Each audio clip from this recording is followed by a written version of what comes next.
live. Hello, everyone. And hello, Callie, everybody here. I appreciate everybody. And here we go. I'll be switching over to the other window right here.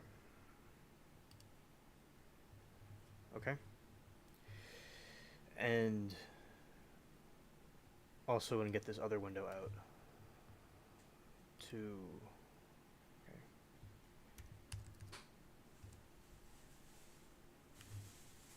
Alright. That way I could be seen better. And... Alright, so hello. Good to see you and everybody. You people, some of you may be watching it from around the world, in the country, in different places, and this stream, and I appreciate it. And also, I'll be talking about a variety of different topics with the news and things and other stuff we talk about, like the trials, and Callie has a question about my opinion on YSL. I'll be glad to give my opinion in a moment. And also, the Titan sub, there's some new news that came out about it.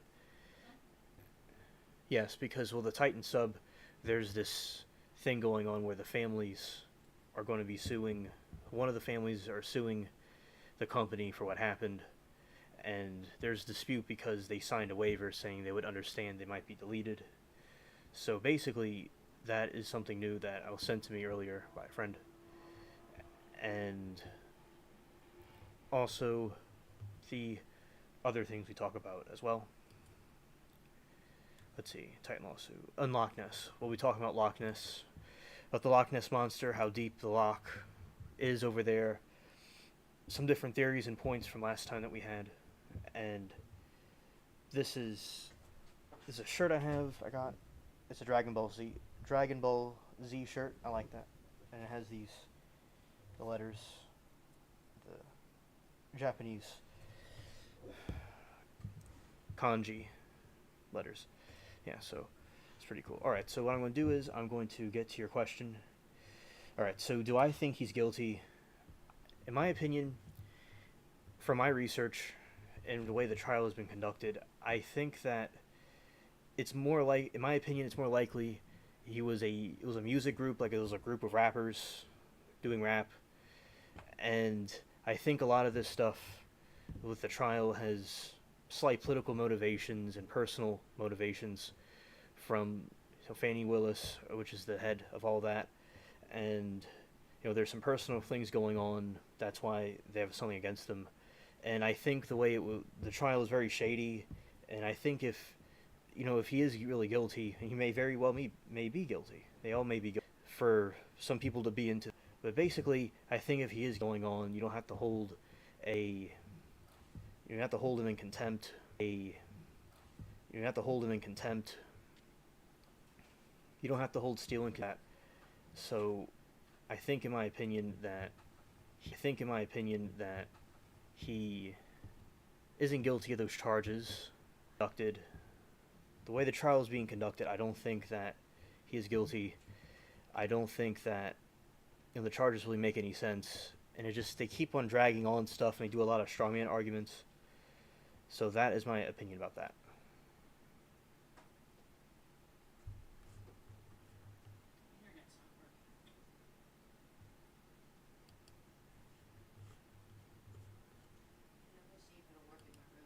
Mm-hmm. Mm-hmm.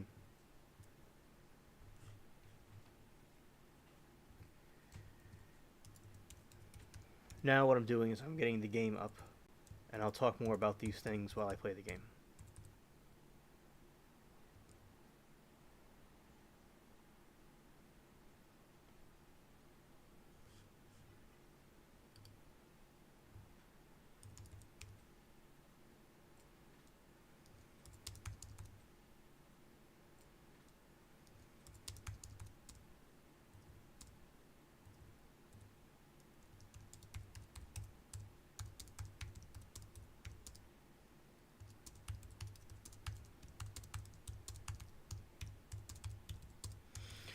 So I'm typing something in chat for those that are wondering why I'm typing. So some buffering going on, and on my end. So I'm going to say it in the chat. What is going on now? This is the game, by the way, and I'll be talking about this.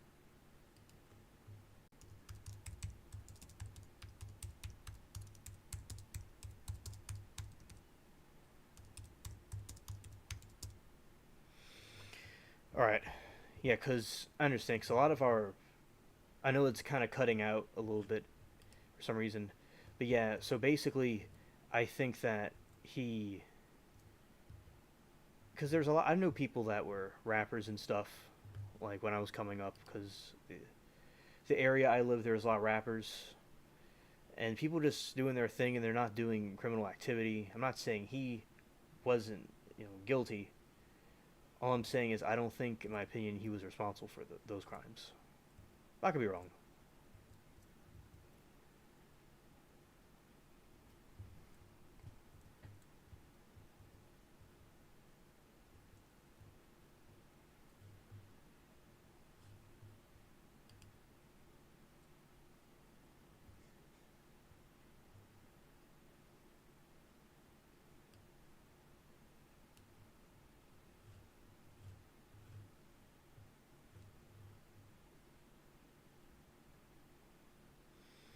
All right. And Callie, I want to know. I know it's kind of cutting in and out, but did you? I think you heard what I said about YSL. I think you acknowledged me in the chat. I was making sure. Yeah, it's kind of starting out kind of slow on my end for some reason. It usually works fine, but as the stream goes on, it should get back up. Sometimes YouTube it can act goofy. All right, it's looking green now. That's good. So, and I repeat myself because I don't know how much of me is being heard because I see it's acting kind of goofy. But so basically, with Fannie Willis and the state, there just seems to be a lot of shady stuff going on. Like, why does he have to hold a? Oh, okay, Callie, thank you. All right. So, okay, the trial, the chat is wild. The chat is very wild, and I'm good at getting along with pretty much anybody, and I think it's quite funny with the shenanigans and what the people say. It's like one of those. It's like watching one of those. Let's see. One of those Shakespearean plays where they had the people in the audience, or one of those Roman gladiator fights. That's what it reminds me of, but like a modern cyber version of it. And a lot of people are triggered because of the corrupted system, and also some people are saying that, like Woody, for instance, he's a character. With that one is funny to watch because his eyes, you can see the intenseness in his eyes, and like I'm sure the sayings of Woody. They'll ask him how old he is, and he said he's grown, and they said what's the number, and he said he pleaded the fifth, and they locked him up. They locked him up for a weekend. Now they're saying about this, the new judge, they're saying she's too nice. And she is nice, and I think that she's more level-headed than Glanville was. And I understand because it's like he got really triggered.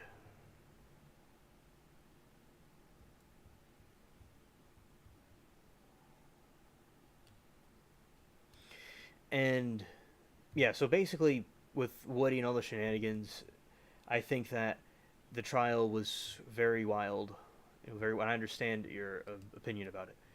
So, okay, the new trial you're talking about. Yeah, I think that they should have a new trial about a mistrial for. I think. Well, we want to talk about YSL one moment. I think that they should have a mistrial, or they should see what's going on, because they just go on and on with the books. They go on with the different things, and just nothing seems to get done, and it does take forever. And also, you're saying I want a new trial. I'm super excited for the bony trial. I absolutely agree. I'm excited for that one too. It's nice when we get a new trial. I think that it'll be nice to see another one as well. There's a lot of people don't like the YSL one. A lot of people don't like the YSL, but I understand why. And that one that you speak of, I'll be interested to see that one too. The circuses are always very interesting.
Yeah, I'm not too sure what's going on with that, but yeah, it's something on my mind.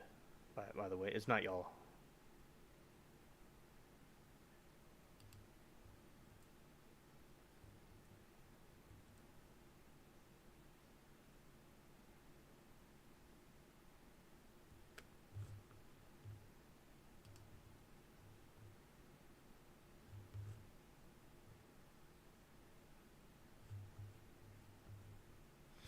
Yeah, so basically,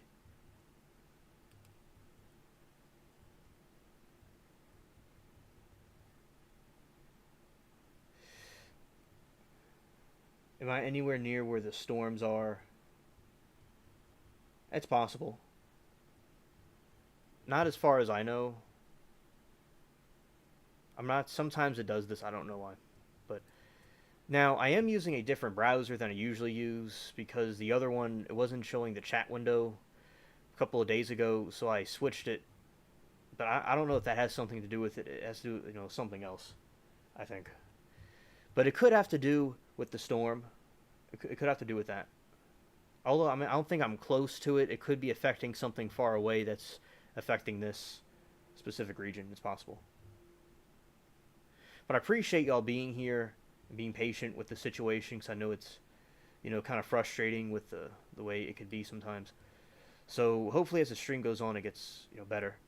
But yeah, so I'm glad that because we've been through a lot of trials recently, like Chad Daybell and a couple of the other ones, and but the YSL one just keeps going on. They said it's predicted to end by next February. And also, Callie, Mary is my mom, by the way.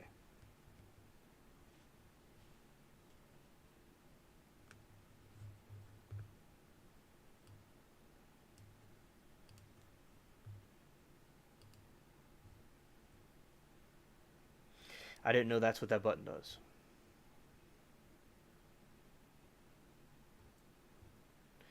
Wonky spaceships. Yeah. And yeah, so today they're just filing some motions because the state and the defense sometimes they don't get along too well in YSL, and there's a miscommunication all the time. Like we know from the Alec Baldwin trial, the state was hiding information and they didn't present all the evidence to the defense, and there was that trial was canceled. So I think that it's a bad sign when the state is withholding things or acting shady because everybody needs a fair trial.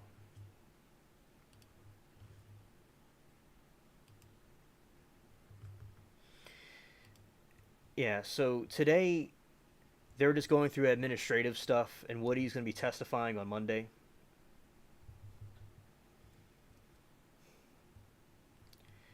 And they told him he cannot say not guilty. I mean, he cannot plead the fifth. He was given immunity.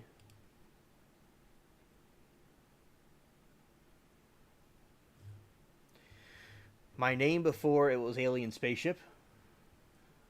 Okay, yes. All right. So my name before I was Alien Spaceship is Soul.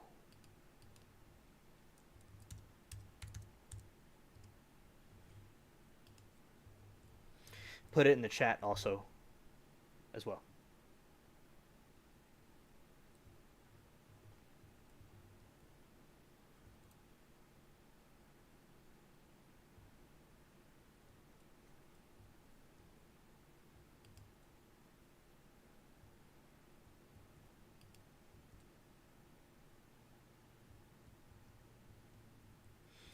Yeah, my mom's mom named me. It's Hansel. That's what I was before the alien spaceship thing.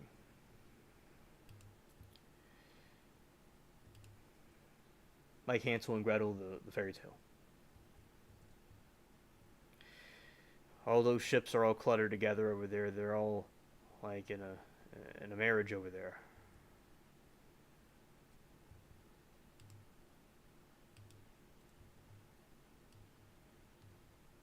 There was administrative work today throughout the week. This new judge, she was she did fine, the new judge, but some people think she's too nice, and that's basically what's been going on. She's been, as I said, much more chill than Glanville was. Much more chill.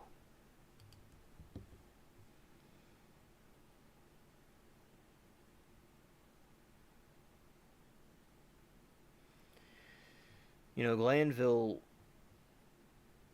he had just a lot of issues. A lot of issues.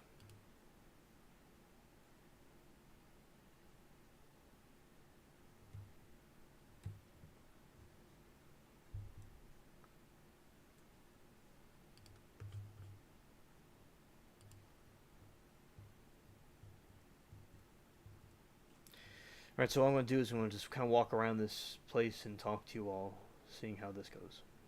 Alright.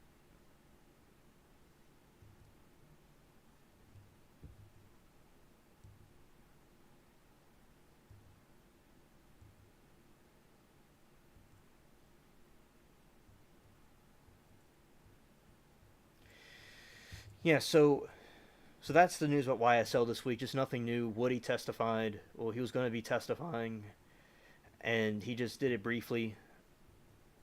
And he was going to do it coming on Monday, and she seems really kind of giddy-ish. She seems kind of like she'll kind of act giggly, and then she acts serious. And some people think she's too nice, but she's much more calmer than Glanville was.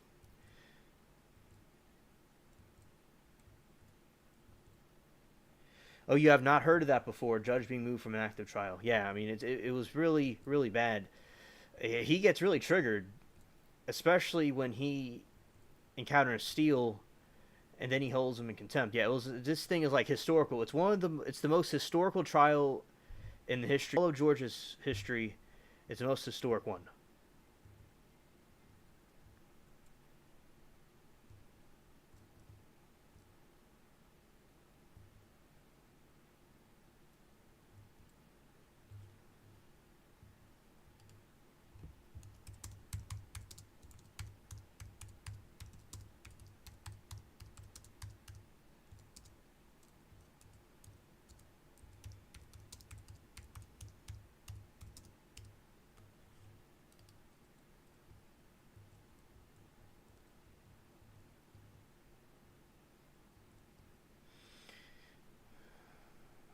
So yeah, I think that that's a pretty big deal.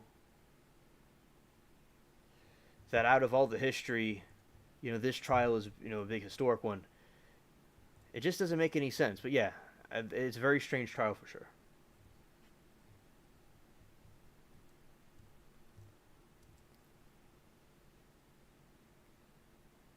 And the recent ones, like the lady that deleted her husband, that one was pretty wild.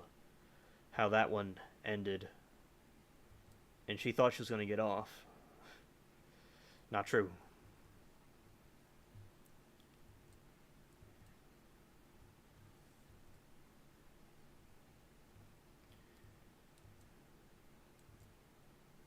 Yeah, because as I said, I've watched trials since the Johnny Depp trial, so that's how long I've been watching them, and I haven't seen that either. Callie.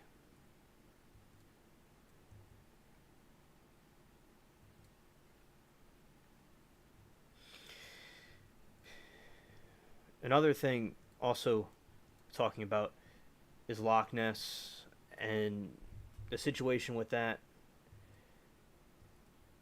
We'll be talking about that in a little bit, and the Titan. So yeah, the Titan. I think that Callie. I'm gonna look it up. It might be. I don't know if it's the longest trial. It might be the longest trial in Georgia's history, but I'm not sure if it's the longest one. But I think it is. I think it is. But in all of the trials in history, I don't know. I'll have to look it up because we're going to be looking up stuff a little bit later, and but it's a very historic. It's the most historical one in Georgia, the longest one in Georgia. I know that.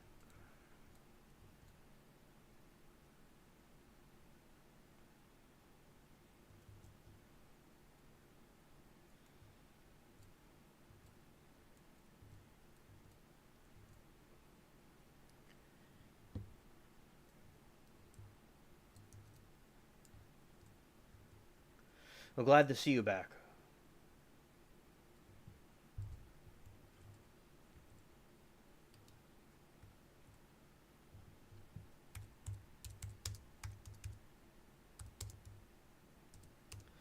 Glad you're back.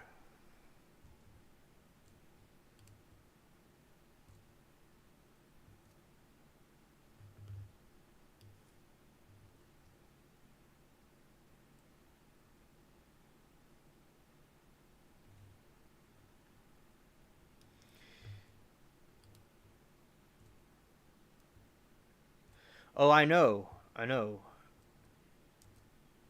I have I have situations where the trials that I've watched out of all this time, this has to be the most costly to taxpayers.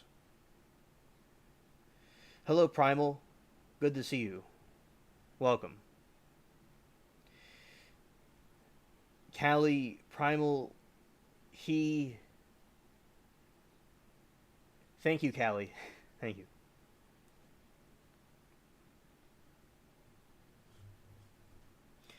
So, Callie, my friend Primal and Gizmo, he's another, a member of the spaceship, and he has a cool channel to check out. He has cool videos of him and his turtle.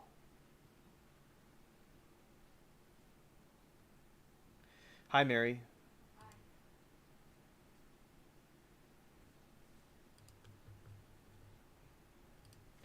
Yeah, so basically, yeah, so Primal and Gizmo, that's a good channel. I I really enjoy it.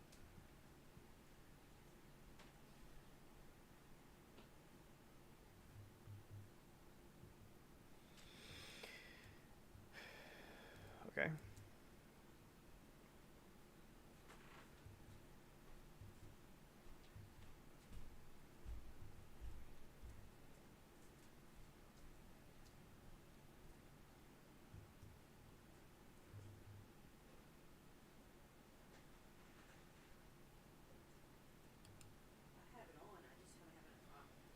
Mm-hmm.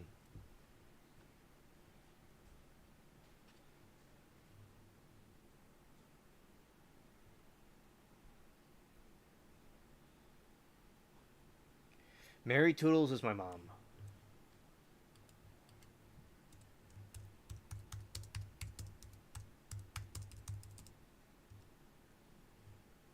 It's really a tortoise.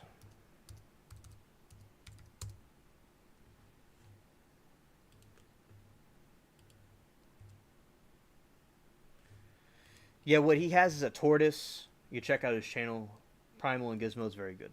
His tortoise, I think it's a turtle, but it's actually a tortoise. Oh, and they fired right at me, right in the beginning. All right, so we're gonna go and annihilate them.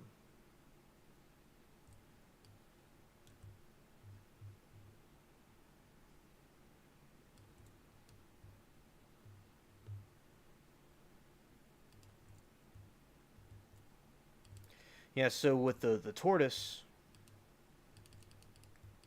it's a very he's very cool. He makes shorts about it. You didn't know she was my mom. Oh.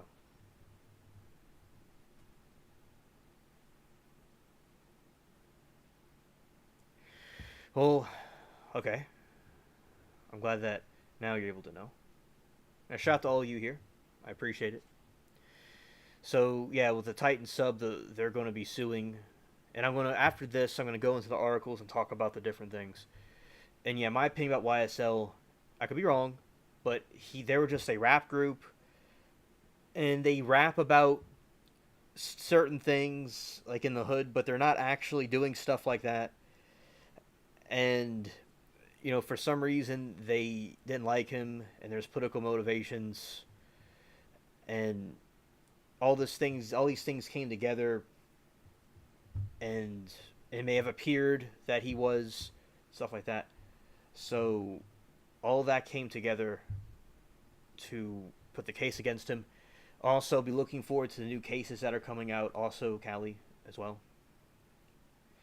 So that's my position. So just this week, just administrative stuff, just going through different motions and talking to the state back and forth. But it wasn't as heated as it was under Glanville. And Glanville was in the military. He, like on paper, it looks like a good pick. The thing is, he got real emotional. I know things are heated, but he got emotional. He got a little bit out of hand, very out of hand sometimes. And like when he got Steel locked up, that's when the domino effect happened. Yeah.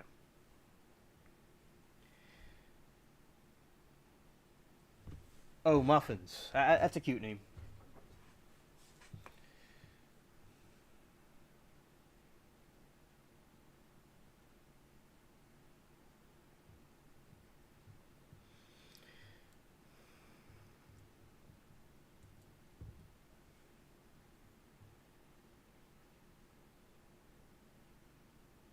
And also in the picture of Mary, I got her that hat that you see in the picture.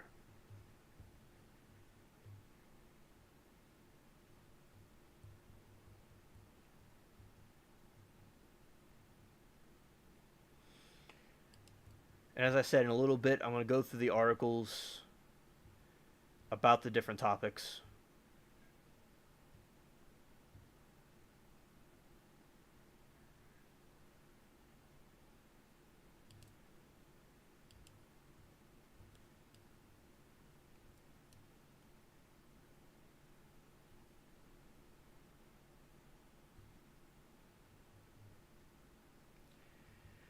Oh, okay. I'll tell you what happened, Callie. I'm going to be docking. I think that'll for the interruptions that are happening in this thing with so make sure the connection is best as it possibly can be. And if anybody has issues hearing me at any point, just let me know and I'll type it in the chat if I get cut off at some point. All right. So with the Law and Crime,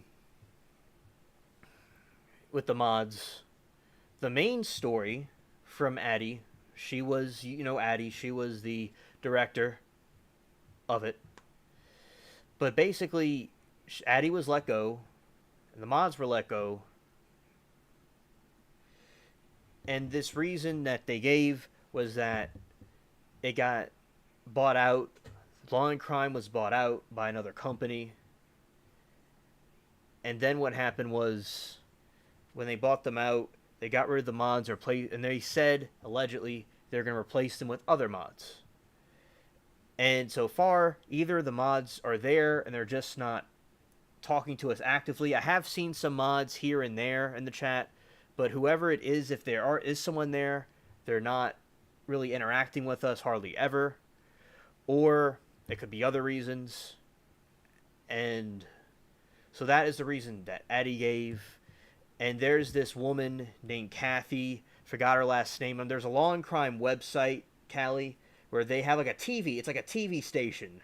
They like you can get it on cable. And they have like the CEO of Law and Crime. It's like an older white guy. And Kathy, she's the one that Addie was talking to. Yeah, thank you.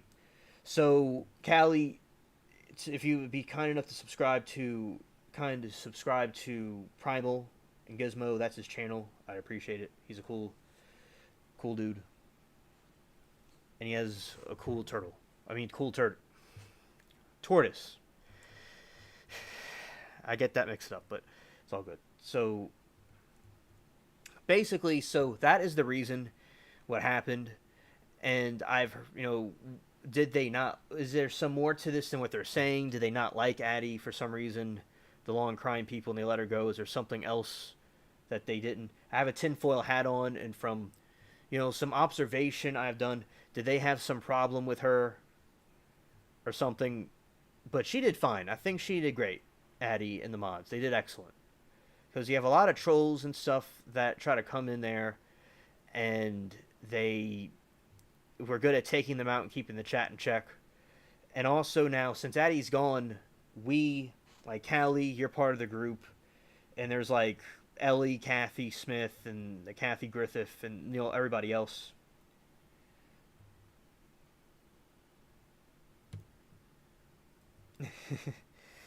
So, but we've enforced pretty much what Addie and the other mods did, although we're not mods.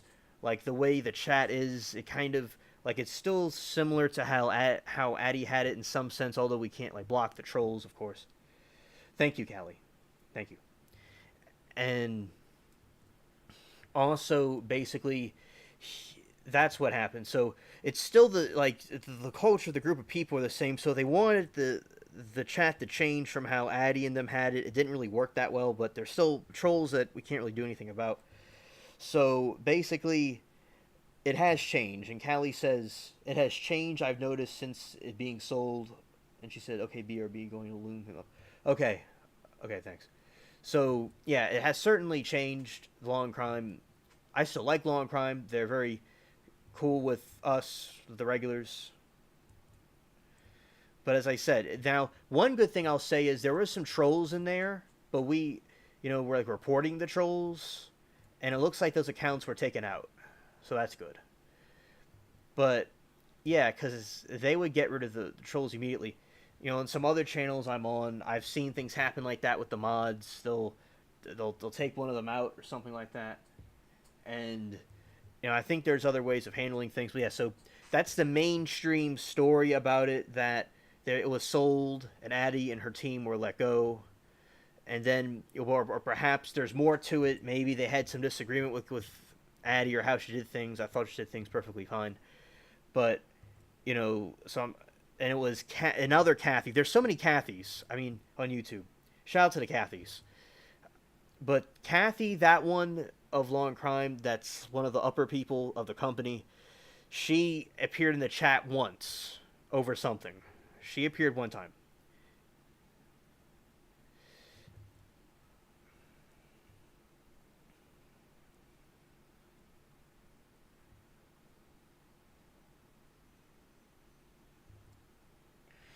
Shout out to Dwayne Harris. He's a cool dude. Very cool dude. Shout out to him. He donated to me. And he subscribed to my channel. Very cool dude. Yeah, so Dwayne Harris did say that. And I do wonder if that's why Pam, although Pam, Pam was exploring YouTube everywhere and going to different streams. But I wonder if she also didn't like it and she left because of that. But I don't know her reasons. But yeah, Dwayne, certainly it's confirmed that he did leave because of the way it is. And also Mike Morrow, awesome dude. Yeah, he also left it too because of what happened. And because it's like, we, culturally speaking, we keep it the way it was with Addy there. We do our part to try to enforce a rule, but we don't have mod privileges to block trolls and things like that come through. That's the unfortunate thing. Remember, there was this time, I think you were there, Callie, I'm not too sure. There was this stupid kid that was there making fun of the ladies there, everybody there. And I just had enough of this dude, and I'm like, you just need to, I don't like my friends being made fun of like that. It's not nice.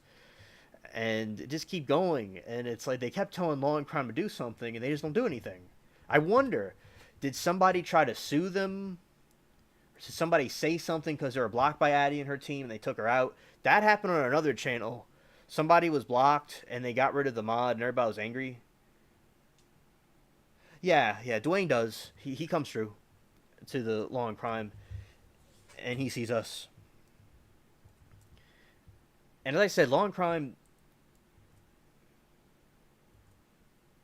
Automatic filter. Thank you, Mary. Thank you. Yeah, so basically what happened is like you have a lot of trolls in there and people will be disputing things. And one thing I like about Law and Crime is that there's people from different political backgrounds and religious backgrounds. Although I believe I talk about Christianity all the time, and I had something to do with this. But basically, but there already were there. There's a lot of Christians, like a Christian group there, like myself, and I do talk about it, and other people talked about it. But yeah, but anybody from different religions, because all religions are welcome there, and also here too. Yeah, everybody can come together and get along and unite under a common cause. That's what I like about Law and Crime, that trial chat. I'm very political. Sometimes in the channel, things get political, because a lot of the friends I got were from political streams. But yeah, I like how different people could come together and unite under a cause, because I think there's a lot of division. And also, yes, exactly, Callie. She noticed the sexual harassment of the females is ridiculous. Absolutely. Absolutely. I think that's horrid, and it happens, and I don't like it. It's just these people act really ridiculous there. Primal, now, Mary will probably laugh at this, but outside it's ever so slightly cooler. Oh, no. By a little bit. It's a little bit breezy. And there's a weather system, something with a hurricane. I didn't watch the whole thing, but allegedly in this part of the country, and especially up north, the weather may get a little bit cooler earlier at some point. So it's very, very, very hot, Primal, especially earlier today, but it's cooled off at night. And it's a very, very hot, humid weather where I am in my area. And there's some ambiguity about if it's going to drop ever so slightly or not. But when I was out there, it didn't feel as humid. It didn't feel as hot, but it's still very hot, though. Yeah. And there's a lot of creeps out there, Callie. And... What's that? My finger that doesn't work. Oh, finger. Oh, yeah, the finger. Shout out to the finger.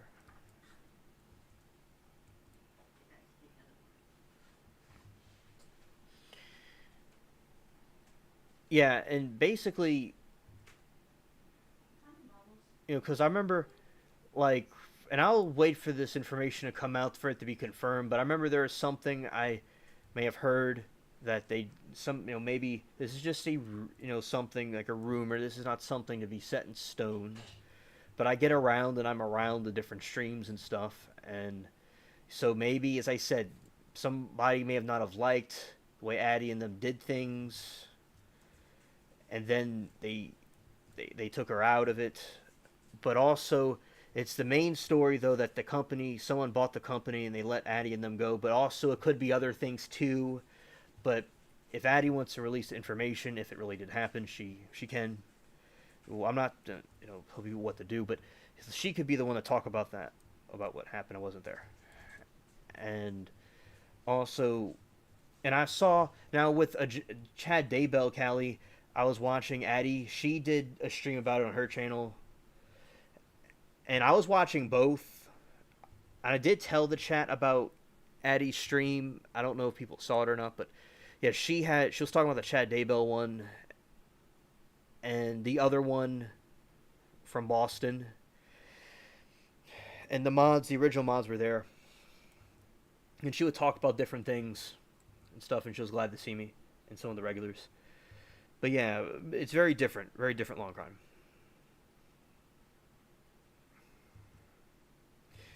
You know, I learn a lot from the long crime. I mean, from watching the trials, I learn a lot of words. I learn a lot about legal stuff. And basically, that's really cool because, like, I just was in a Johnny Depp trial, and then I went and watched those trials and met a bunch of cool people there, like you, Callie. And, like, Capri Law, she comes in here sometimes, and also Kathy Smith. Ellie and Kadata are subscribed, but it's a little bit. Well, they'll catch the earlier streams when I do them. Yeah, so that is basically the gist of it. Like I like learning the different stuff. It's very educational, and I can apply it to all kinds of things. Yeah. So as I said, the dots connect in the future. I just was following the dots, and there we go.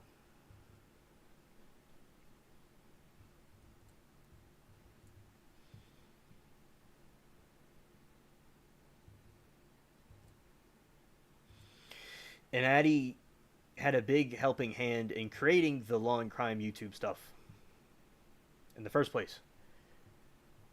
And they, let her go, unfortunately. It's kind of like she didn't say this, but people were saying how she was used pretty much. And a lot of people in the chat were upset that she left. And I would like more information about it to come out.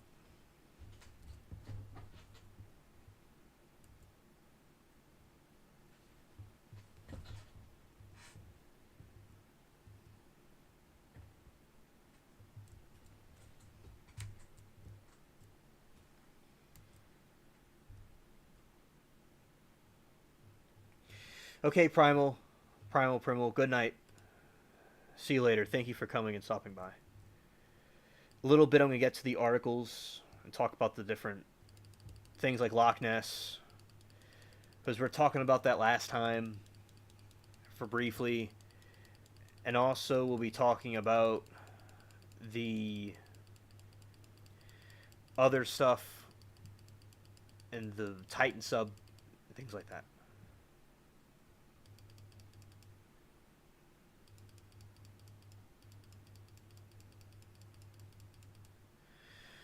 And I was deleted, okay.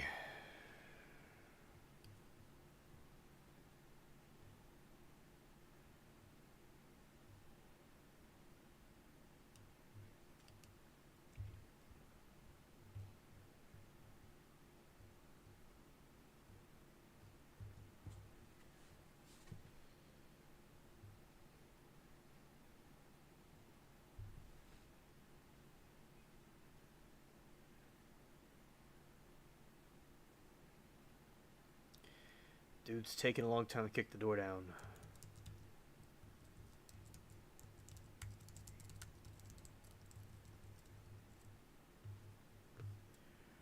Okay.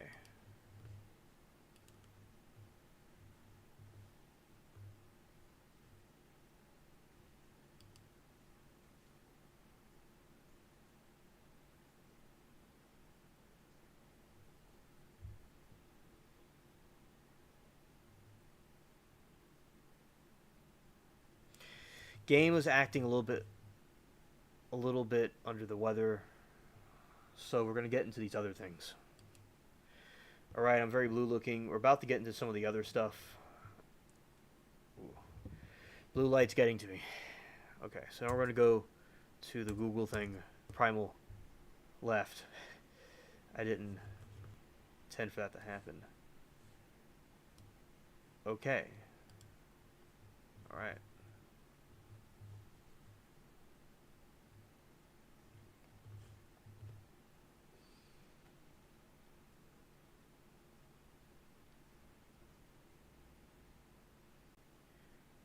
I'm getting to y'all in a moment. Okay, here we go.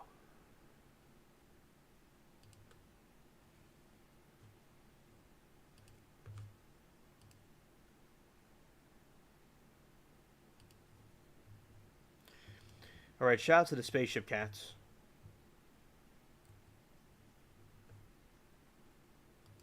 Right here. We're about to go and...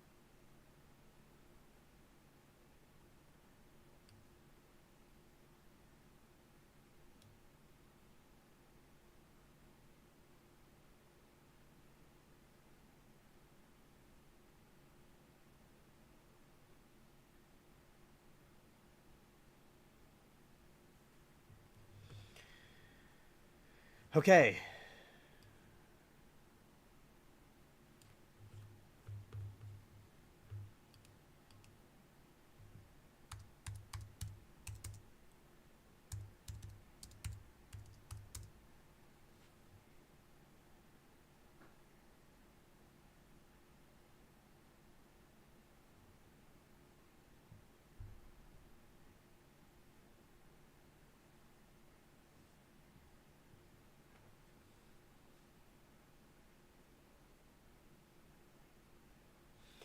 Okay, it's fine now. Okay.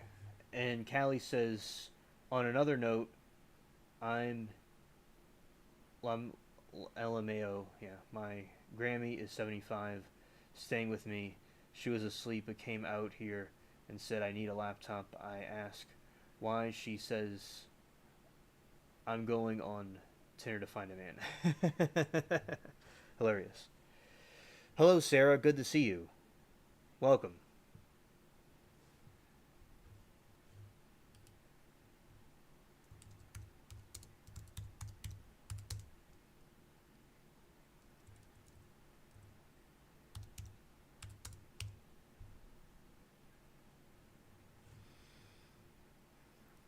Hello, Sarah. Good to see you.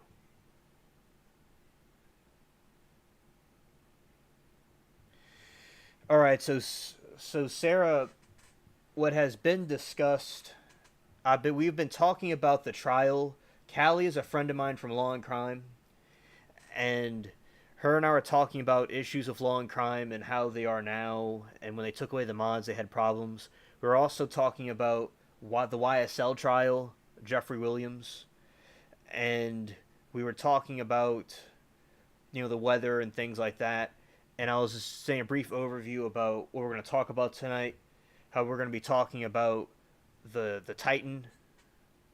We're going to be talking about there's a new thing with the Titan lawsuit.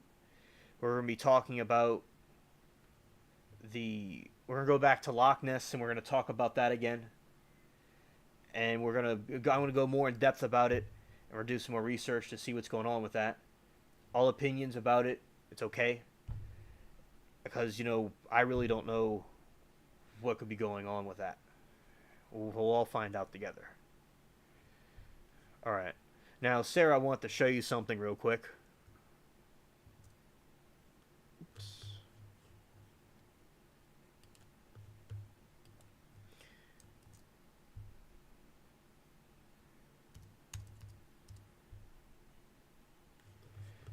Alright.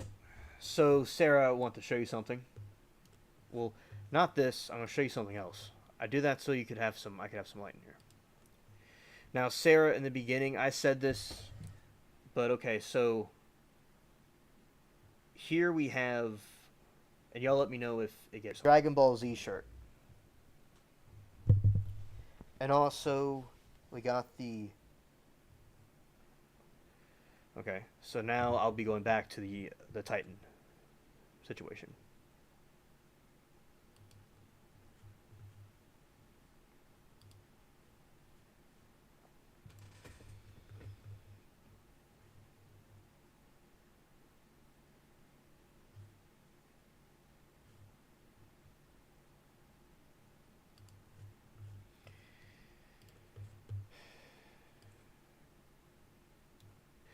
Now, did anybody see the shirt I just showed on the screen or not?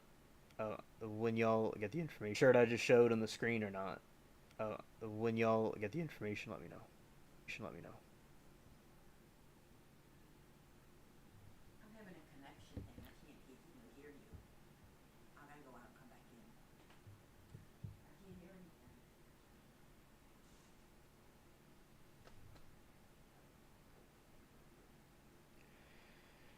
All right, so this is going to be the new information about the Titan.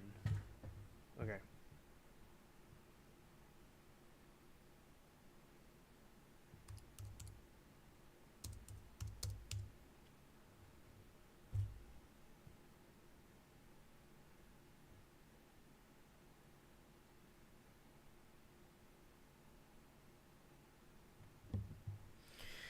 All right, so let's just see how this goes.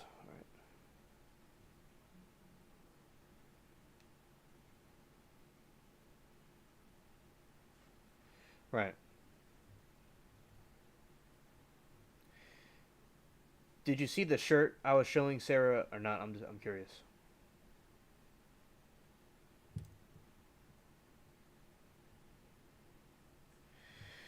Maybe it's the wind. The wind could be doing something. That's possible. It might be, although it wasn't cloudy, it may be because of the wind. And if y'all can't hear me or it. Okay, Callie, thank you. Thank you, Callie.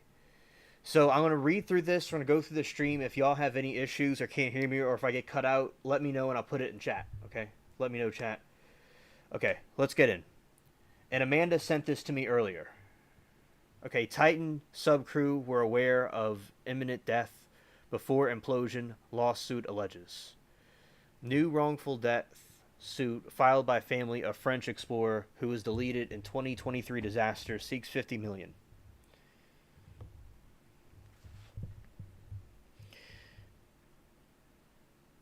The crew on board the Titan submersible that imploded last year while diving toward the wreck of the Titanic were probably aware during their final moments they were going to be deleted, a newly filed wrongful death lawsuit alleges.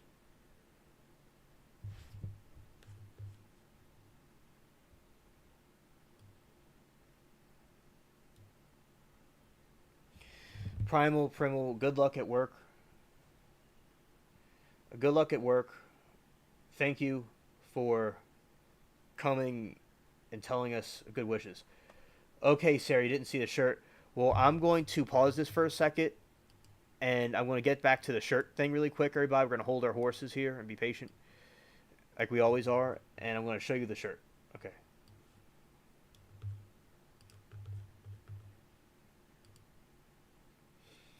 All right, I'm about to show it. Again, for Sarah. And if this doesn't work, I will send you a picture of it through email, Sarah. If something doesn't go right or if it cuts out, right? So okay, so this is the Dragon Ball Z shirt, Sarah.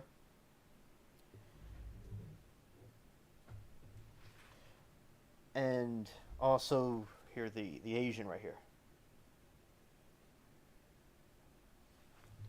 Okay. I'll send you a picture, Sarah. She's over there in Asia. So because that's the one I got because our friend is in Asia.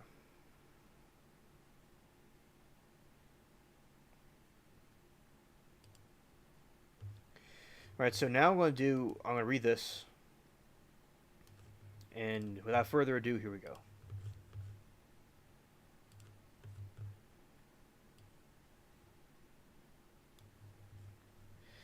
The crew on board the Titan submersible that imploded last year while diving toward the wreck of the Titanic were probably aware during their final moments they were going to be deleted, a newly filed wrongful. The lawsuit was filed by who was deleted in the implosion. And I'm going to get to Callie's question. I see that right now. Okay. Callie asks, implosion is immediate, right? So how would they have known? Callie, that's a very good question. Yeah, the implosion itself happens. So they heard cracking and crinkling, and they felt something wrong with the submersible. Something was wrong with it. They could have had a gear. They could have had some sensors in the ship that told them something was wrong or they had to get up. And he also probably heard it doing cracking, and then the implosion happened. So there were signs of wear and tear before it happened. So the answer, hope that answers your question. The lawsuit was filed by the family of the French explorer died in implosion. Paul Nargeolet, known as Mr. Titanic. He had participated in 37 previous dives to the wreckage and was on board the submersible when it failed, catastrophically. In June 2023, during a voyage to the Titanic wreckage site. All 5 crew members were deleted.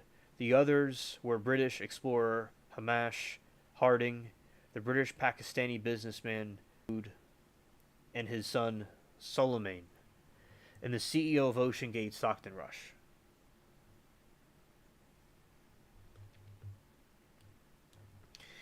Mary says, I'm sure they signed papers ahead of time that the owners of the submersible were not responsible in the event of did. They did, but they are filing the lawsuit anyway.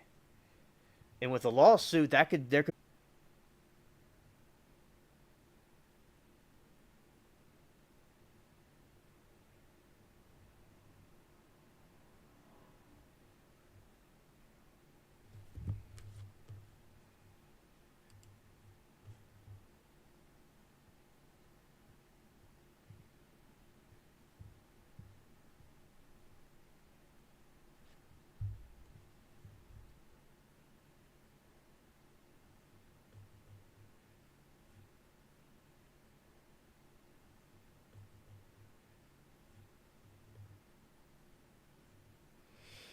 This should do better. All right. So I want to go to another article because it seemed like that was causing a problem.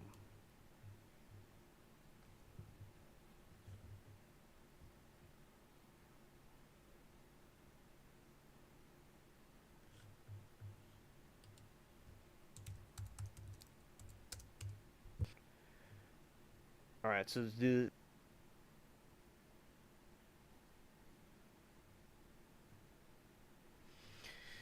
all right.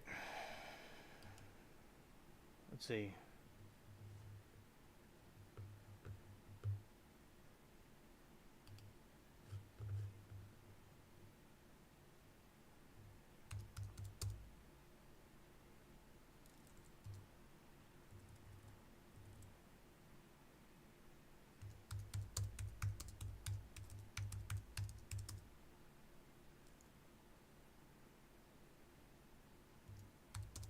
See me? Anything?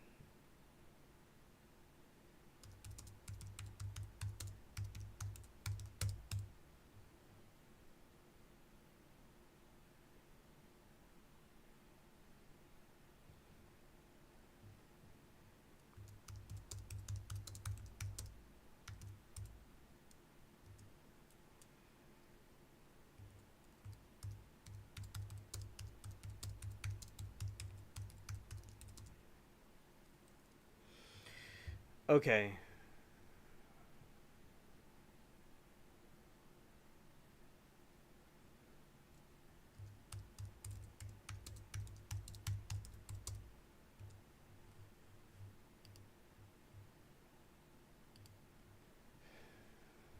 All right, so I don't know what's coming through, what's not coming through. There's a lot of wind, and there's something going on, and that's why something is not working right.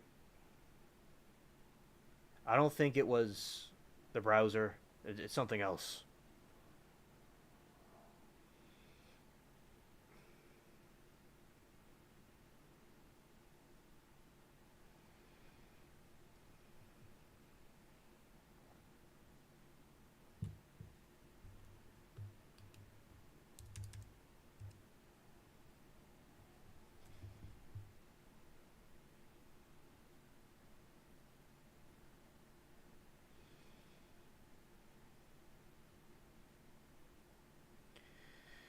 Yeah, so I think that it's possible that weather or some other factor, because sometimes it just might act glitchy, but usually the streams work fine. But I don't know, everything was supposed to be done the way it was supposed to be done, stream wise.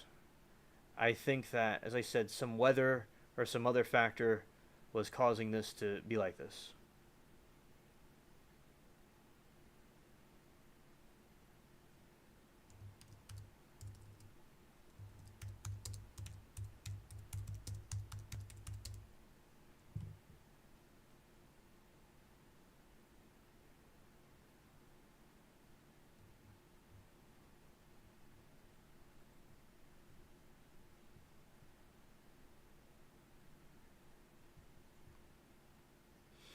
All right, so basically, with the Titan,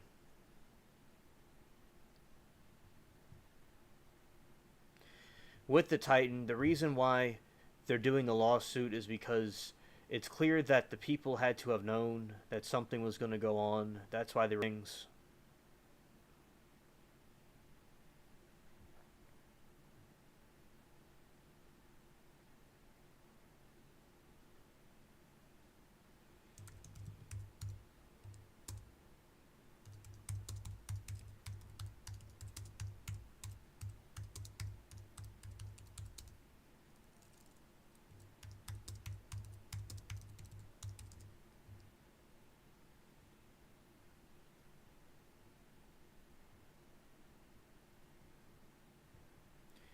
All right, so basically, with the Titan submersible, the family of Nargile is suing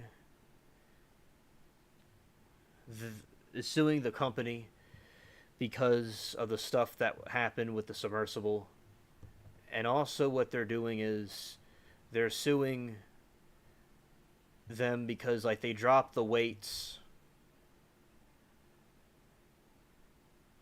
It's I thought it was good weather, but it's very windy. I wouldn't have done this live if I had known it was going to be like this, but it was nice seeing everybody. But yes, it's very windy. The only thing I could think of, there's some other factor. Maybe it wasn't reset right, like I thought it was going to be. Basically, it's very windy.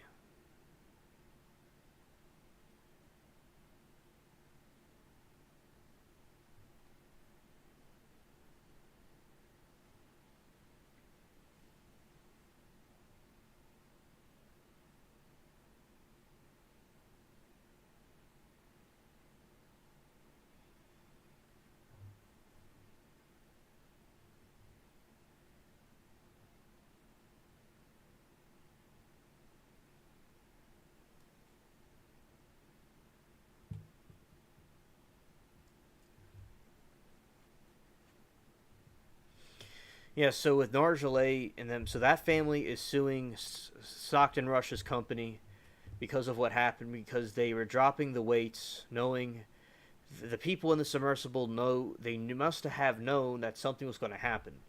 So they dropped the weights and they were going to go up. That's why they're doing that. Although they signed a waiver saying that they knew something was going to happen, like they knew that they could be deleted. So that is why it's kind of on thin ice to see if they would be able to challenge that or not. And also, that is why we have to go and wait and see how this goes. Because, let's see, the lawsuit comes through, maybe there'll be other lawsuits that will come through. Because they signed a waiver, that's why it seems like it's difficult to determine if it really is true or not, like if it's going to go through, but they're trying it anyway. It's like, why not? They lost their loved ones and they want to get compensated for it because they knew that. So the lawsuit has to do with they're dropping the weights and they're going to be lifting them back up because the people knew something was going to go on.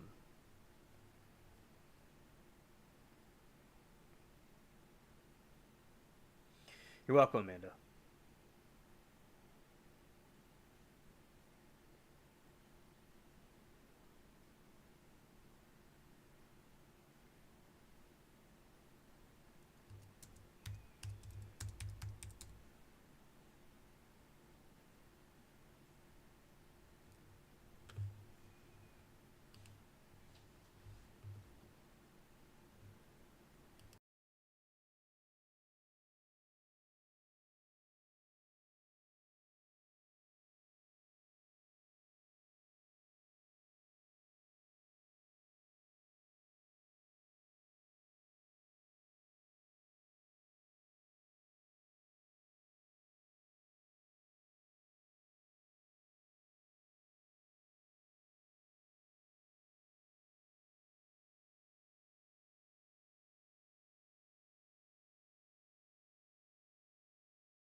Right. So that's basically the point about the submersible, that they're going to try to, the families are going to be trying to sue. One of the families, Narjale's family, is going to be suing because they knew that the thing was going to be imploding, so they're going to go back up.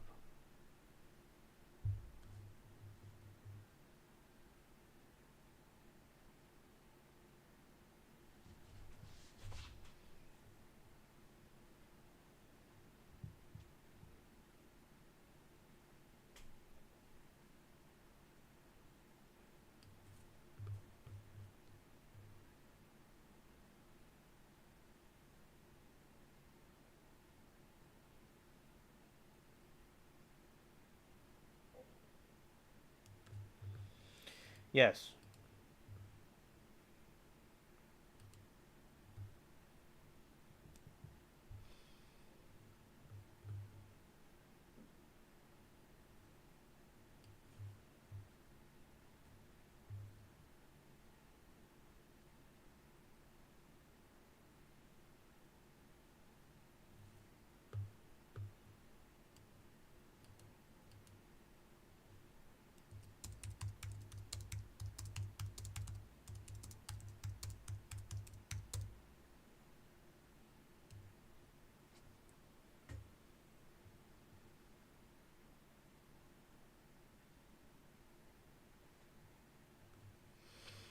All right. I'm not really too sure if it's working, if I could be heard or anything. I'm not really too sure, but basically, so that was my point about the Stockton Rush, the submersible thing.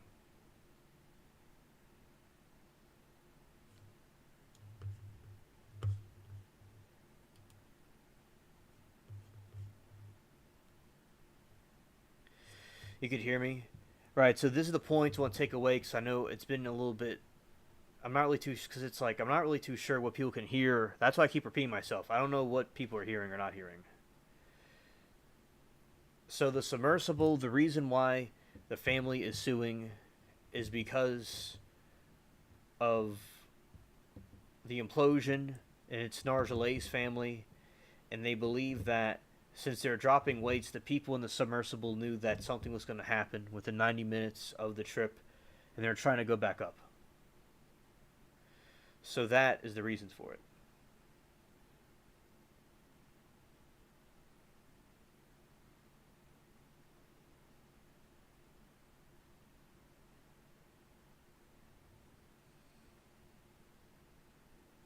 Okay, Mary, thanks. And sometimes things like, and sometimes things act glitchy.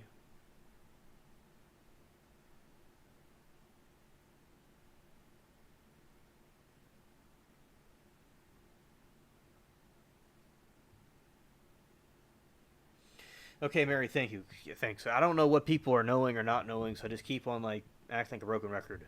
So thanks for the engagement.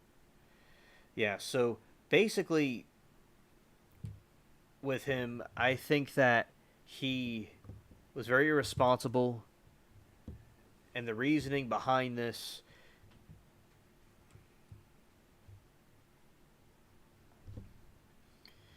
is good.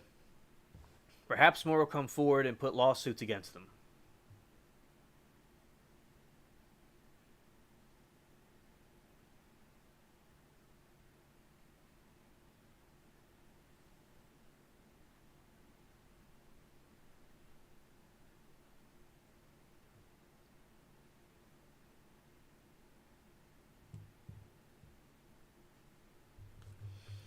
All right, let's see.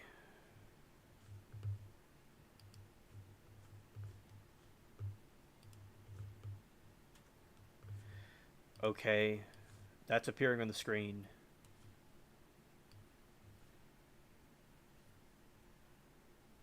Okay, let's see how this goes.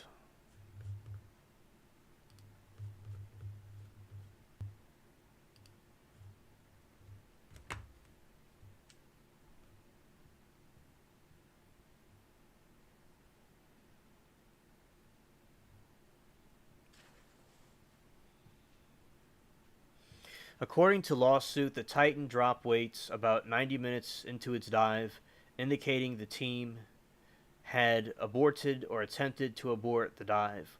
While the exact cause of the failure may never be determined, experts agree that the Titan's crew would realize exactly what was happening. The lawsuit were well aware they were going to be deleted before they were deleted.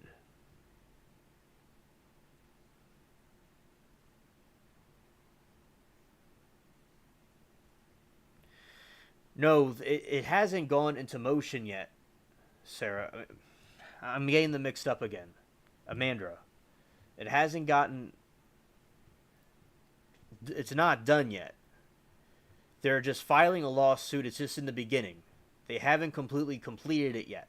So we'll have to wait to see how it goes. But in theory, if Ocean Gate would have to pay a lawsuit if they lose the case. There's dispute because there's a waiver that was signed. So people don't really know for certain, not for certain, what happened here.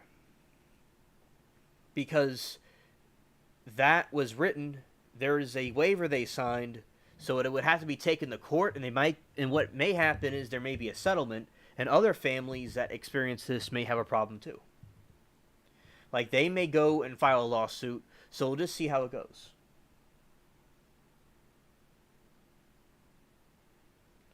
So, the Nargeolet family is going to be suing Ocean Gate.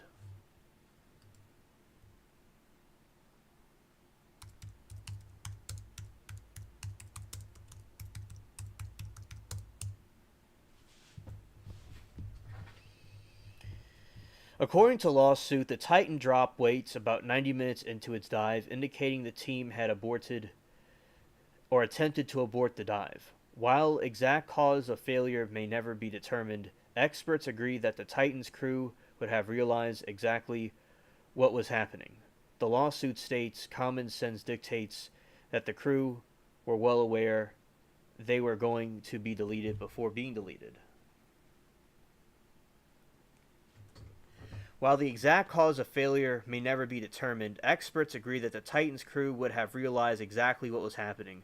The lawsuit states, common sense dictates that the crew were well aware they're going to be deleted before being deleted.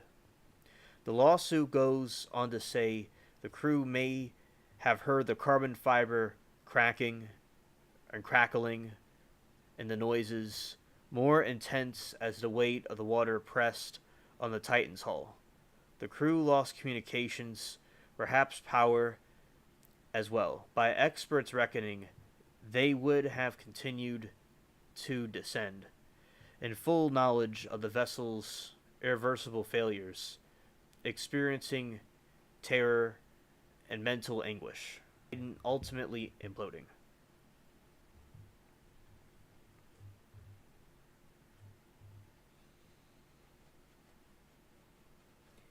Mary, scared?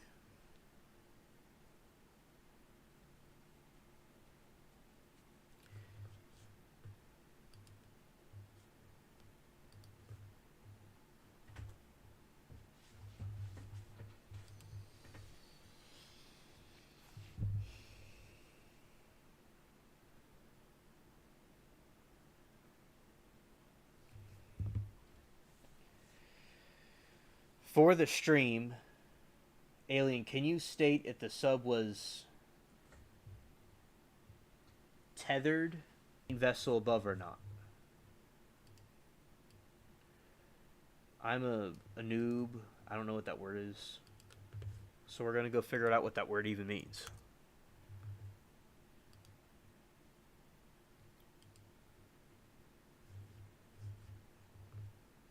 Yeah, tethered. I've heard of that word before. Let's see what that means. Oh, I know what that means.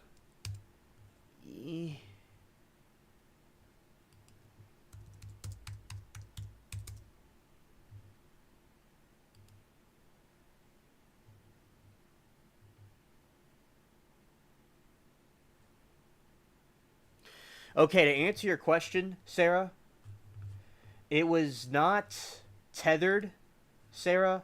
It was independent of the ship.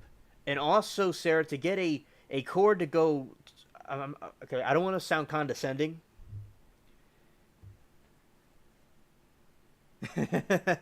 Sarah, hilarious. I'm not going to say that in a condescending way. I have a habit of doing that. So, Sarah, they did not tether the sub. It was acting independently. And as a joke, there would be a very long chain to connect 12,000 feet. It would be quite a long chain. No, Sarah, it's not your bad wording. I love wording. I love learning new words, and I need to learn new words. Back at school, I learned about words from a college level, and it's good for me to learn again these other words. So, Sarah, I want you to use big words. I want to learn. Like at Law and Crime, I like the big words. I'll know from there.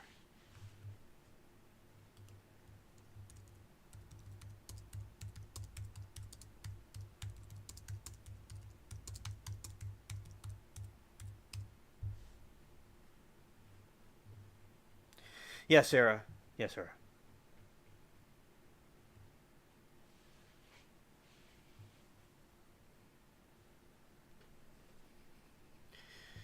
The lawsuit goes to say the crew may have heard the carbon fibers crackling noise grow more intense as the weight of the water pressed on Titan's hull.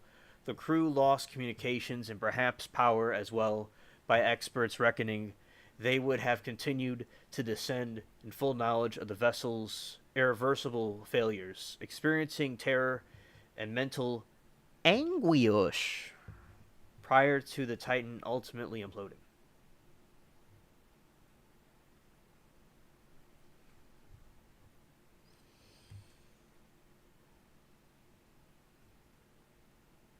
Sarah says, I was thinking that what could the sub crew above have done when heard the implosion? Ah, okay. What happened was they knew that there was like a explosion or an implosion of some kind. They heard something, but yeah, if it was connected, exactly. Just want think that if it could, that what could the sub crew above have done when they heard an implosion? Exactly. Excellent point.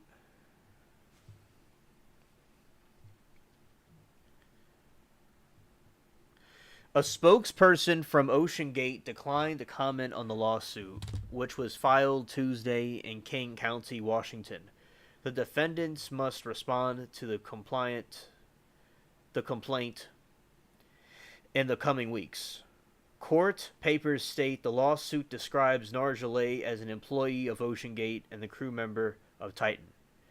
The suit also criticizes Titan's contemporary wireless electronics system and states that none of the controller controls or gauges would work without a constant source of power and wireless signal. Ah, exactly.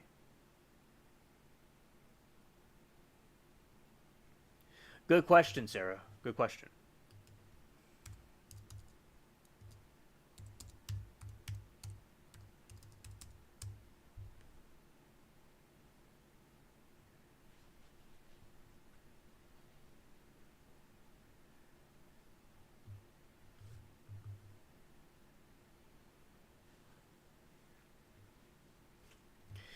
The suit also criticizes Titan's hip. Okay, I read that. Though Ocean Gate designated Nargile as a member of the crew, many of the particulars about the vessel's flaws and shortcomings were not disclosed and were purposely concealed. The attorney Busby Law Firm of Houston, Texas, said in a statement. So everybody in chat, get a load of this.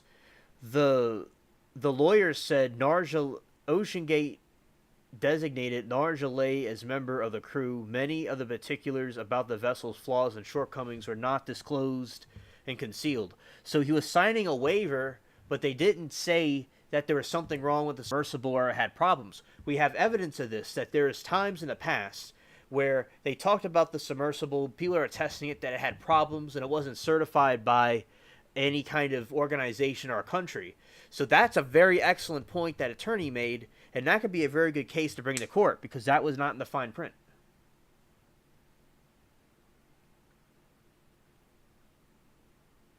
The lawyers will make the most money.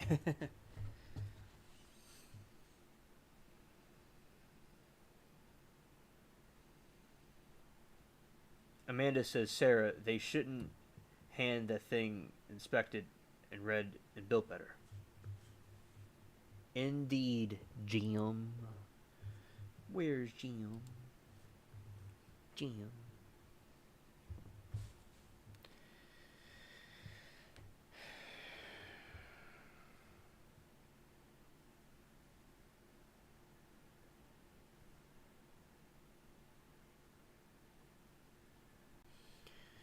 Concerns were raised in the aftermath of this disaster about whether the Titan was doomed due to its unconventional design and its creator's refusal to submit independent checks that are standard in the industry.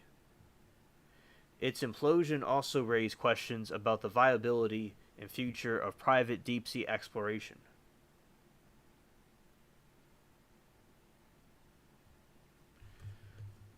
Oh, I'll get to that in a moment. Right now.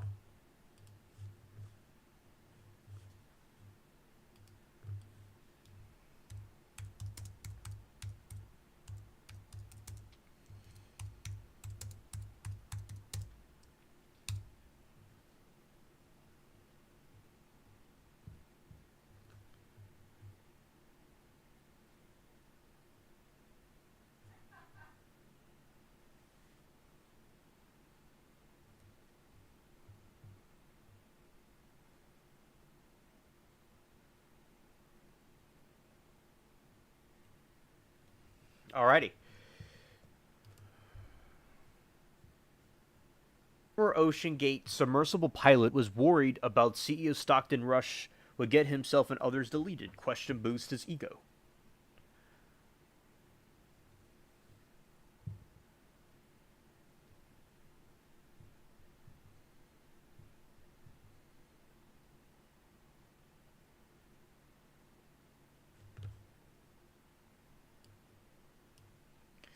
I got your name, Sarah. Hey, it's synchronicity. It's kind of similar to it's Lockridge.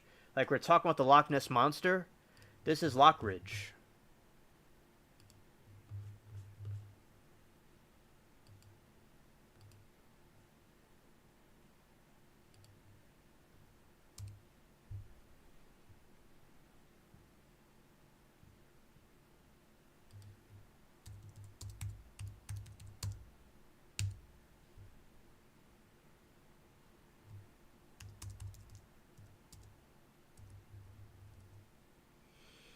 All right, Amanda, thanks.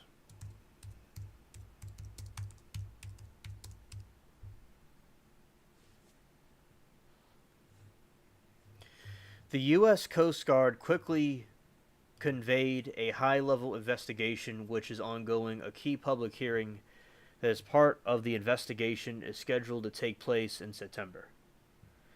The Titan made its last dive on June 18, 2023, a Sunday morning, and lost contact with its support vessel about 2 hours later. Thanks, Sarah. Thanks, Amanda. Thanks, Amanda. I just got you mixed up with Sarah for a second. Concerns raised in the aftermath of the disaster about whether the Titan was doomed due to its unconventional design and its creator's refusal to submit independent checks that are standard in the industry. Its implosion also raised questions about the viability.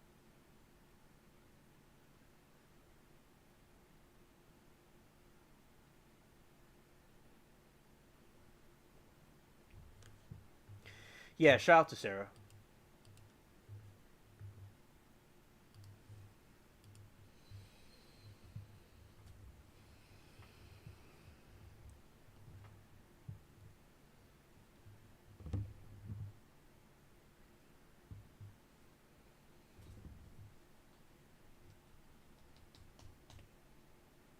Subconsciously remembered reality. It's like reality that hits like a fender bender.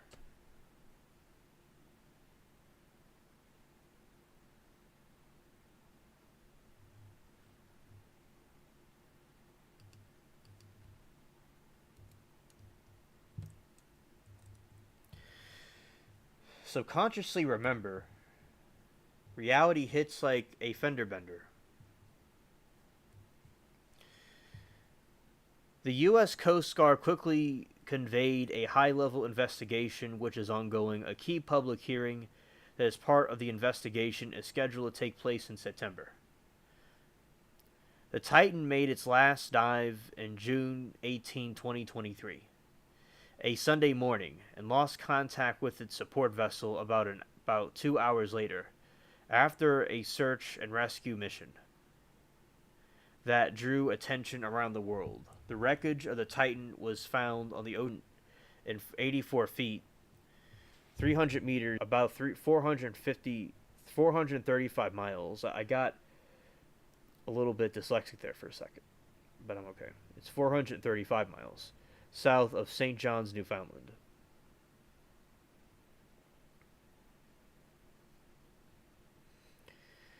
OceanGate's CEO and co-founder Stockton Rush was operating the Titan when it imploded. The lawsuit describes Rush as an eccentric and self-styled innovator industry and names his estate as one of the defendants. In addition, the implosion deleted British adventurer Hamish Harding and Pakistani family, Shahzada Dawood and his son Suleiman. The company that owns and salvaged to the wreckage site in years. Last month, the RMS Titanic, a Georgia-based firm, launched its first expedition.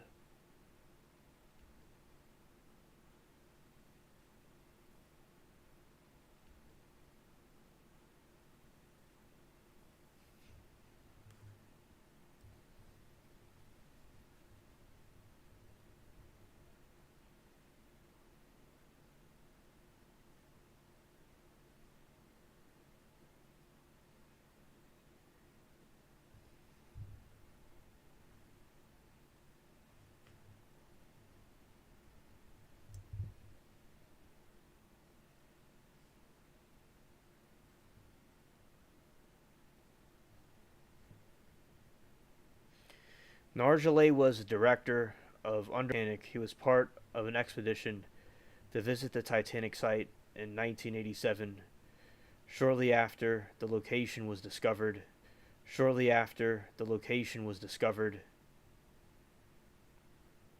and had suppressed the salvage of innumerable Titanic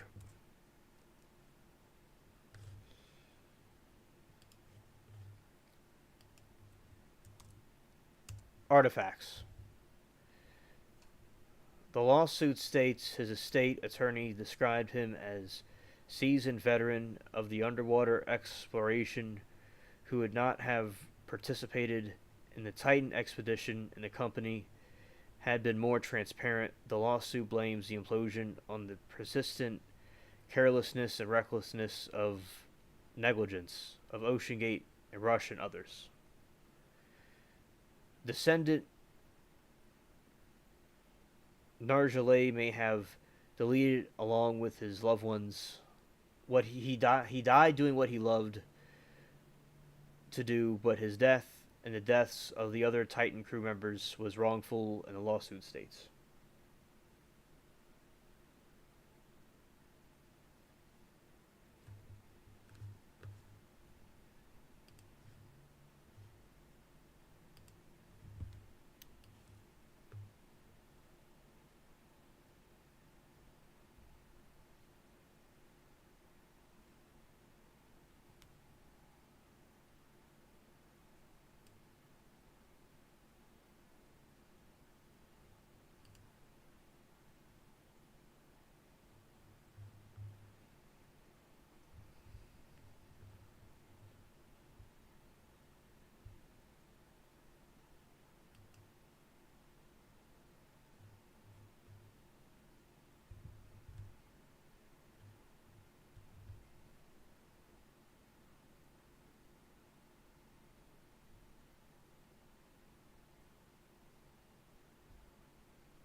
All right, did anybody get any of that?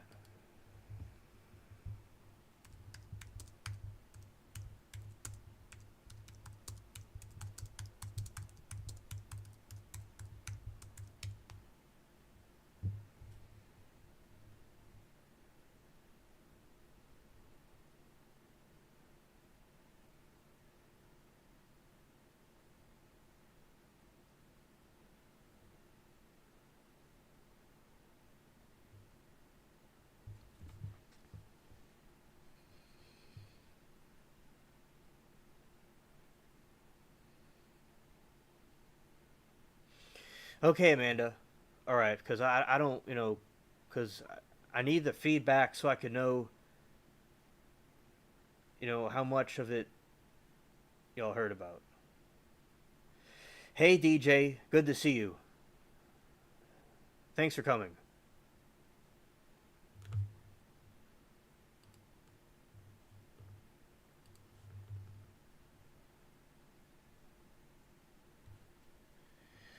All right, so okay, not much of the last minute.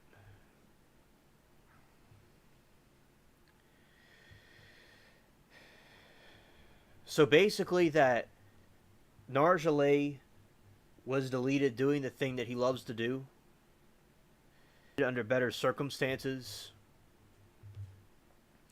And I want to say that I'm glad that something's coming out of this stream, but I'm going to have to repeat this stream again because I don't like how it went. I don't know what's wrong, but I'll try to, as I said, it is very windy outside.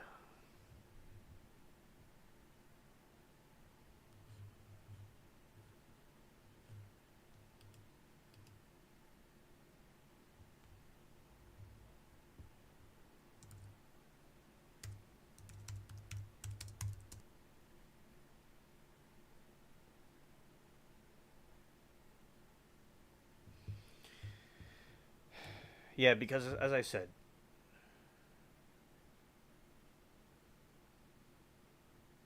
no, Sarah, it was Narjalay. So Narjalay died doing what he loved to do, but he could have been under better circumstances. It wasn't. They weren't talking about Stockton, Rush, and basically they're suing the company. So there's a lawsuit against the company, and it would have been better under different circumstances. Okay, Amanda, thank you.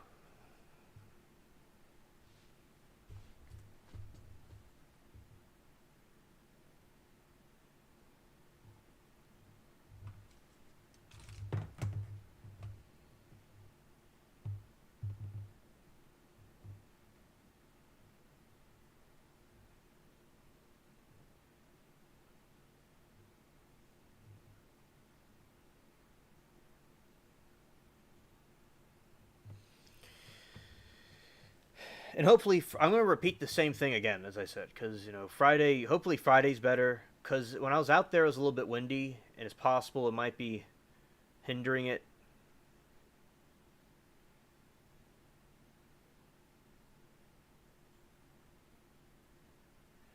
Okay, Sarah, I'll do that. I'll do a video about this after the stream's over with.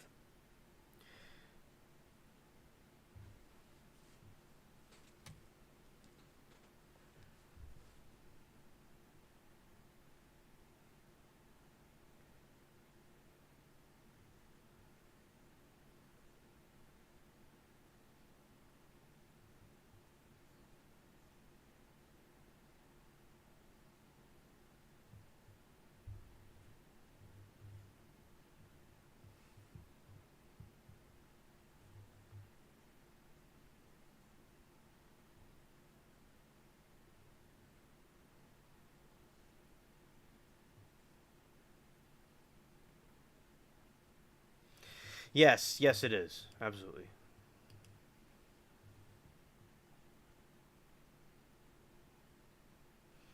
Yeah, the Ocean Gate is such a goofy thing.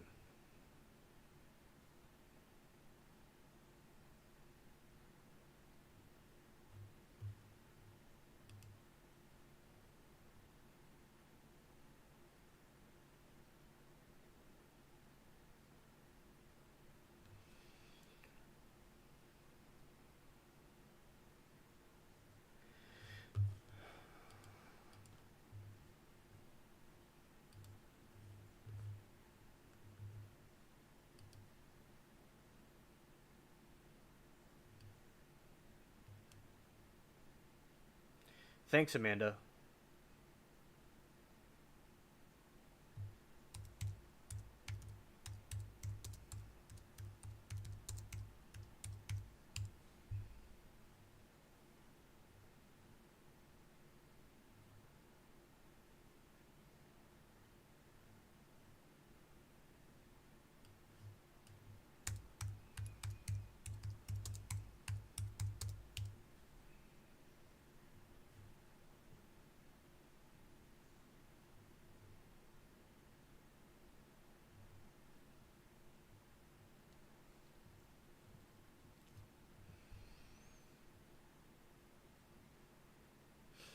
There doesn't seem to be any new updates about James Cameron's new dive. There hasn't been any more information about it.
Yeah, so that's the new information, and I'm going to do a video about this Titan submersible thing.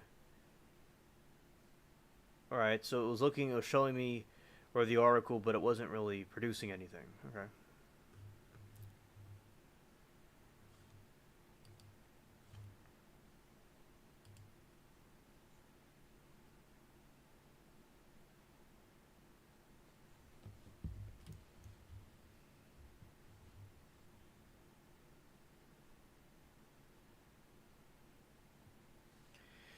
The estate of French explorer deleted along with others in the implosion of the deep sea submersible Titan last year has sued the company that built the embarked on the deadly trip to the Titanic wreckage. The lawsuit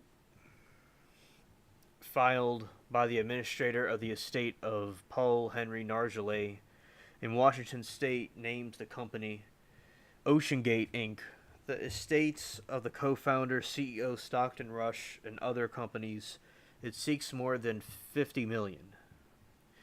It argues Rush used carbon fiber for the craft's hull, a material not previously used in the submersibles that he refused to get certification of, and could have proved the outside expertise that could have prevented the tragedy, and that those aboard most likely would have known they were about to be deleted.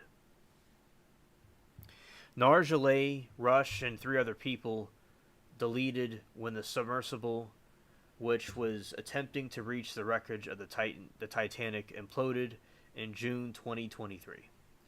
One of the deleted was 19-year-old Nargeolet, may have been deleted doing what he loved to do. So Sarah, it was because of the connection, there were some problems. It was not Stockton Rush, but Nargeolet Rush. It was Nargeolet, what he loved to do. But his death and deaths of others in the Titan crew members, the lawsuit filed on Tuesday in King Country. So those lawsuits that were held against, so they're talking about not Rush but Nargile.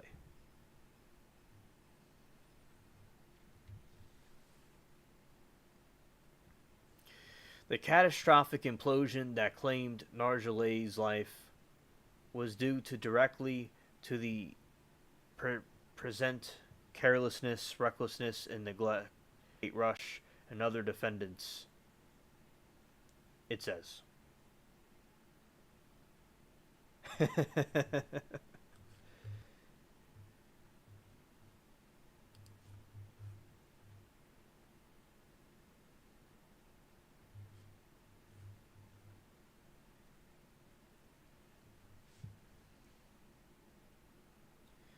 Hello, Kathy.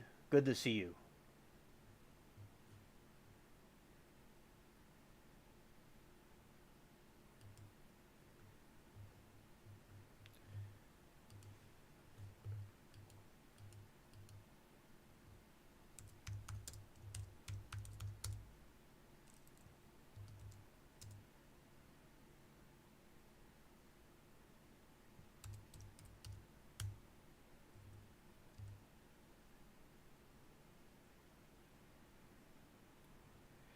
Amanda, I'm not aware if Rush ever went down there alone.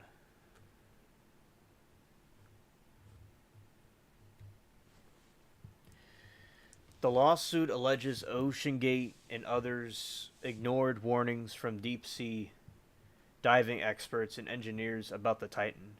This suit argues that modern commercial crewed submersibles for deep sea exploration are generally made from titanium, but that Rush believed titanium was unnecessarily heavy and directed the hull to be made from carbon fiber. This reflects what happened with the Titanic, how they took out all those lifeboats because they thought the ship was ugly.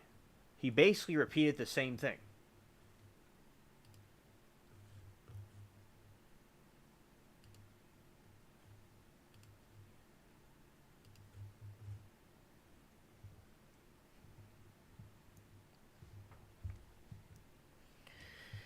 Rush also declined to have the sub certified by the DNV, a classification organization that advises the maritime industry of safety. Because of the choice by Rush, there were no independent or third-party sources. Oh wait.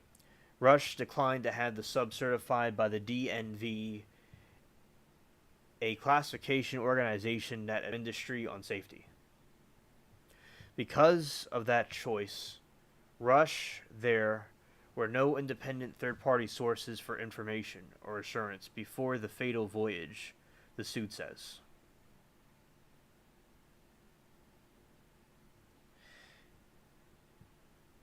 It's ironic for sure. And Kathy says hello to Mary. Because of that choice by Rush, there were no independent third-party sources for the information or assurance before the fatal voyage, the suit said.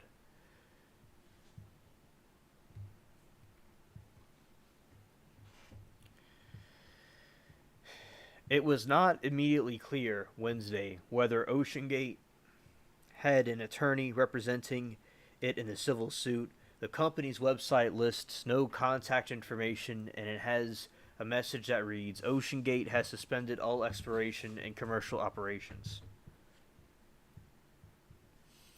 The disappearance of the sub on 18 of June 2023 sparked a frantic search to rescue its crew in multiple countries, sent resources to help the U.S. Coast Guard led effort. The Coast Guard eventually said debris had been located and human remains had been found and returned to land.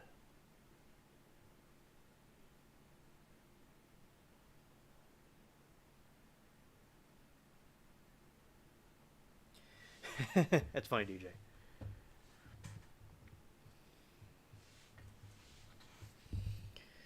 The disappearance of the sub on June 18, 2023, sparked a frantic search and rescue.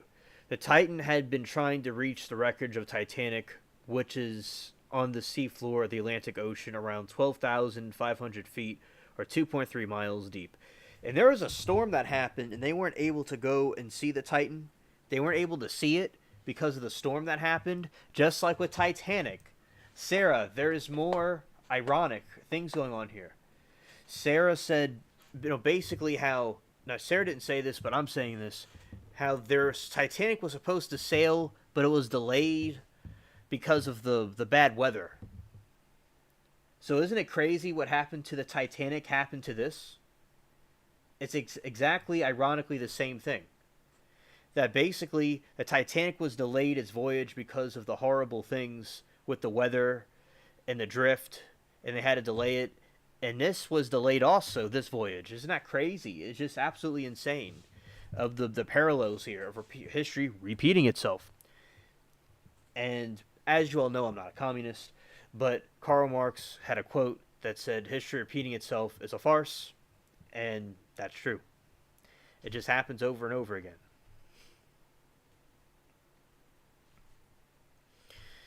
The Titan had been trying to reach the wreckage of the Titanic for all that time, and Nargeolet was experienced diver known as Mr. Titanic. He had completed 37 dives to the famous wreckage over his career.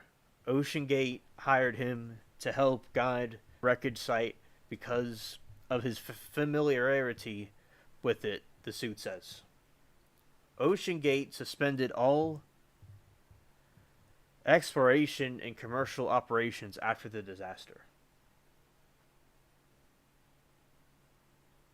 Yes, so Sarah.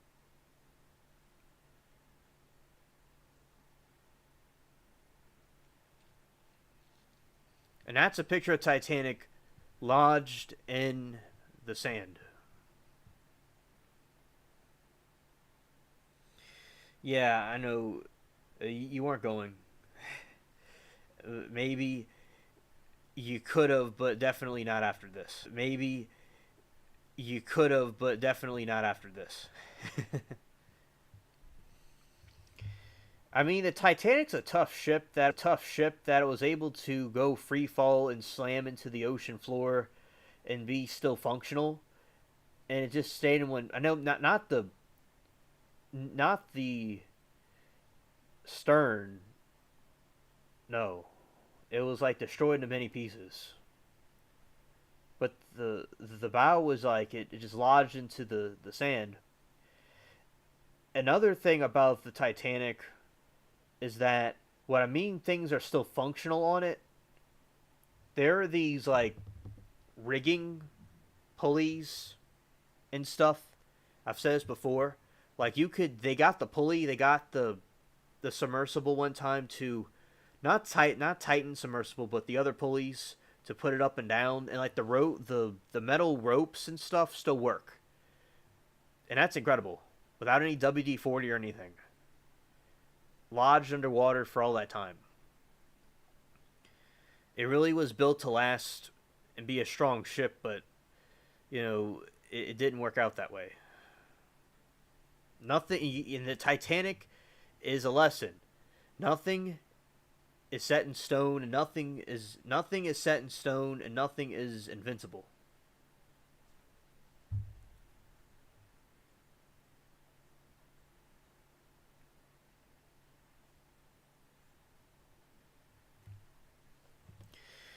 The Coast Guard opened a maritime board of investigations into the implosion to determine its cause.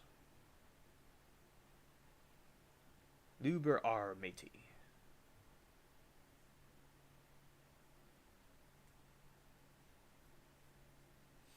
Yeah, DJ says, Mandy, absolutely not. I'm with you. My call a land luber. Luber. I've only heard that word in a pirate accent, so I don't know about the spelling. That's what he said to Amanda. The Coast Guard opened a Marine Board of Investigation into the implosion to determine its case. A public hearing is scheduled for September 16. Also deleted in the implosion were British billionaire Hamish Harding and prominent Pakistani businessman Shahzada Dawood and his 19-year-old son Soleimani. The lawsuit alleges the chilling detail that the crew would have been aware of the sub was about to implode. Carbon fiber makes a crackling noise under pressure, and Rush installed an acoustic safety never be determined. Experts agree that Titan's crew would have realized exactly what was happening, the suit says. Rush vaunted acoustic safety system went under extreme pressure, promoting the pilot to release the weights. And attempt to abort it, says common sense dictates that the crew were well aware they were going to be deleted before being deleted.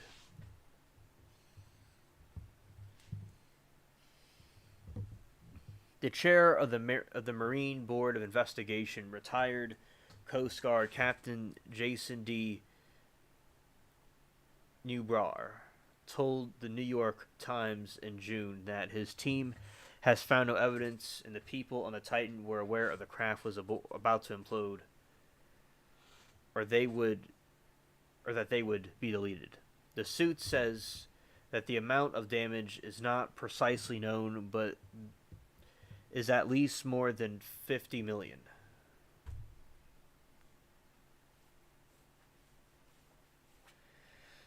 Amanda says, DJ Luber, I never heard of that before. I had to look it up. Same for me. I'm going good off. Going to the ocean. No thanks. Oh well. Sarah says, Luber R matey. DJ. I like that, Sarah. That was really cool what you said. Thanks. I like pirate talk.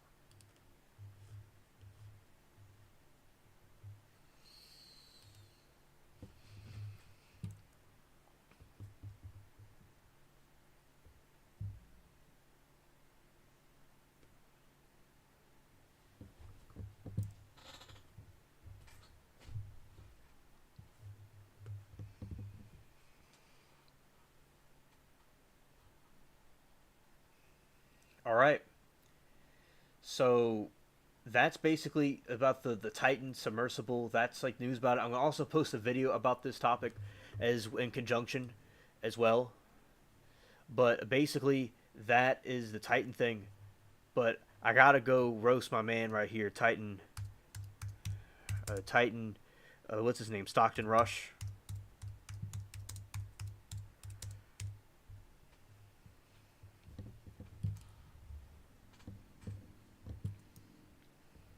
Look at this man. Look at this man. Like, you got that look on your face that you got yourself a tin can. Lord, you got yourself a tin can from Home Depot, and you're going to go, and you're like, yeah, I know more than everybody else because I'm going to go down to the Titanic multiple times, and I got myself the limelight. Going down deep inside a gigantic target, going to fly up like a kite, but that didn't happen. Pride before the fall. It's time for everybody to stop playing amateur paintball. Because that's what it is. It's like shooting back and forth. Alien pirates will be. Alien pirates we be. Facts.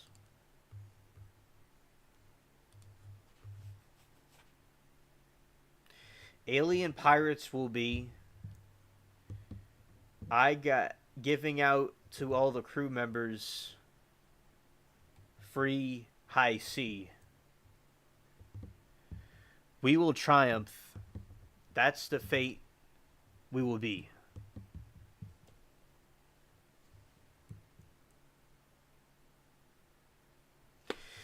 Amen, Kathy. Facts. Exactly. And because okay, there was all these things, Kathy. Last summer, we were like looking at it all night. It was so fun. He looks overconfident. He does. So basically, Kathy, what happened was they released the weights off the submersible, and they're about to rise up. So they were trying to abort the mission because they knew something was going to happen. And Stockton Rush, one thing he did that was good, I guess. He puts a mechanism in there so they would know that something's about to happen. And he thought that he had time. So something happened where there wasn't as much time as he thought there would be. And it's, Kathy, it's very, very sad. It's horrible. They remember at the time it happened, there's theories that the Titan lost power or something, and it just went down like a free fall, and then it like stopped. Some people thought it crashed. Others thought that, the power may have went out and malfunctioned.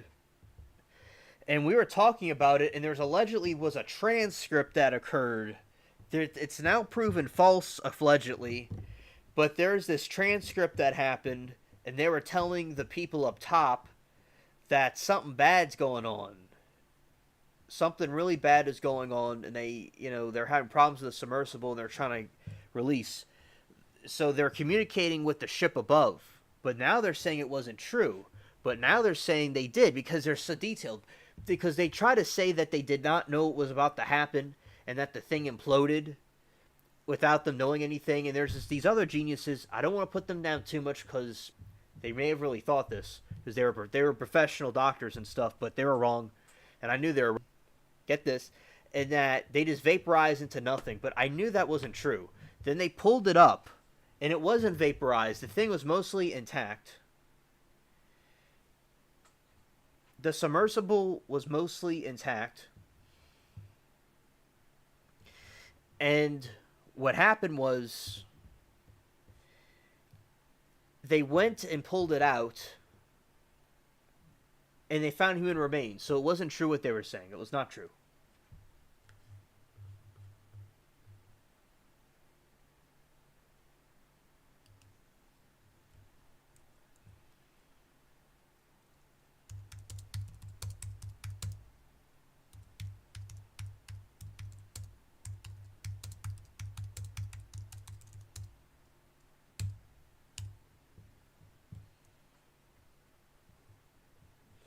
All right. Amanda said, Sarah, when I was little, I wanted to be a marine biologist. I don't know what I was thinking. The ocean is so terrifying. Yeah. Yeah, so it may have cut off a little bit for a second. I'm watching this gear, or like right here in the app, and it went out for a second, but it's still hanging in there right now, so y'all can hear me again. But all right, it's getting better. It went green a couple of times, so I don't. As I said, I think the wind is causing this, but it went green a couple of times, so y'all were able to like interact with me and see what I was doing perfectly fine at some points. But anyway, I can't believe they tried to lie about it at first. Oh, I know, it's absurd. Look how menacing this dude is.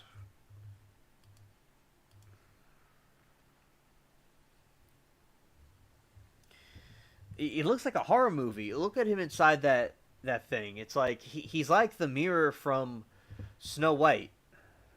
He's the mirror on the wall. It was him the whole time, and he devised himself this plan to take more lives.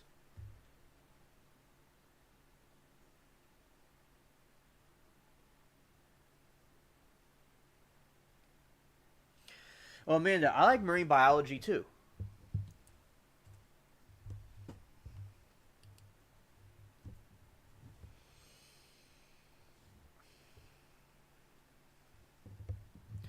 You see, look at this menacing dude.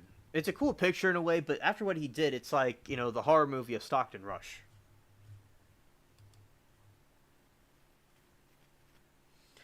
There he is again.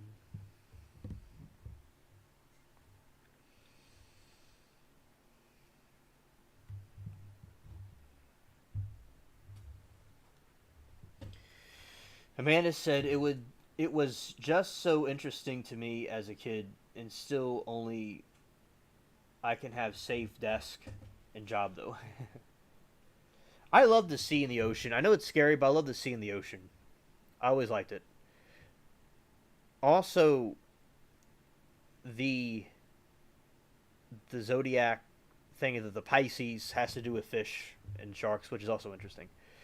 But yeah, so basically, but besides that, I always loved the sea. I like Pirates of the Caribbean.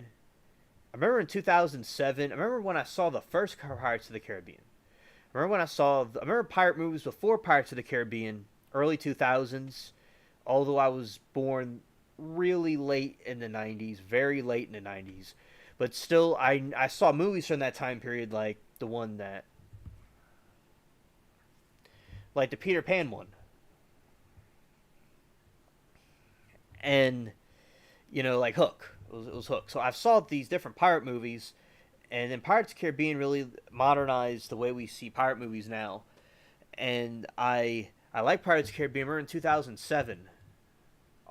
That one is one of my most favorite ones. Is the second one because I remember the greenery. It's a lot like my yard, in my area, as you all know, and I love the cinematography was perfect. And yes, what the CGI for Davy Jones has beat all the modern Marvel movies, all the movies that came out recently. The CGI for Davy Jones and that pirate movie from 2007 has beat everything. So they made movies great back then. Not saying there's not good movies now, but it was really different how they constructed things back then. But with the ocean is a very scary place, especially for the pirate movie. It was really scary, yeah, very scary. And my friend and Nash, detailing my friend from first grade that comes in here in the chat sometimes. He was talking about he used to go, not me, but he went out in the Gulf of Mexico, and he did fishing with his uncle. He would catch fish and shrimp and stuff, and he sent me pictures of it. And it's beautiful back at sea. It's very ambient and terrifying in a way also. It's very, there's just miles and miles around there's just water. To me, it's very interesting. I like the ocean, but yes, it's also very scary.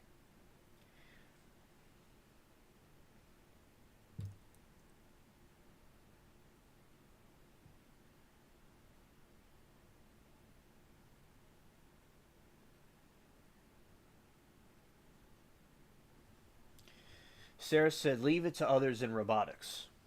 Amanda says, Kathy, it's not just the animals. The ocean. The ocean itself is so dangerous. Heck, even the Lake Michigan has claimed so many lives this year alone. Yeah, so the scripture says, pride before the fall. And look at it, look at this, man. It's like they're all bolted in there, by the way. And something about the guy Ismay, bro, or he didn't design it. He might have drawn a sketch for it. I saw it in something, but Thomas Andrews, he's the one that designed the Titanic and built it and everything. But Ismay was the CEO of the company, and he got off the thing. He got off of it, the Titanic, on its maiden voyage, and he was the one that suggested that there shouldn't be any lifeboats because it might be ugly looking. He wanted to raise the Titanic in 1912 and 1915 when they didn't even have the technology for it. Then World War I happened. But this man wanted to raise the ship. It would have been better to raise the Titanic back then in theory because it wouldn't be as damaged and wear and tear. But then again, everything would have been fresh. Like the grave site would have been very fresh.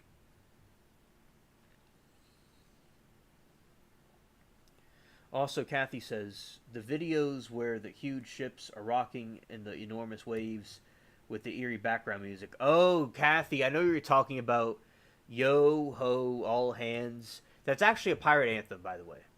But yeah, I know exactly what you're talking about, Kathy. I know exactly what you're talking about. And, oh yeah, Kathy, because they have these shorts on the ocean of the North Sea. And some of my Viking ancestors, because I'm related to them through my British side, I'm sure most everybody is technically, but basically the Vikings, they went the Northern Sea, and the Northern Sea is very, very scary. But yeah, but basically this is, Stockton Rush, and that's the new update about it, and I'll be making a video about it. It's that they're making the lawsuit against Stockton Rush. I mean, not Stockton Rush himself, I'll rephrase that. Against Stockton Rush's company, Ocean Gate.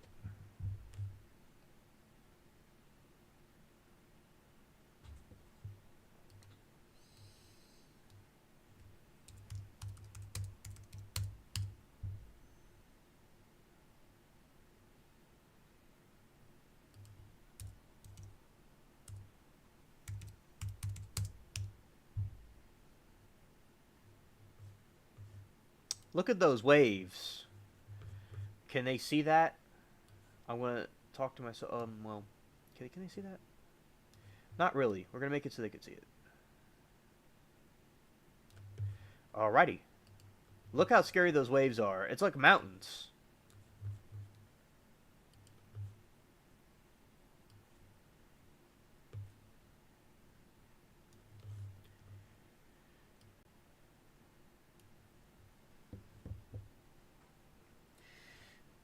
These waves are like the mountains. And I'll read y'all some of y'all's chat messages.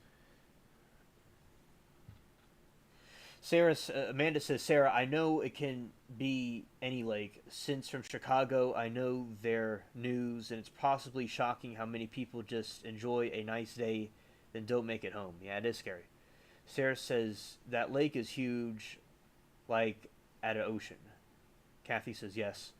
Hook was the best. Watch it every Christmas. Facts, Sarah. Awesome. I remember, I want to get into another throwback about something I did in like 2018 in a moment.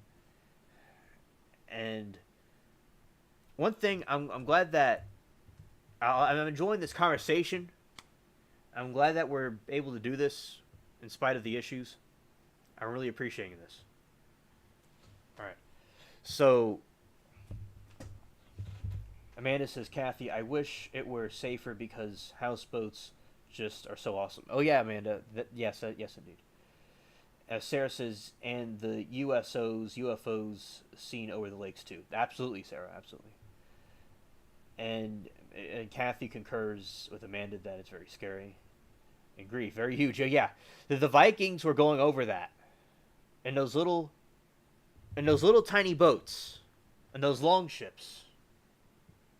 In the long ships, the Viking ancestors, they're going over those things. It's like, I remember when I would hear about the Northern Sea, and from the music and stuff, like, there was like some metal music from the 90s about the Vikings, and they really weren't kidding about the Northern Sea. That's why it was so harsh. I mean, in the music, yeah. It's those little boats that took some, balls of steel to do that. These people had no electricity. They were just going off by, although they didn't believe that they believed in pagan gods, but they went by their faith, and they went by their excellent suburb navigation skills, and also later on the Europeans and different people that went overseas and stuff. Very, very intense to go there.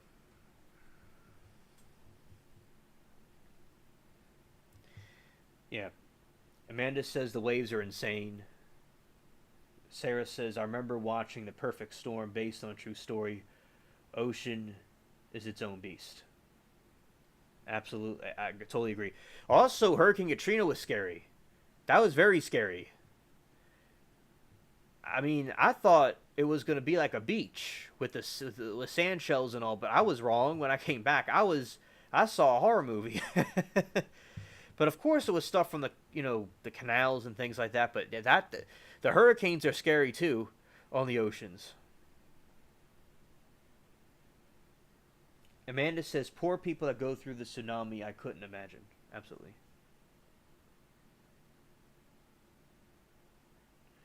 Yes, Amanda, absolutely, amen. And it's like, as I said, I'm glad Kathy's here. I know it's very late. I'm glad Kathy's here, and everybody's getting along and talking to each other. I really enjoy that.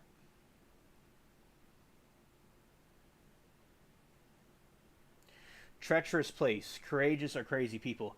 Exactly, Kathy. You know, as the saying goes, they either were extremely dumb or courageous. Yes, indeed. Yes, indeed.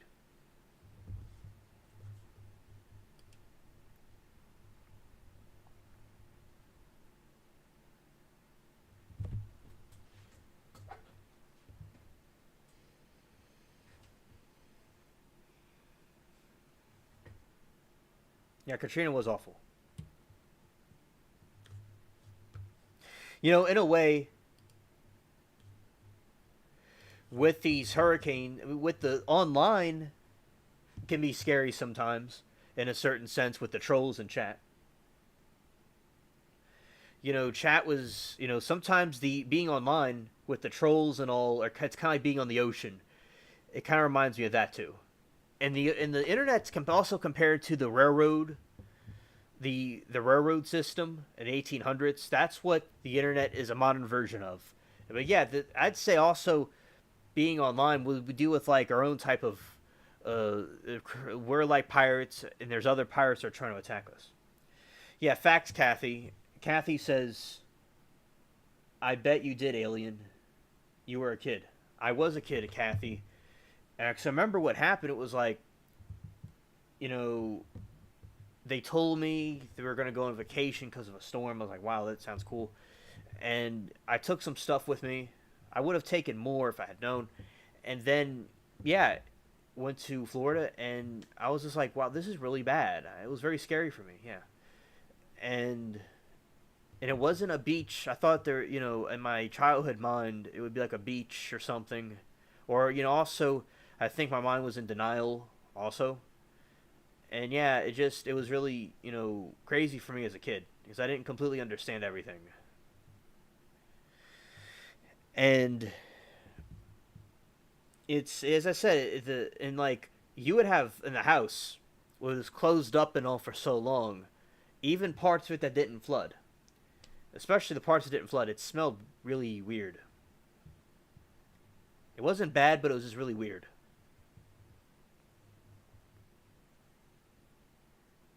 It's like this place is this couldn't get any worse. This smells like it smelled like, you know, destruction and death.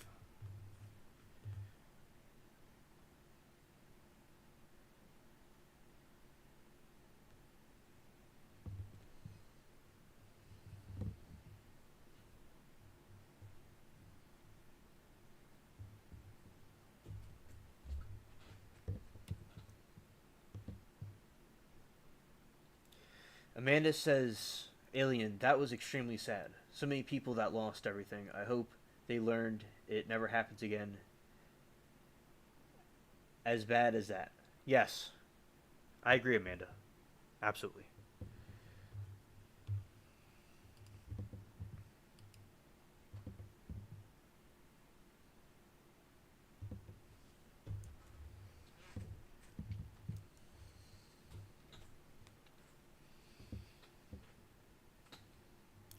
This is some of the accents that happen. Look at all that stuff it just dumps off.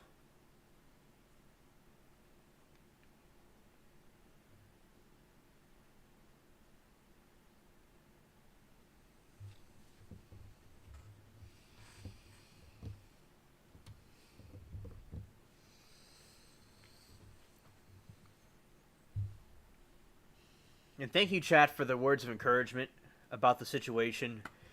It really makes my night and my day because, you know, look at me now. I'm on YouTube and I'm living in the house I want to live in because I prayed about, as Amanda says, be careful what you pray for, you might get a hurricane, as she says.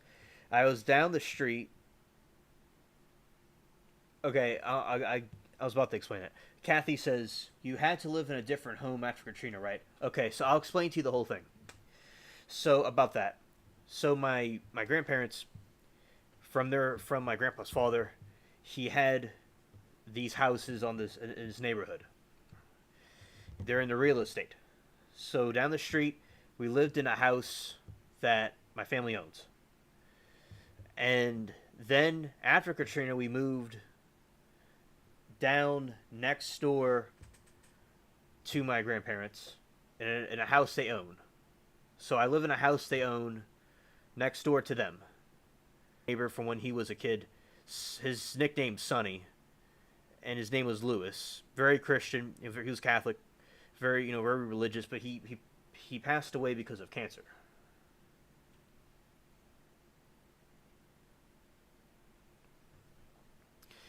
So then after that, after the guy passed away, they okay, it's working now. After he passed away, my grandparents bought the house from the family. So this happened in 2001 or 2002. Then they owned it and they rented it out in 2005, and they had it all fixed and everything, and then Katrina happened. They had to repair 7 houses with their own money, and it wasn't really pretty when that happened. So that was quite a hard hit on them. So that's what happened, and I prayed for a bigger backyard because my yard was a nice house inside.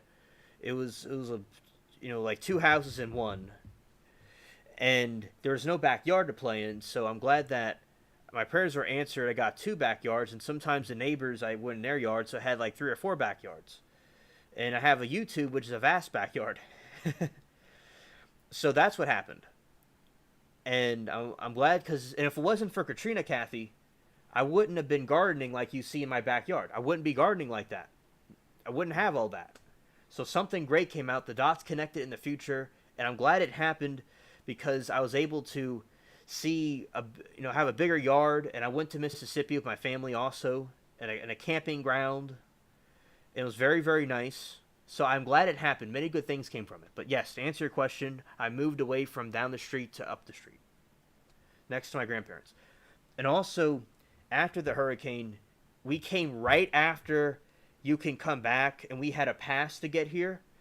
And I saw the Superdome with the roof torn off.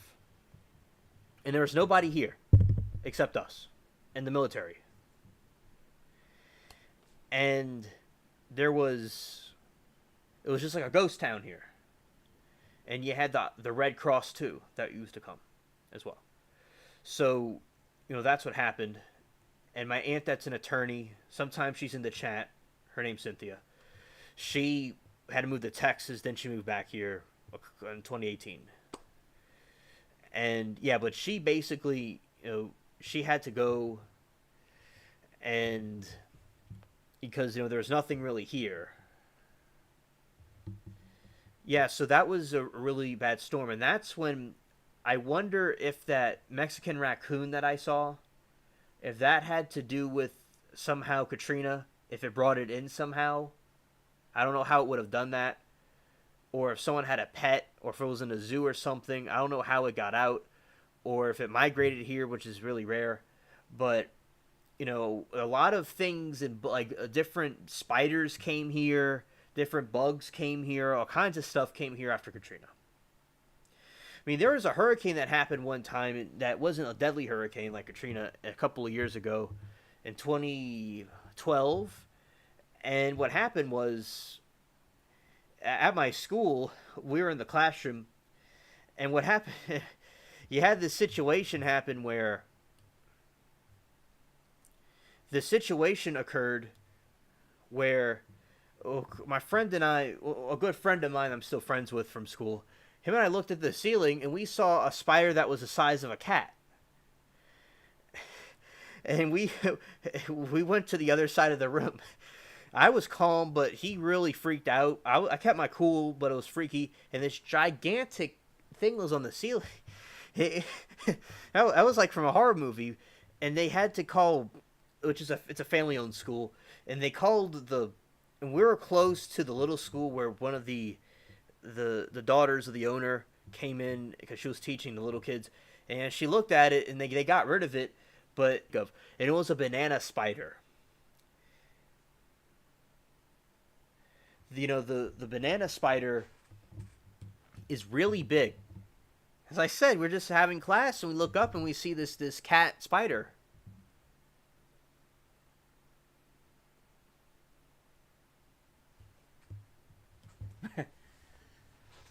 Exactly, Kathy. Right. And my family in Katrina lost a lot of things.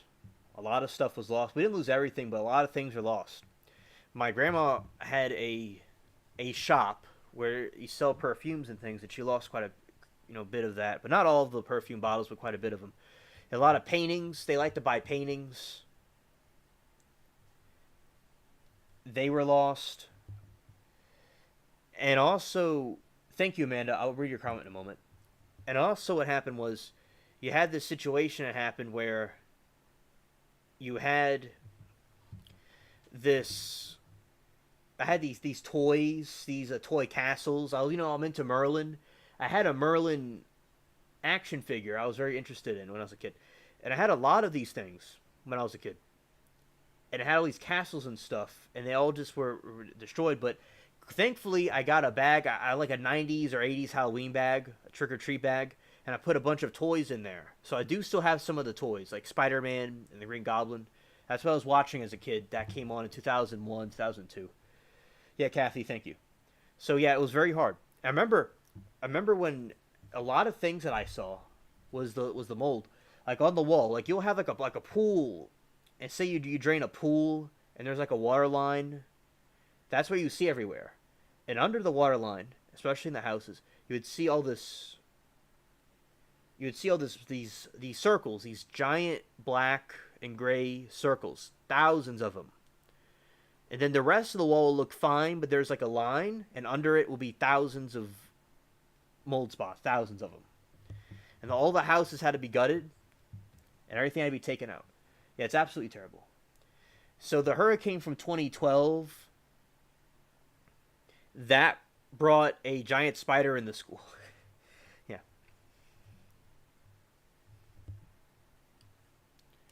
I'll show you all the banana spider.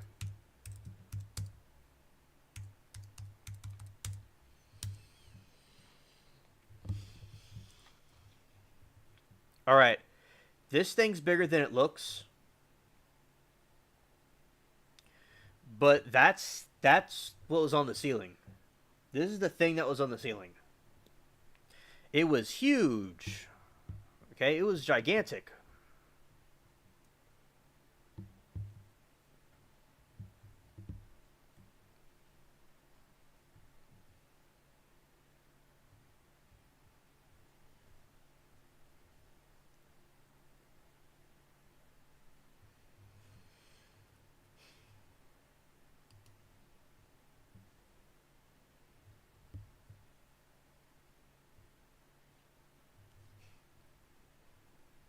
Okay, this is a hand comparison. Look how big this thing is. Good grief. Like you just chilling. You just chilling, and you looking up and you see this big thing. It's like, whoa, hold on a moment here. Yeah. Another story about bananas. My good friends down the street, they had this banana. They had a banana tree. My friend, somebody knows somebody that had banana tree, and I got a bunch of imports of bananas, a big bag of them, and they're so good. They're mini bananas. These mini bananas were so good. Oh, Kathy, I don't blame you.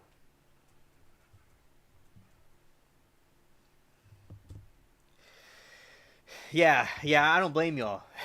I mean, it was a surreal experience. And I don't blame my friend for freaking out, okay? Like, we're just like looking up. I'm just like, wait a minute.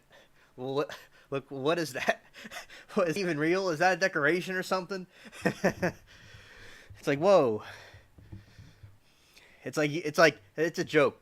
Sometimes you gotta worry about people or students or bullies or attacks or something.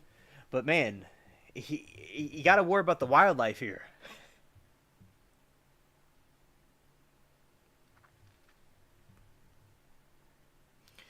Oh yeah, absolutely. But speaking of the bananas, and I got they tasted so good. The bananas, they were so excellent. I'm so glad that I'm very spoiled. I'm spoiled everywhere I go, and I'm glad that I knew the lady since I was a kid, and she gave me the bananas, and I ate them.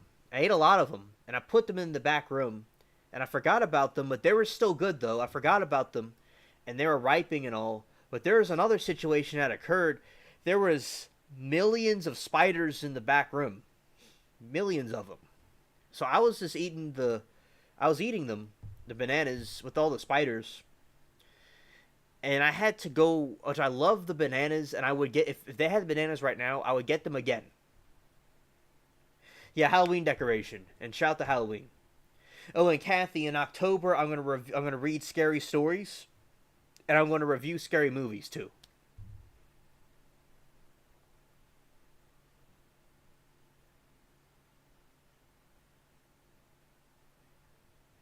Oh, yeah, Amanda. But see, the thing with the spiders is that I look if they give me the bananas right now, I'll get the bananas again right now. I'll get them right now. They're so good, and y'all would love them too.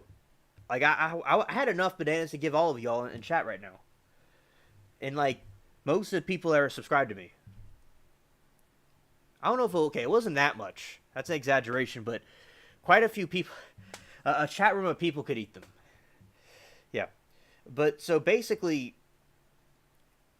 it was, and I had to get some of the spray and just go and do my thing. And really, where did the spiders come from? I don't know for sure, but I think it could have had to have done with that.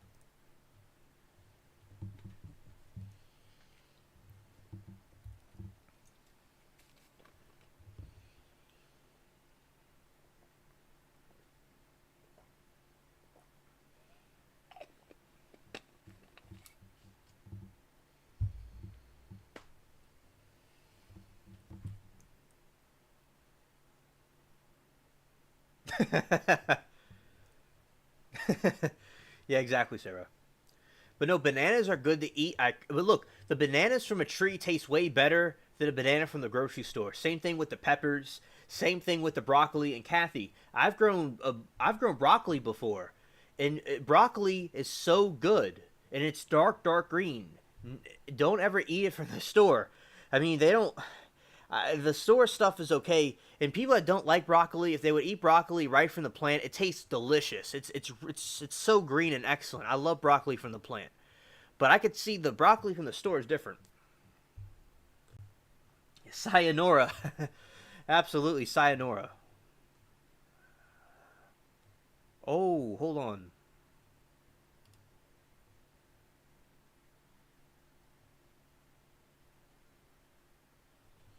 Yeah, it is interesting. So look, a dude bought himself a banana and he got himself a spider. Oh, Amanda, I'll surely keep yours. I surely will keep yours.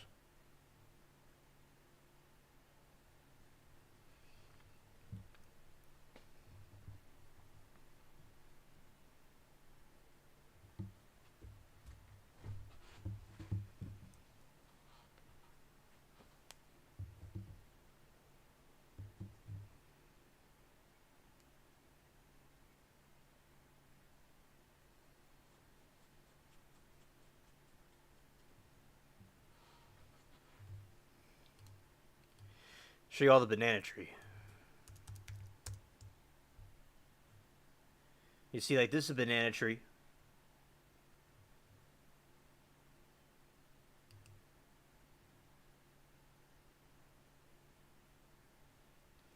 Shout out to the... Oh, and my backyard.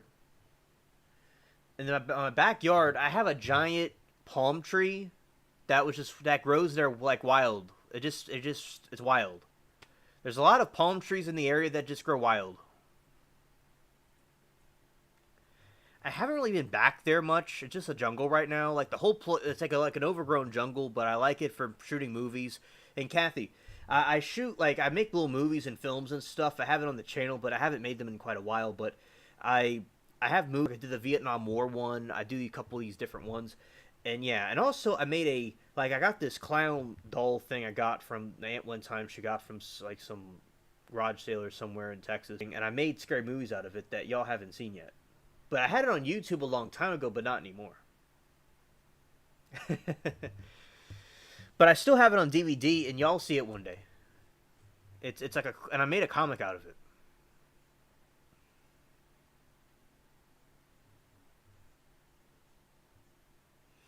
This is reminding me of the banana song from Beetlejuice. By the way, they're making a new Beetlejuice movie.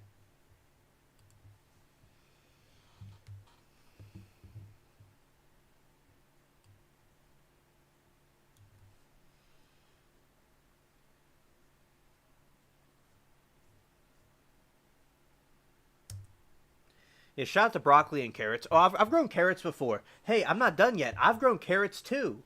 I've grown carrots too.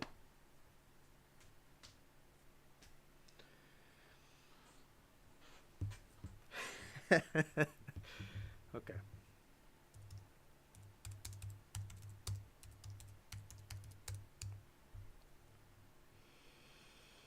All right. And we're still going to be talking about this topic, but I'm going to talk to you about the other part of the stream I was going to talk about, which is the Loch Ness Monster. And all opinions I'm open to, because I do not know everything. And I'm going to be... Thank you, Kathy, very much. And Sarah, I want you to give me your thoughts. And chat as well. And we're going to dive into this, and we're going to be talking about the Loch Ness Monster, all right? And I'm going to be also doing a video about the Loch Ness Monster too. I'm still doing research on it. And right now, the film, what's in production right now is the new Merlin video. It's in production.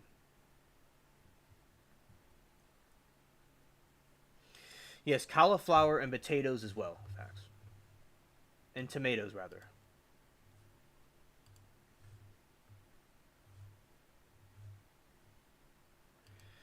Alright, so this is a conspiracy theory about the Loch Ness Monster. And it's allegedly there. And if it is real, it's some sort of prehistoric creature that survived extinction. And we have a situation here, and basically we talk about that the theory that the fallen angels created these hybrid creatures, and this is one of the hybrid creatures they created. That's what the dinosaurs are, in theory. That's one of the theories about them. And there's this stuff going with the Loch Ness. Now, as Sarah pointed out last time, which is a very good point, is that the Loch Ness, the Loch is very deep, and also it's very murky. So it's not the easiest thing to see if you were to go and look for it. And it's not like, say, the ocean where you could just drop something in there. It would be very expensive to go and drop a thing in there and go and look for it.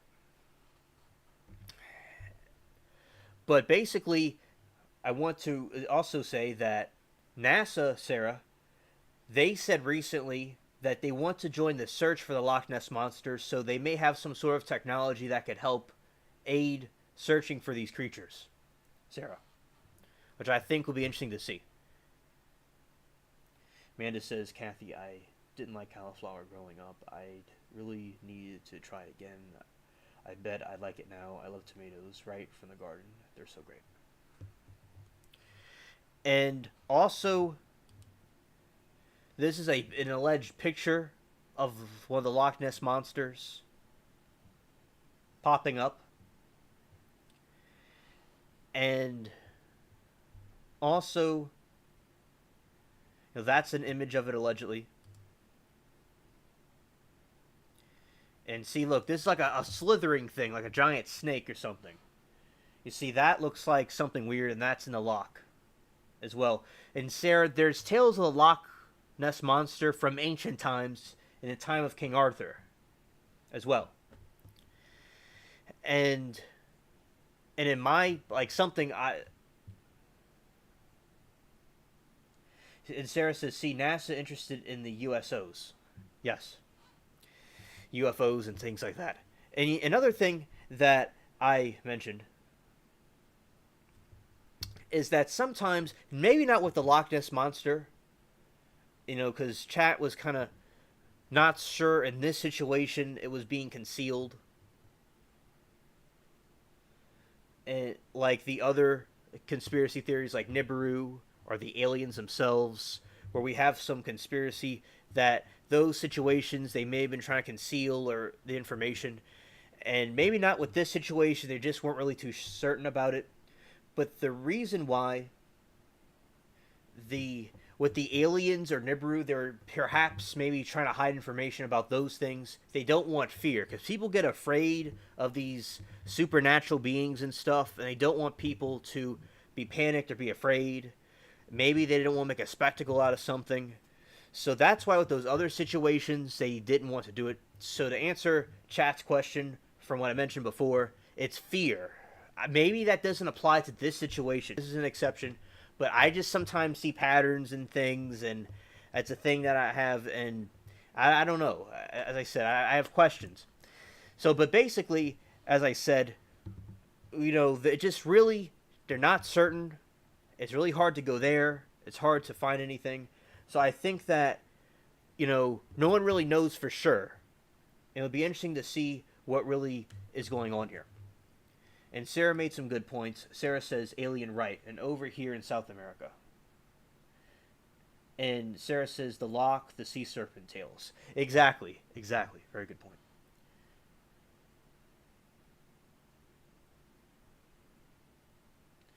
Ah, thank you, Sarah.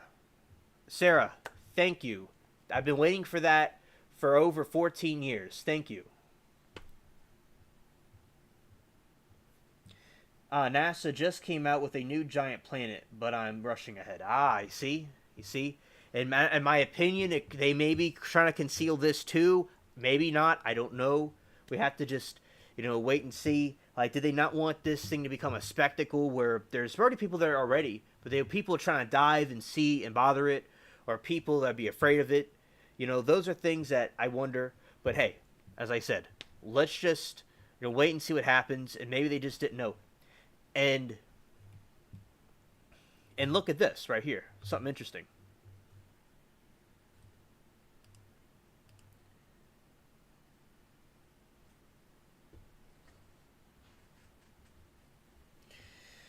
Facts, Amanda.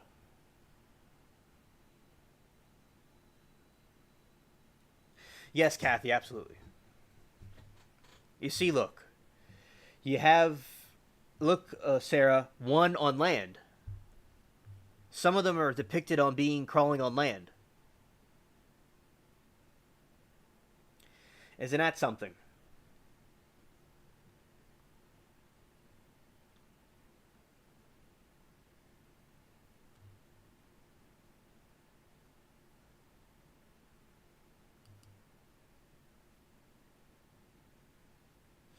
And the giant planet that I'm talking about is Nibiru, Planet 10. My friend back I knew since 3rd or 4th grade, him and I talked about aliens, and he was very into Nibiru and telling people about it, and a lot of people thought he was like crazy or nuts. But science is now confirming that there may be a giant planet out there, but for many years they said it wasn't true, and teachers and people said it wasn't true. It's like with the silver price manipulation, and like with the silver shortage that may be going on. It's like people, they hide it until they can't hide it anymore. And there's all these planets in the Kuiper Belt that's outside our solar system that's orbiting some other planet. So Nibiru is this giant red planet that over a couple thousand years or so, it orbits by our planet and may cause weather issues and stuff like that. And they don't want people to be afraid of it, so they concealed it until you couldn't conceal it anymore. So that is the story of Nibiru, Planet X, Planet 10. Because they try to say that Pluto is not a planet, but it is.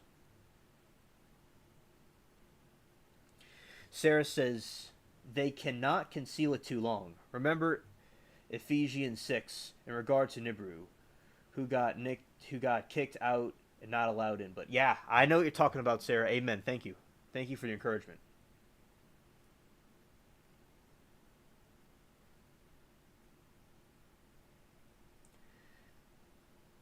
And Sarah says, fully possible a survivor dino. Exactly.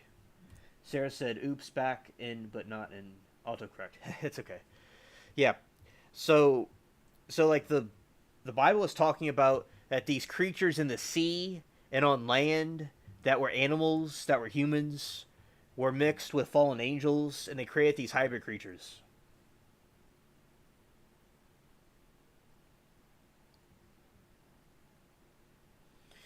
Kathy, thank you so much, Kathy. I know it's very late, but thank you for coming here and spending time with us. I had a great day with you at YSL, and Callie was here earlier. And her and I talked about YSL and law and crime and stuff. She was here earlier, but I had a great day with you, Kathy. Thank you.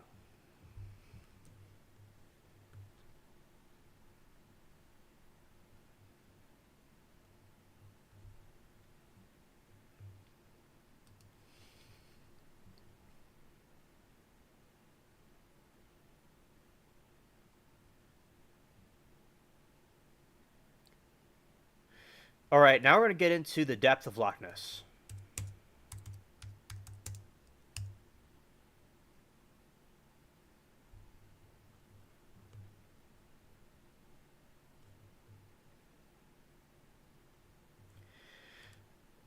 All right, this is the depth of Loch Ness. You could fit the Golden Bridge under there.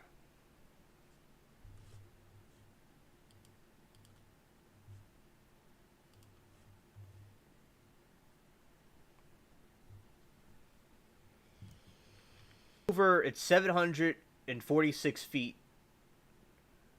Loch Ness is 745 feet.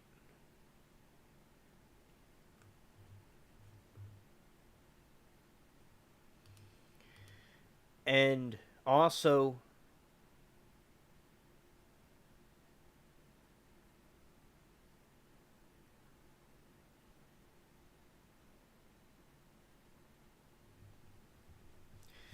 you could stack two statues of liberties on top of each other.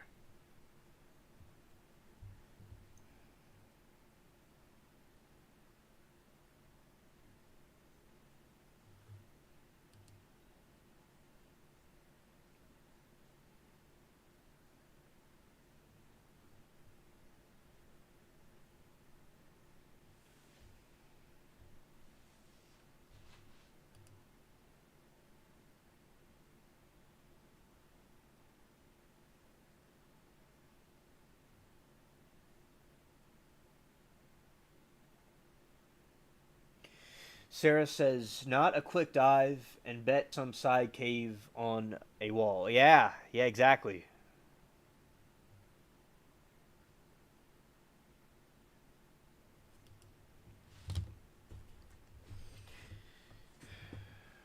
The Loch Ness monster may have been hiding in 900 feet depth trench. Hey, Sarah, exactly what you said. The Loch Ness monster may have been hiding in 900 feet depth trench. So it's maybe so there's a 900-foot trench in there. And Sarah says my cousin, who was a diver, said many a hidden cave in the walls of deep lakes. Thank you, Sarah, for the information. I wasn't completely aware of that.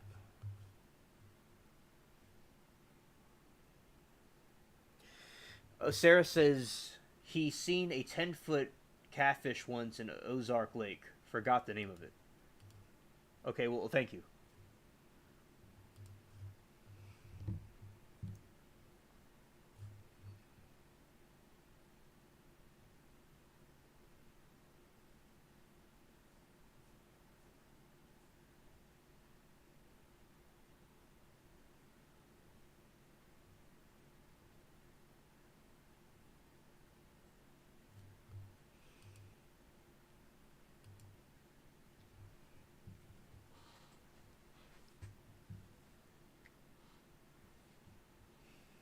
5. You could stack like 5 planes on top of each other.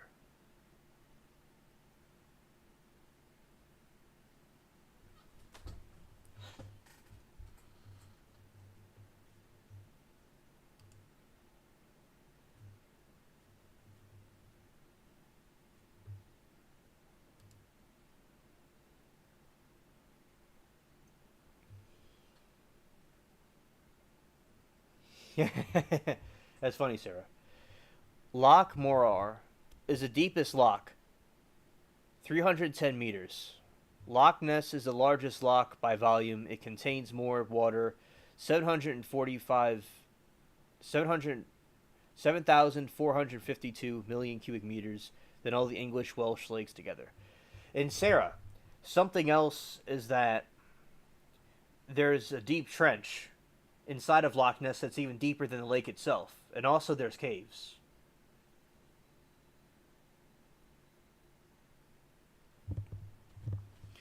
And the Loch Ness is 755 feet. The Titanic's depth is 12,000. Give you the exact number.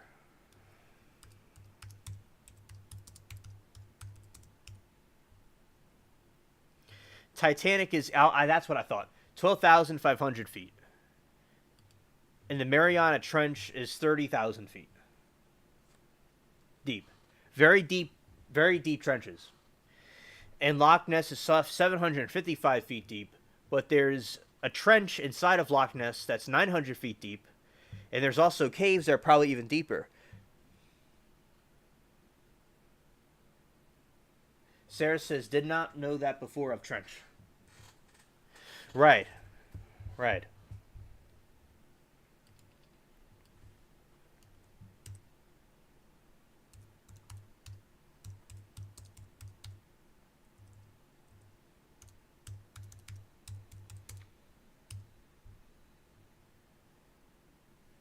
Yeah. All right, the Mariana Trench.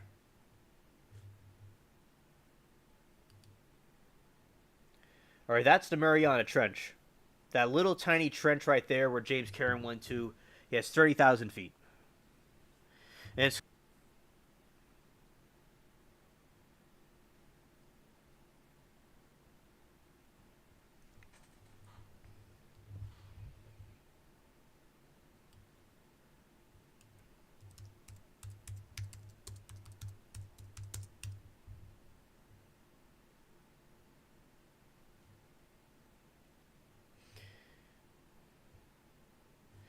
Sarah, something that I wasn't considering within Loch Ness.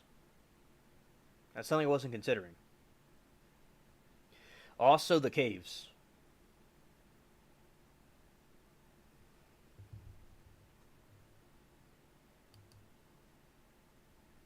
Sarah, I have a theory.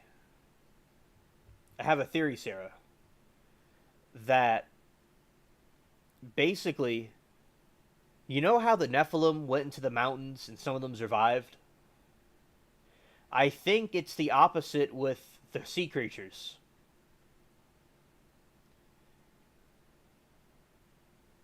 I think it's like with the sea creatures. The dinosaur sea creatures went very, very deep inside the trenches of the ocean and the caves. The sea caves rather than the caves above. And that's why some of them survived.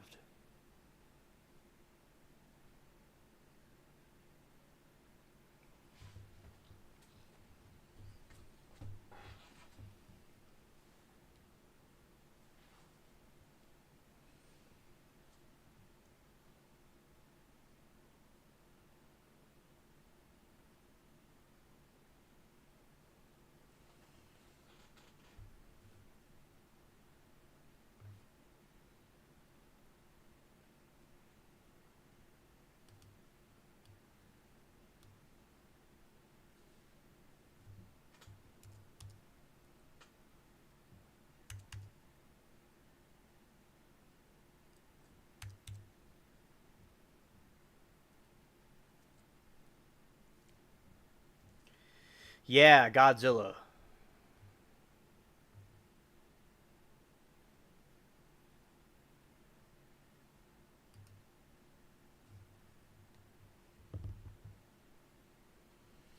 Thanks, Amanda. Thanks, chat. It's like reverse. It's like the underwater version of it. And maybe that's what the Kraken is. The Kraken is some sort of dinosaur thing. I'll show you all the largest squid.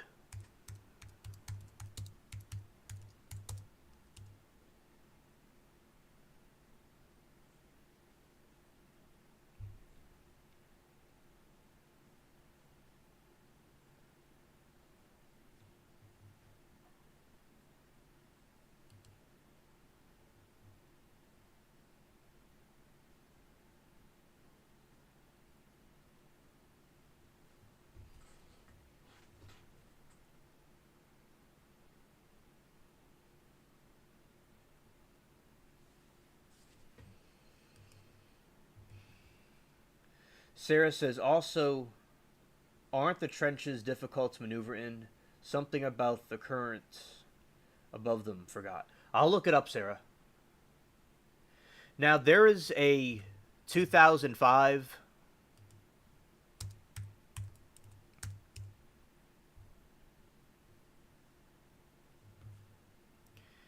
there is a squid that they found in 2005 that was the largest squid in the world underwater. And it was the largest squid in the world. And it proves that there's a Kraken type creature.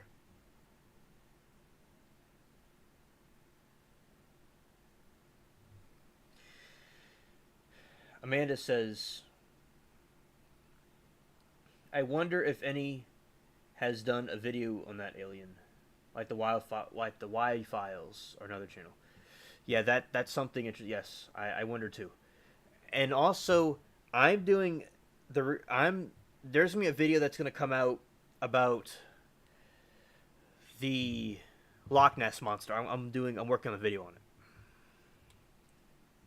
That'll come out at some point.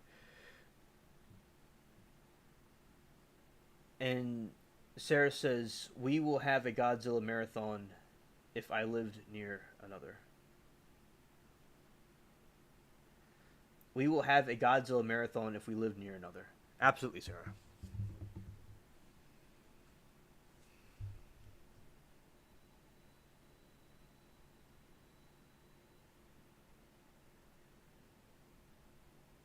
This is a giant squid on this whale. On a cachalot. On a calahoot.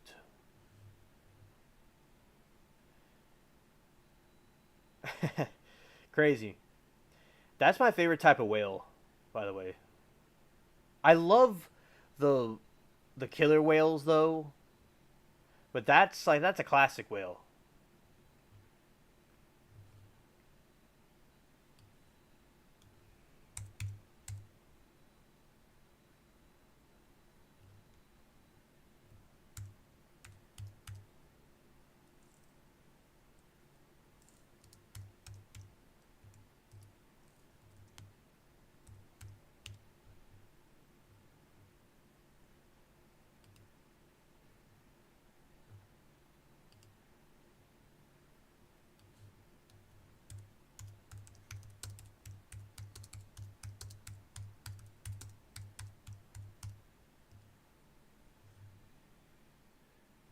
Yep, cachaloot.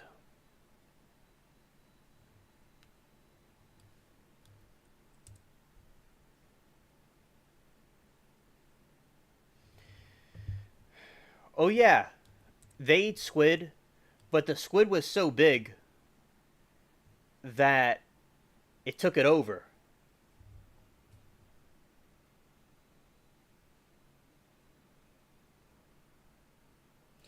Oh yeah, Sarah, I understand.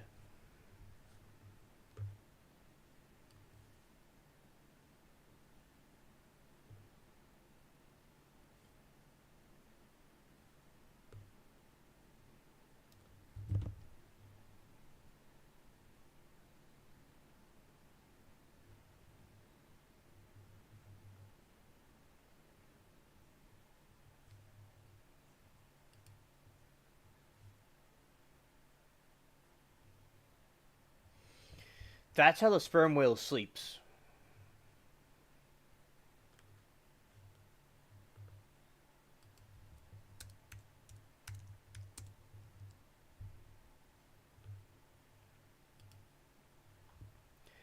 This is how the sperm whale sleeps.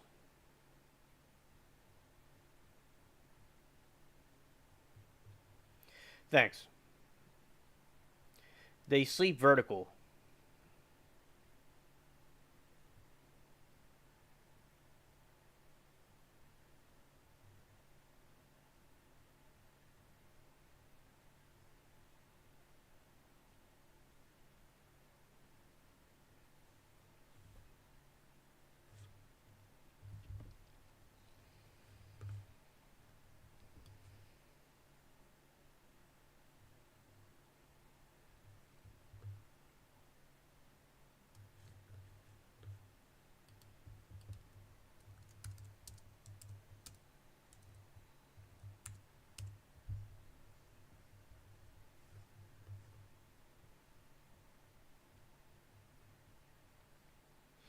Yeah, so that's when the sperm whales are sleeping.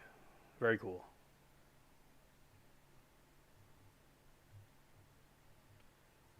There's so many interesting things under the sea.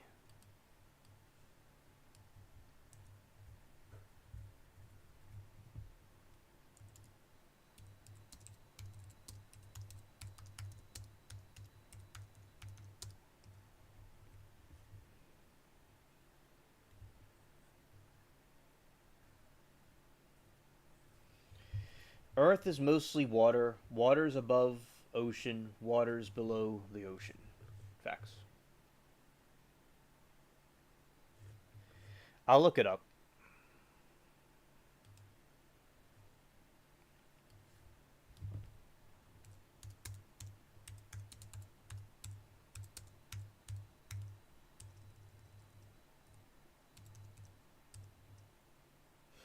I know bats do, Amanda. Bats do.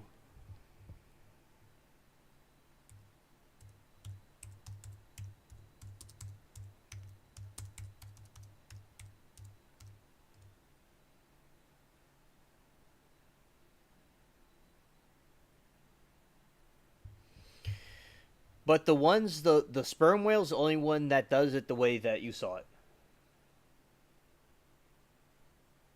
Sarah, I have. I have. It's a very, very good book. I've learned a lot of words from it.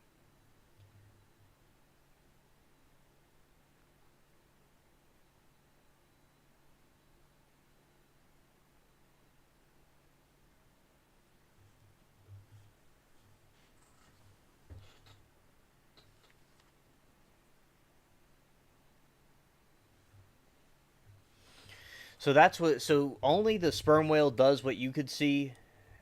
Only the sperm whale does that.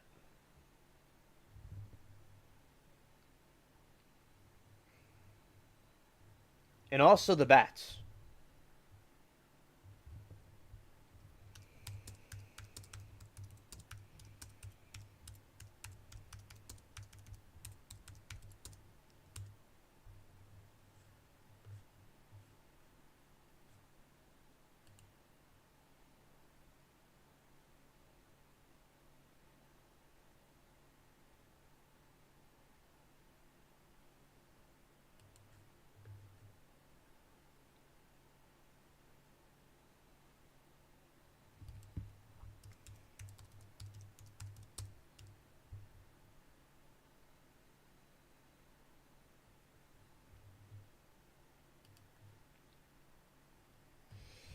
All right, Sarah, I'm going to answer your question about trenches.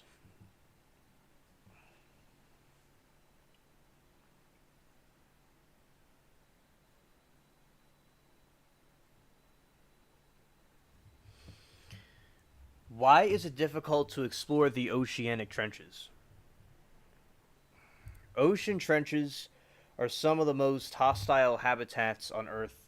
Pressure is more than 1,000 times that on the surface, and the water temperature is above freezing. That's why it's difficult. Pressure is more than 1,000 times that on the surface, and the water temperature is above freezing. Shout out to the bats. I turn into a bat when I go to sleep.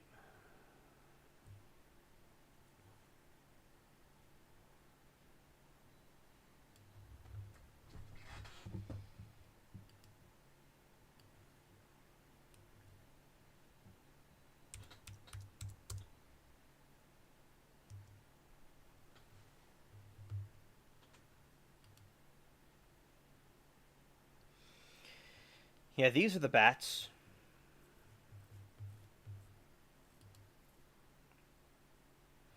That's a horse-looking bat right there. Look at that, chat. That's a horse-looking bat.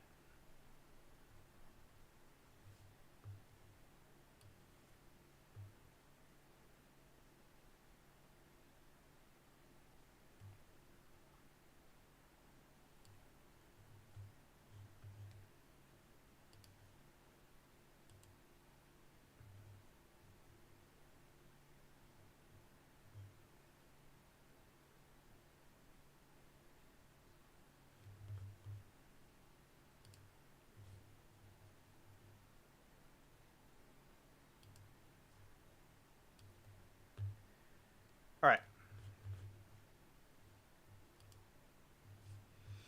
Yeah, crazy-looking bats. Yes. Yeah, bats are so cool.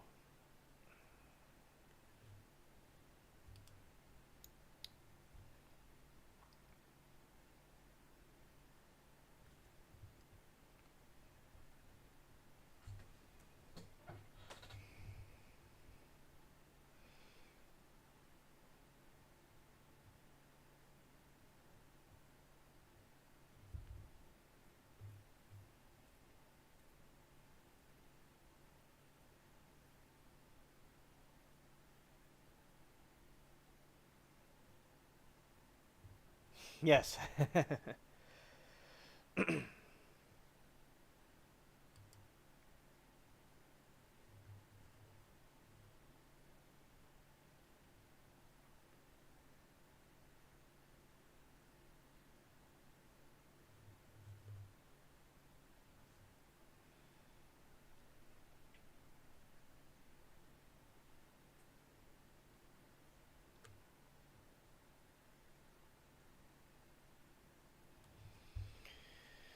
All right, we got the bats here.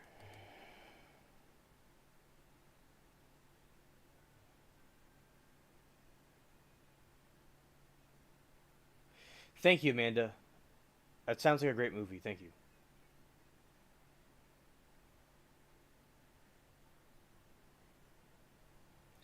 I'll look forward to seeing that. Yes.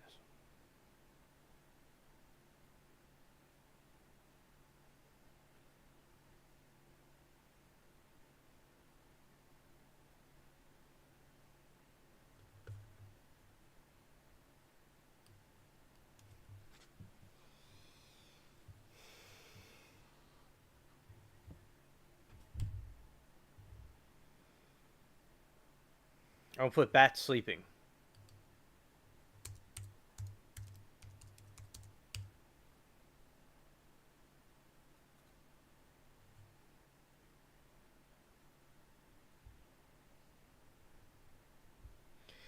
Yeah, these are the bats sleeping upside down. So cool.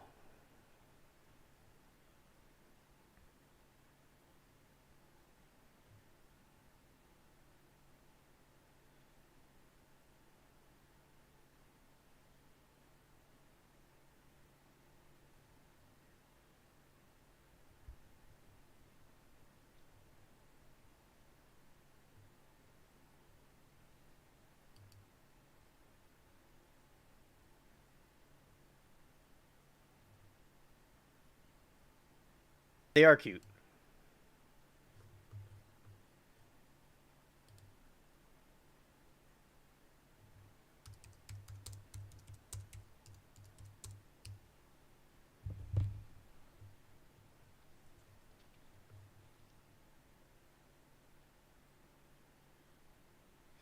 Yeah, I really like them. They're very nice. I like the. It's so cool how they sleep like that.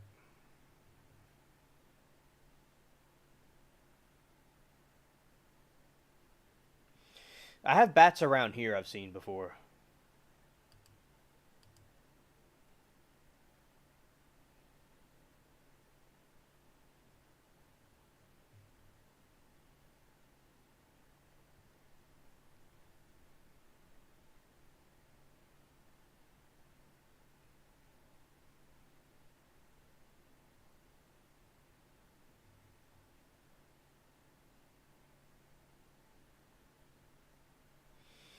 Yeah, very unique.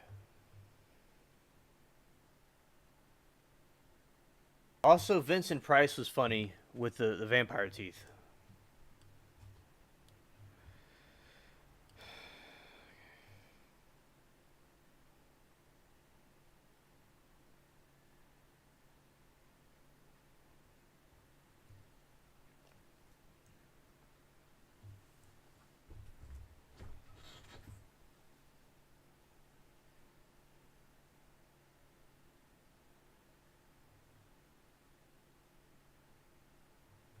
All right, I'm still here. I know I kind of stopped talking for a moment, but okay. So now it'll be the a shark.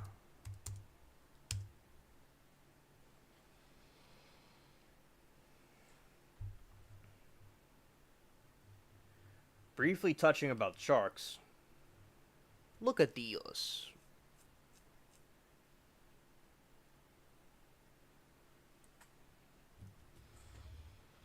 You know, like with this shark right here, you have, he looks real angry, but it's a nice blue color. It's nice. I like the way it's drawn, painted, and that's really nice too. Really black eyes.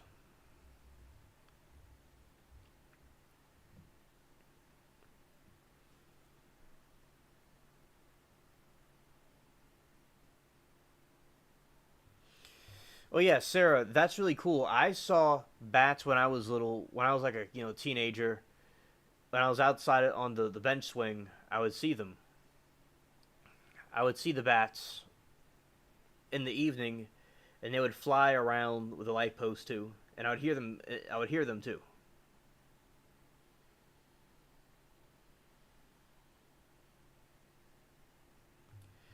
Yeah, bats are really cool. The bats that I saw are very small.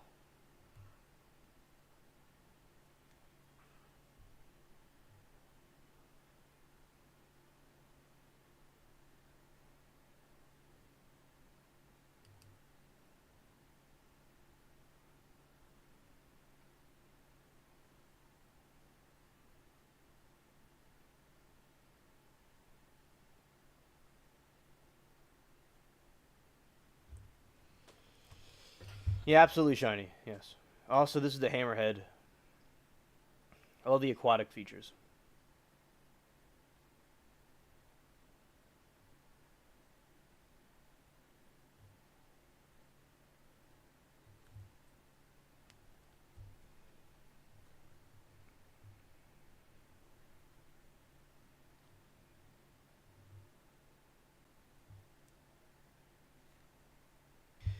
Also, Amanda, I'm going to tell you something about Star Wars.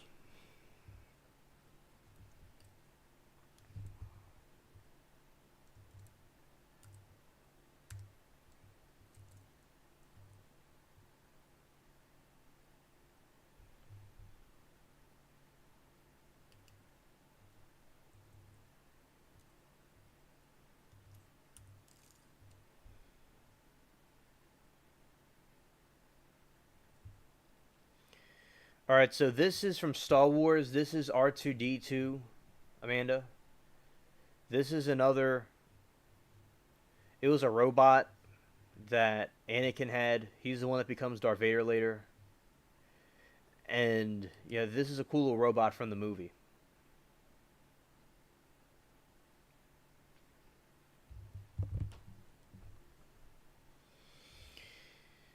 I could look that up, Amanda, why their heads are shaped that way. I'll look it up in a moment.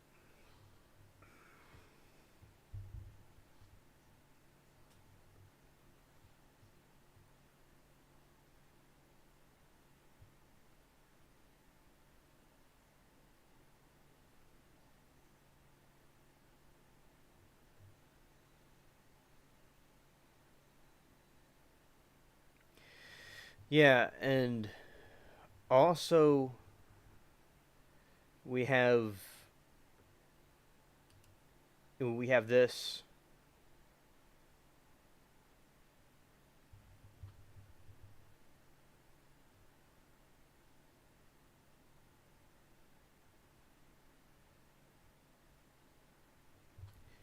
Yeah, so that the gold dude is CP30, In R2D2, I'll read a little short thing about him. Yeah, he's really cool.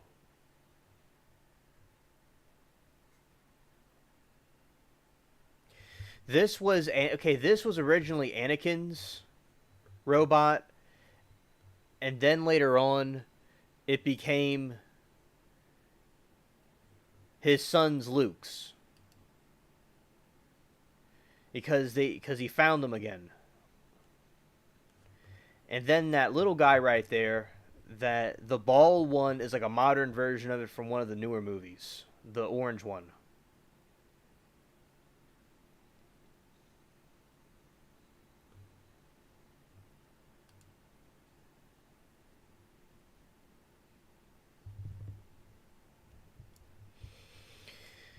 A resourceful astro merch droid R2D2 served Padme Amidala, Anakin Skywalker, and Luke Skywalker, in turn showing great bravery in rescuing his master and their friends from many perils.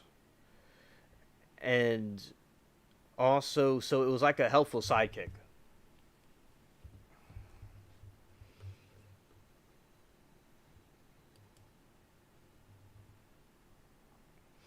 The name derives from when Lucas was making one of his earlier films, American Graffiti.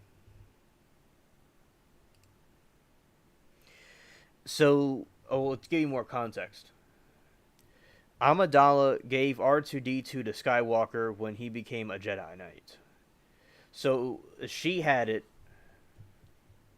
So Padme was his wife. Was a woman that he met when he was very young, when he was like a kid, and then when he grew older, he went with her. And Padme gave R2D2 to Skywalker when he became a Jedi Knight. And the droid faithfully served him throughout the war, often flying in droid socket of Skywalker's starfighter or fighting next to him in the front lines. So, he was like a sidekick.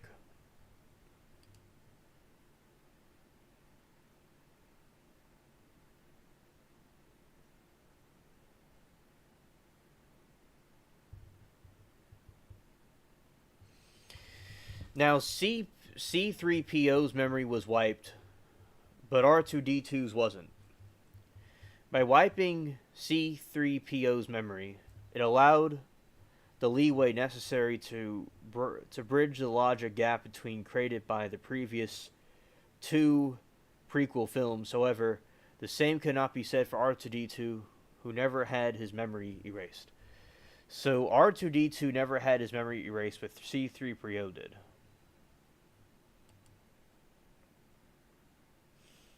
And R2D2 was present when Padme gave birth to Leia and Luke. He knew Luke was Anakin's son, but what he didn't know was that Anakin became Darth Vader.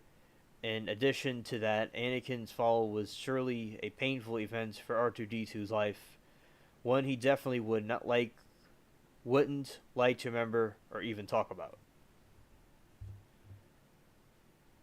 So that's who it was, Padme, then it went to Anakin, then it went to Luke.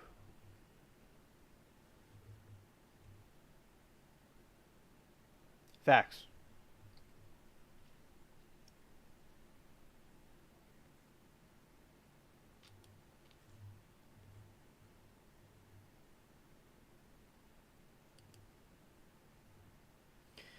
And this one is BB-8.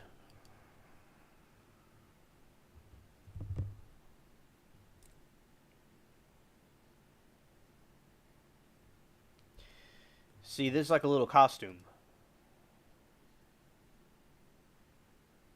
And they have little costumes of it. And yeah, this is one of the other ones from Star Wars. It's from the newer movie. And it's like somebody that has a bunch of action figures from it. Shout out to him. He's got a lot of them in his collection.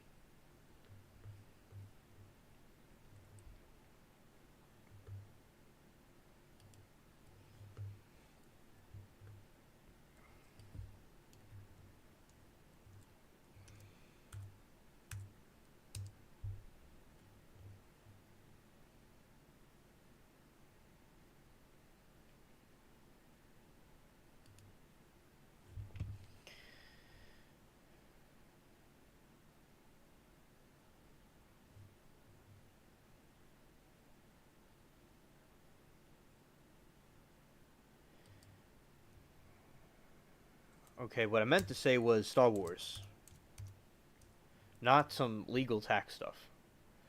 All right, there we go. C-3PO is a droid programmed for etiquette and protocol, built by the heroic Jedi Anakin Skywalker, and constant companion to Astromerch R2-D2 over 10 years. He was involved in some of the galaxy's most defining moments and thrilling battles, and is fluent in more than 7 million forms of communication. Wow.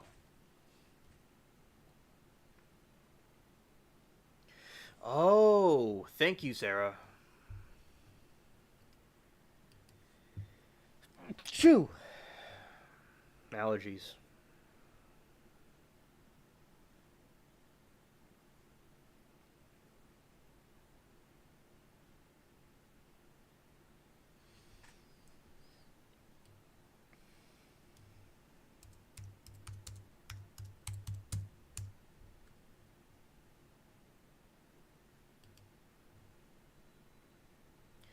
All right, this is Baby Yoda, Sarah and Amanda. This is Baby Yoda.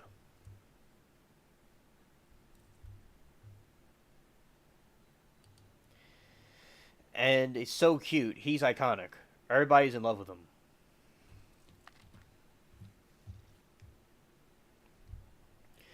And he does a lot, you know, for a little baby. Absolutely adorable.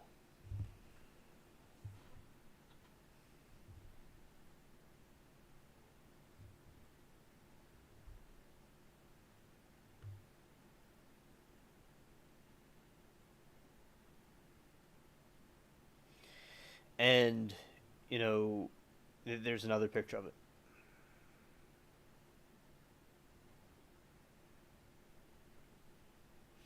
Thank you, Sarah.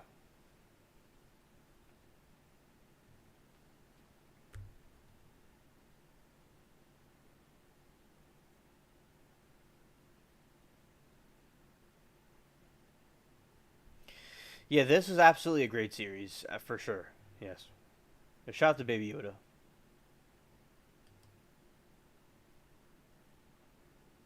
He's so cute. So cute.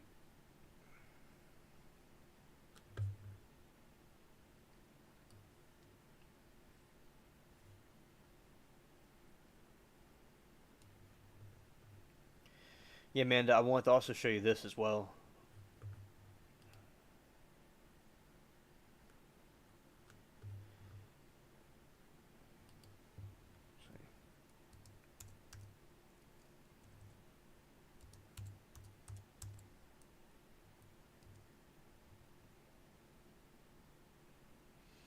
And they have these stuffed animals of them. Very cool.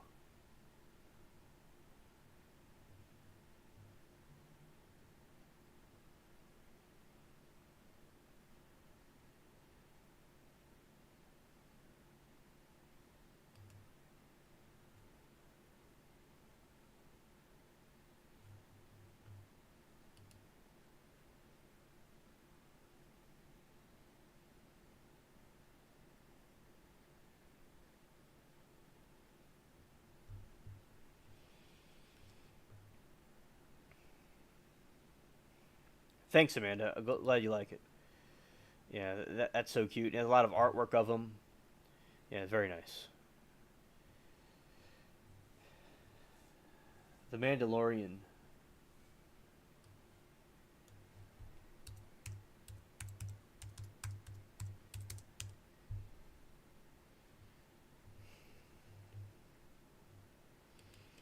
Yeah, that's a TV series. That's him with. That's the. He's with Baby Yoda. It's so cool.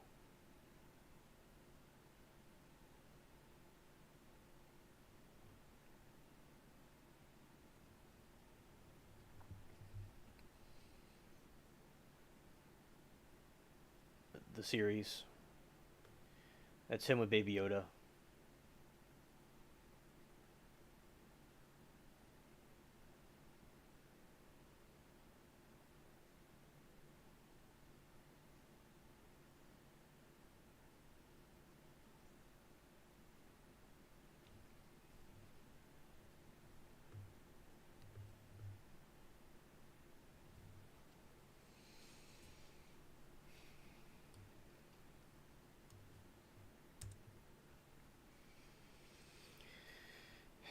And then you get the lightsaber.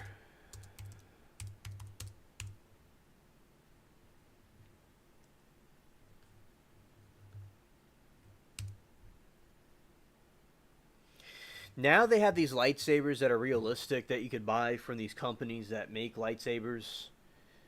And like they're realistic like they're from the movie. But usually when I was a kid, they would have these like plastic ones that you'd find at the store. And they were just kind of like, like they were really cool. I really liked them, but they weren't like the movie.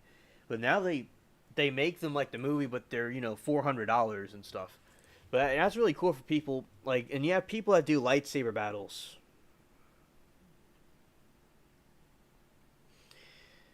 And also, basically, what you have is lightsabers. I remember when I was a kid in like early 2000s, we're at the mall, and I saw there was a lightsaber, and it was made of glass. And I was asking my mom about it, and I'm like, and she said it wasn't a lightsaber to play with. I'm like, what do you mean? And she was like, it's the type they would use in the movies. And I'm like, what do you mean by that exactly? It's like if it was made out of glass, but it wasn't meant to be used in battle or anything or be played with. It was just something that you put on a shelf. Like you have a lightsaber, you put it on a shelf for a decoration. I'm like, if in the movie when they're shooting a movie and they have glass lightsabers, I mean, I misunderstood it. Wouldn't they just break and shatter? I mean, that's really something else. I don't know how they do that, but that's not really how it works, of course. They use these prop lightsabers.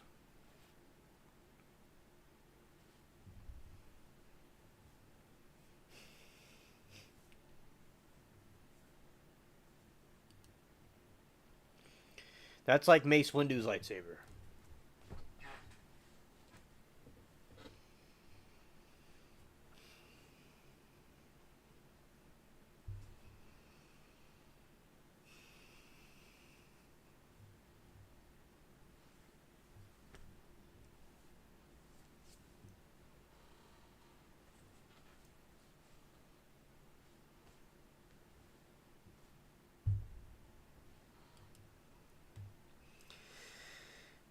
And they have this thing, how to make your own lightsaber.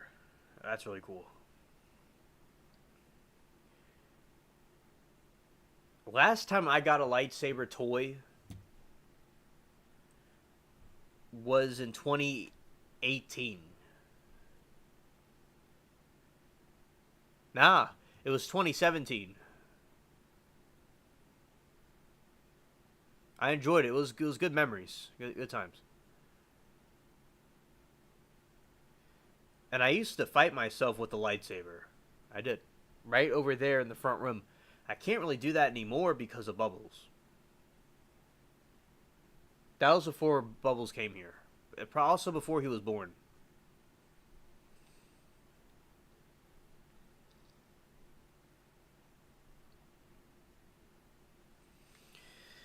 Okay, so the side that is known stereotypically as the good guys in Star Wars that you're familiar with is blue and green and purple. And the color of the bad group is red.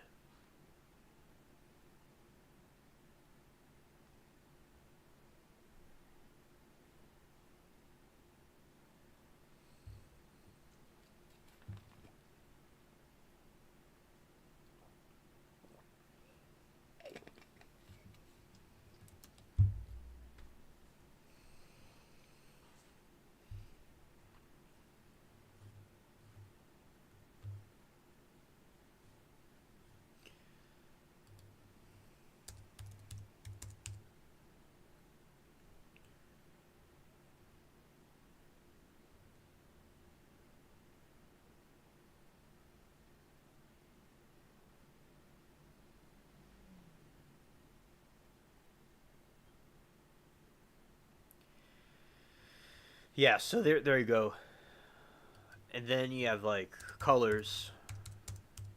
Also, there's a gray Jedi. So that one is kind of like a gray lightsaber.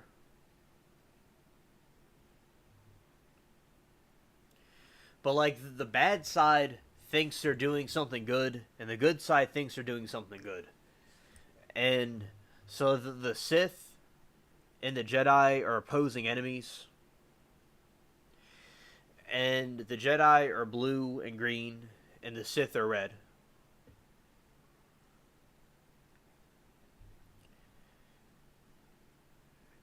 So that's the difference.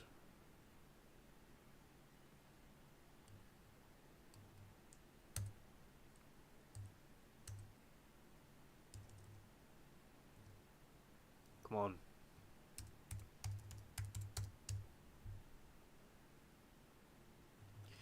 There's some more colors.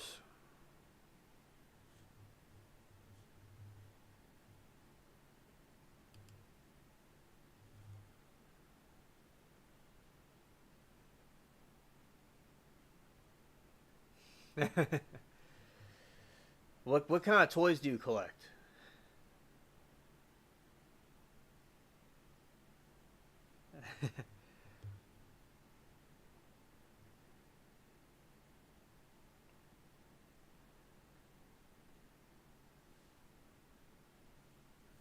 Yes, Amanda, they're lasers, and it's like a laser sword. You're correct. Yes. Thanks, Sarah. The lightsabers I have Obi-Wan's lightsaber I got in like 2007 or 2008, and I have one of Luke Skywalker, which is a green lightsaber. Obi-Wan's is a blue lightsaber. And I also have Darth Vader's lightsaber, which I got from like the Disney store. It's like a generic lightsaber, and it's red. I have 3 of them.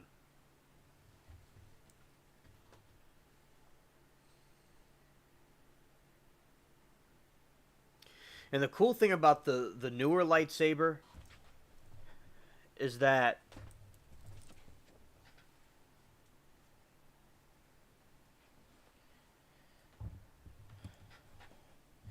the cooler lightsaber, the newer lightsaber, you can have basically the what I meant was the new lightsaber, it like vibrates when you hit something, and that's really cool.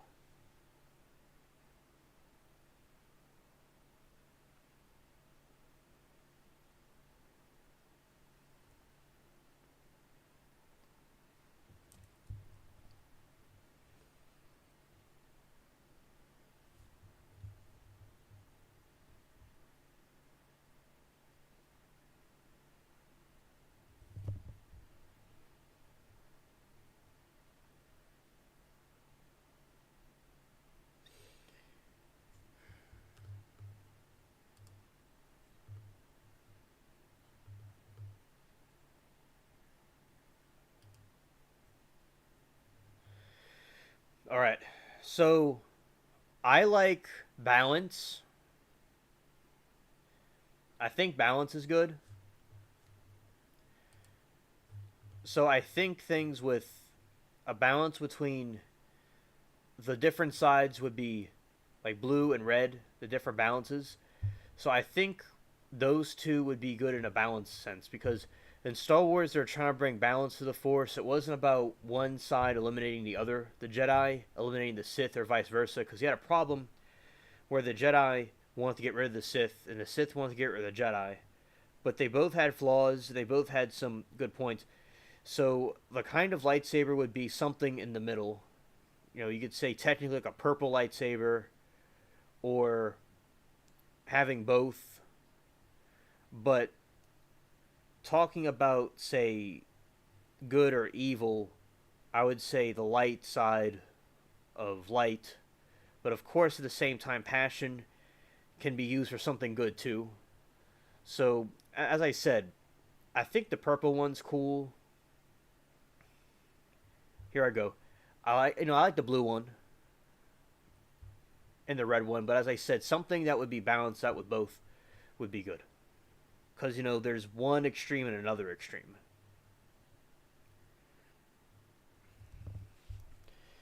Amanda says I have dolls, stuffed toys, models. I have cards and old collecting collections from when I was growing up. You can't find anymore. I don't open anything. I'll buy some things already opened if I want to have it. Okay, that's cool. You want to have it displayed. Amanda said if I had more space, it's really addictive. Oh yeah, Amanda. Well, I'm glad that you enjoy that and you like your collection. That's good. And yeah, so basically, like, because you know, in Star Wars, one extreme or another extreme is not good, and you have to be, you know, that's why because the later versions of Star Wars they figured out they had to bring balance to the Force. It wasn't by one eliminating the other. So that's a very complicated answer about which lightsaber color I have, but I'm not evil or anything. Of course, evil. It depends on like you know, some people think you know something's evil, but it isn't evil. You know, so it really just depends on your interpretation of what's evil. But yeah, I'm on the good side, on the side of the light, and also I like the different colors that have to do with the good. And I like the purple one, and the red and blue both have their good because it's good for like. And Amanda, so philosophically speaking,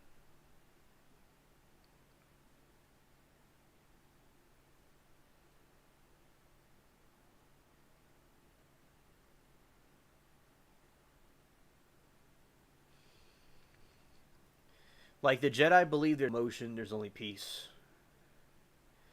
and the Sith believe through passion they gain strength. But the best thing is there's peace and passion at the same time. Like you can't cancel one side or the other.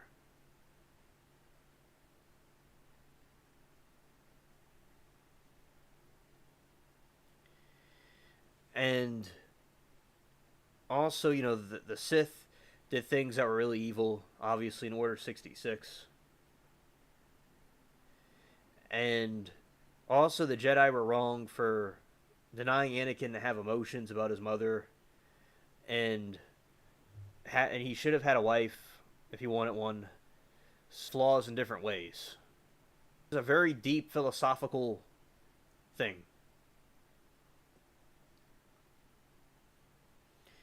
It's very deep philosophically, and that's why I like it a lot.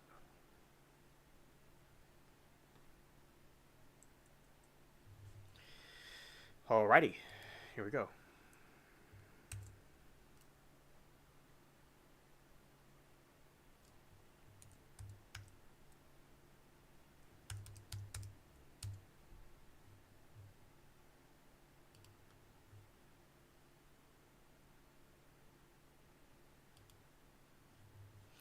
Oh yeah, they do look awesome.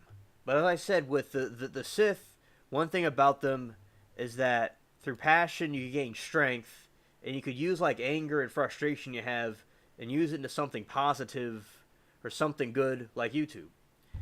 But the thing is about the Sith is that they only believe in that emotion, and then like Anakin, for instance, in the Battle of Mustafar, he got too overconfident like Stockton Rush, and that's all he felt was the anger and rage. He didn't have logic to think logically like Obi-Wan did. So I think it's good, as I said, that you know it's good to be peaceful in a good state of mind, but to not deny emotions of passion at the same time. So yeah, that's the thing, because the colors mean different things philosophically. I like the gold one. And certainly, to dedicate a stream about lightsaber colors is important. That's something I'll do.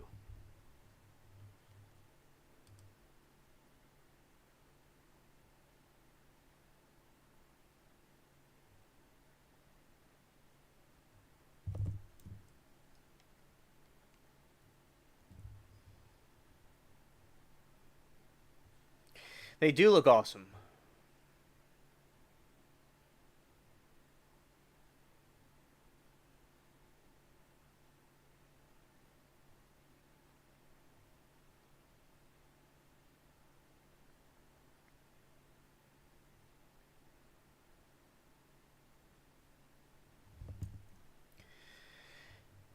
And Darth Vader's lightsaber was very similar to Anakin's lightsaber.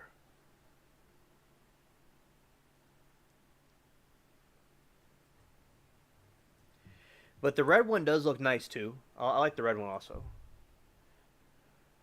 You know that's pretty cool. Yes, Sarah. Thank you. I'll certainly do that. That's a very good idea.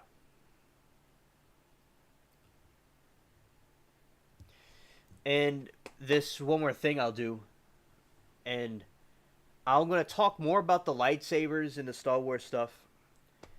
I'm gonna talk more about the lightsabers and the Star Wars stuff, and in other streams. But what I'm gonna do is I'll show you the different philosophies.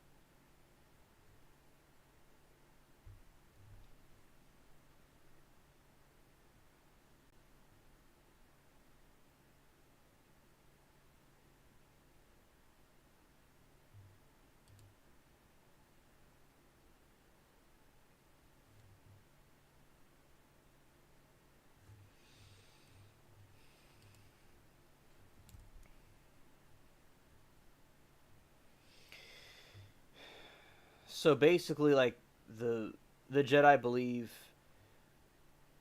they gain peace, sincerity, harmony, and they're free with the Force. I have to make this a little bit bigger because I can't really read it.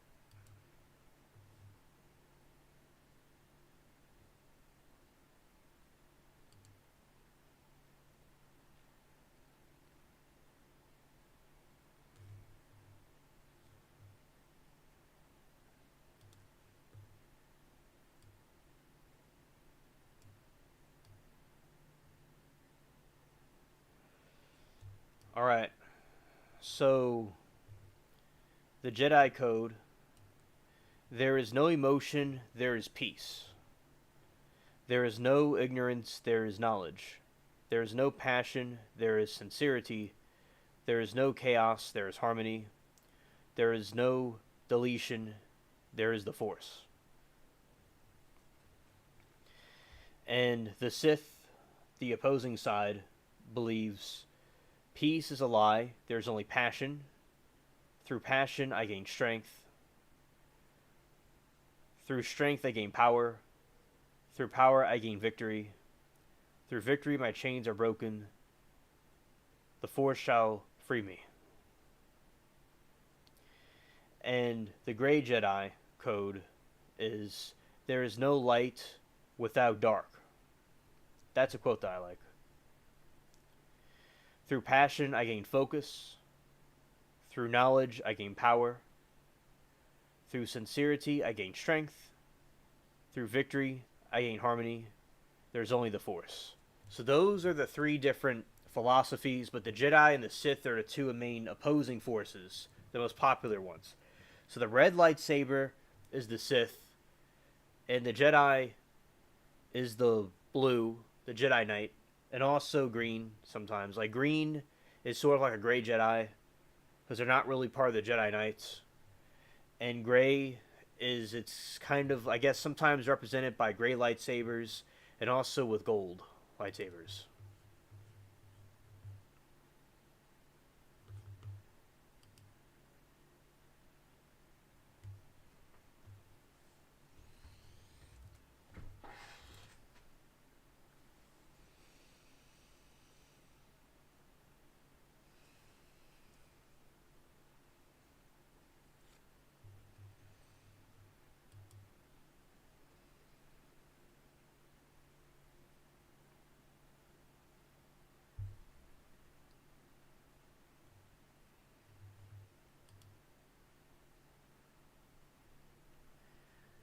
Yeah, so you have the gray Jedi, the Sith Code, and the regular Jedi.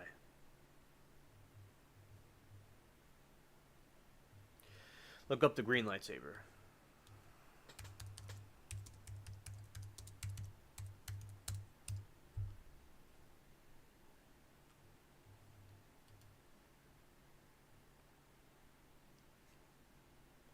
Green lightsaber.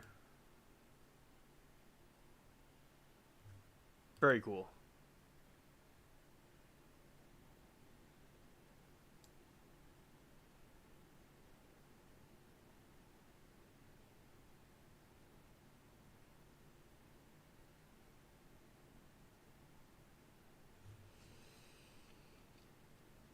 You know, the lightsaber is a good flashlight.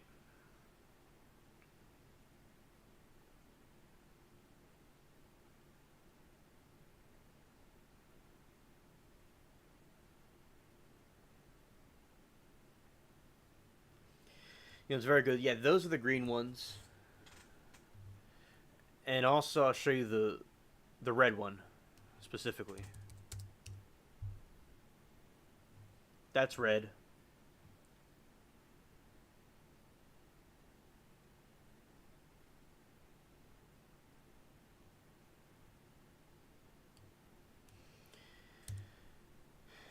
And then purple. Mace Windu's lightsaber.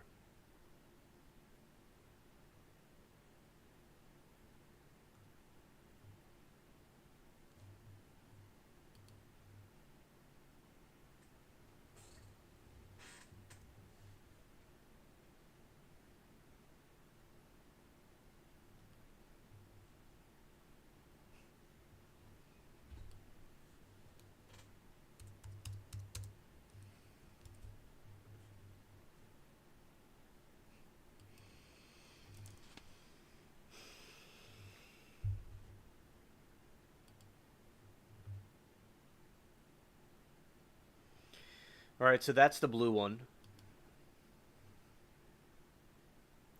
Yeah, so that's the one of the Jedi Knights, by the way. Very cool. I love the way the lightsabers look. And it's been a little while since I've studied about the Star Wars stuff. It's been like since 2017. Well, I studied before that. I remember my senior year, I was really into studying about it. And throughout 2017, 18, 19, and then in the 20s, I just kind of dwindled, but now I'm getting back into it. Yeah, I love the purple one. Yeah.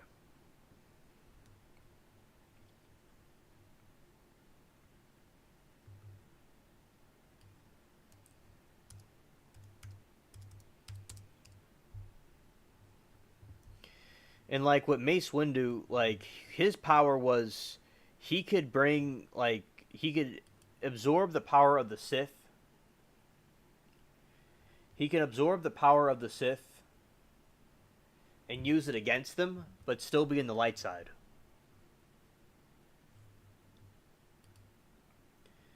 And that was him when he was fighting the Sith Lord.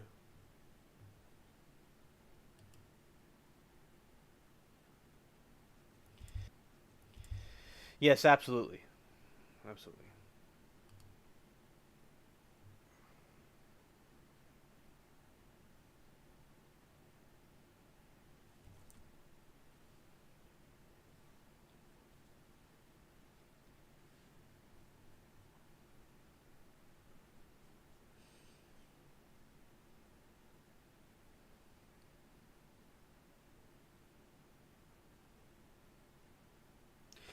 Yeah, so this is another picture of the purple lightsaber. Very cool.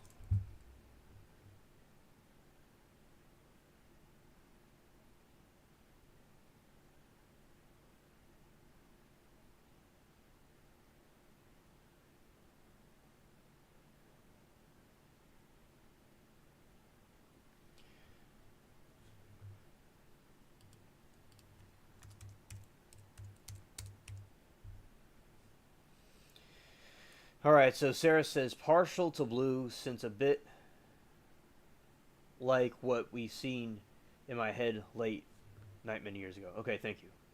Okay, thank you, Sarah, for mentioning that. I love the blue lightsaber. That was my first lightsaber, by the way. Back in 2008 or 7 or something like that.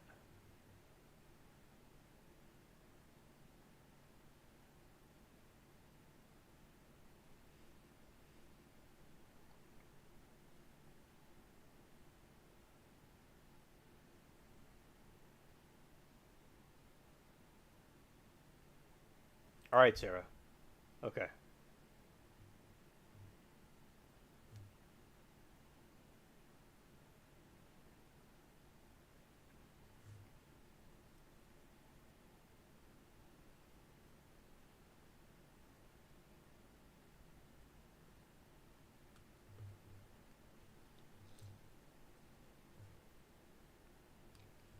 Let's say green.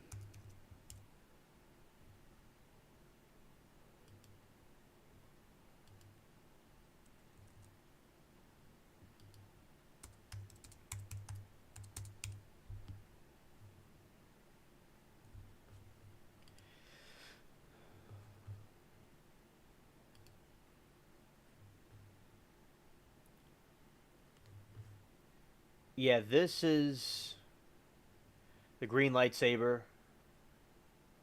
Again, another picture of it.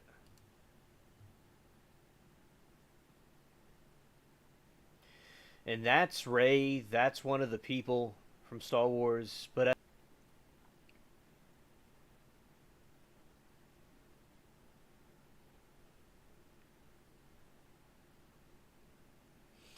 well, yeah, Amanda, I agree, and we'll do that at some point. Absolutely.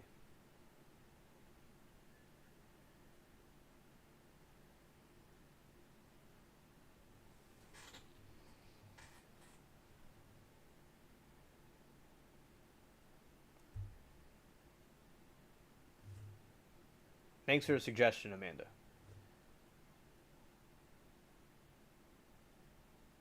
And that's Rey depicted as the Sith Lord.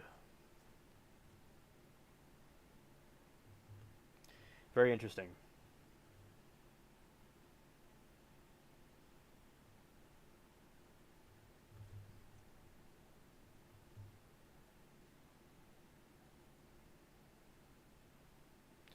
Yeah, shout out to the green lightsaber.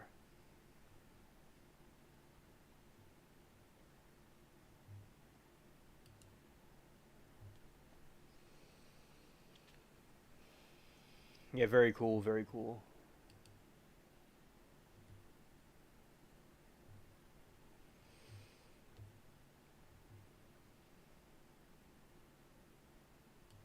Lightsaber in dark.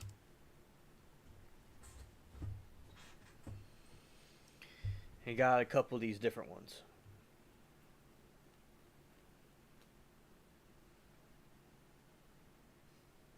Facts, Amanda.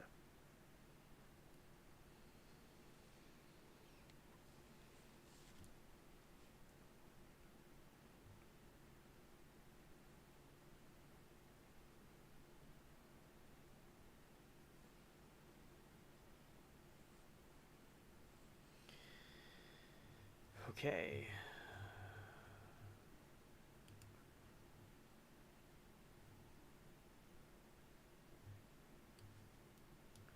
I'll show you more about the Death Star.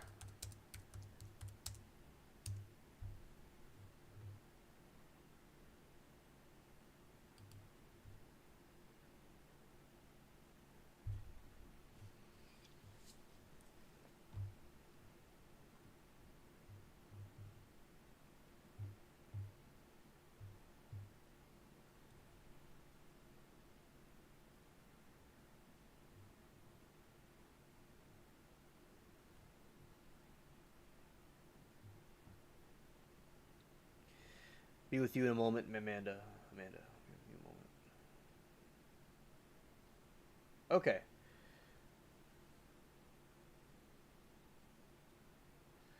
Sarah says, still listening, just doing chores. Amanda, that would be awesome. Trying to hurry. Oh well. All right. I'm going to read a little bit about the Death Star, Amanda, and I'm going to keep on doing streams about Star Wars.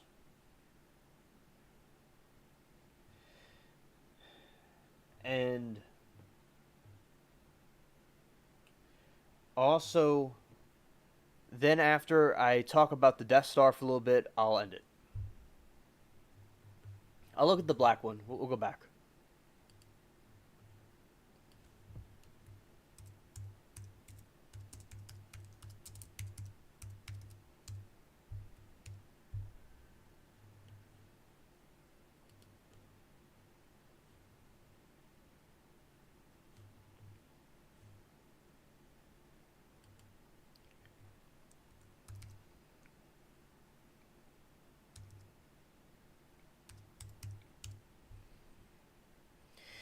Yes, it's a black one. Black lightsaber.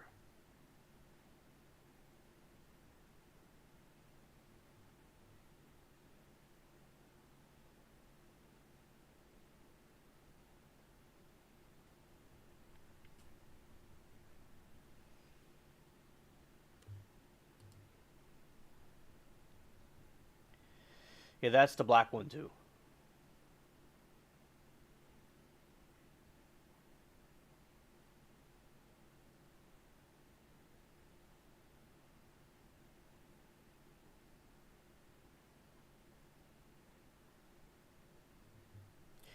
So yeah, so that's the black lightsaber. Very cool.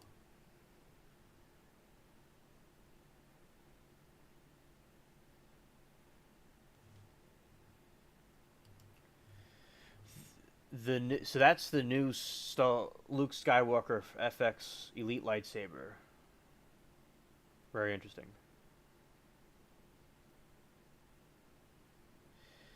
Oh yeah, it is very nice. The black one and also this one too.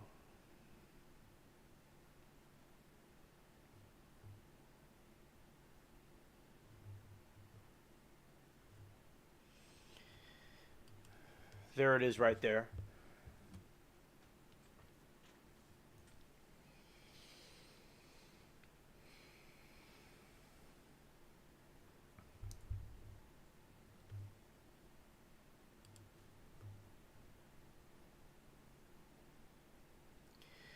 It's very well put together. I agree.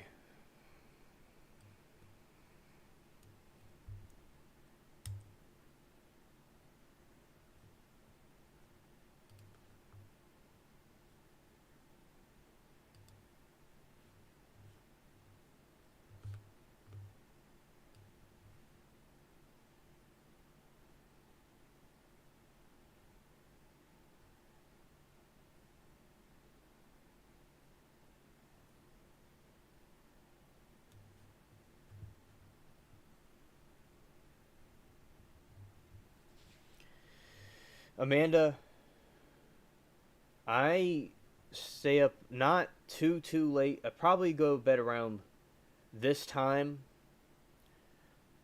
Sometimes a little bit earlier, but yes, I do pretty much every night. I stay up quite a little bit later. Not always as late as the streams, but kind of late. I like nighttime, and it's quiet, it's dark, it's cooler, and there's not a lot of commotion going on. You notice you don't really hear any noise. You don't hear cars or anything, or any people, or anybody asking for a favor or something. Just it's nice and quiet. And I like nighttime. It's really cool.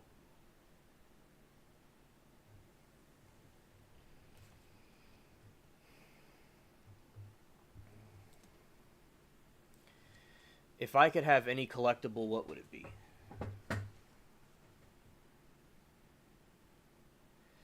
That's a good question.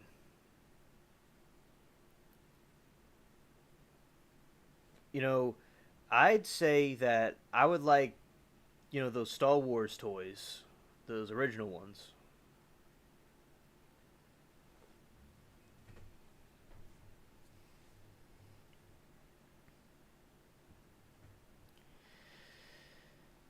That's what I'd like.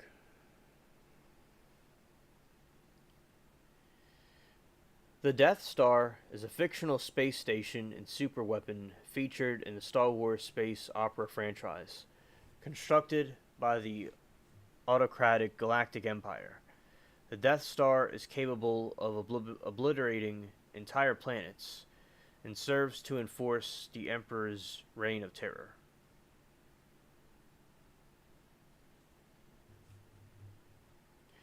So that's what the Death Star is, just a little summary of it. Amanda said, I love nighttime too. It's very peaceful, you're right. Not as hot either. Yeah, Amanda, I like those Star Wars figures. I'll think about it, Amanda, a little bit more. But I like those Star Wars figures from back in that time. So I like collecting Star Wars toys, but having them from like in the 70s, that would be really cool. That's all I'm saying.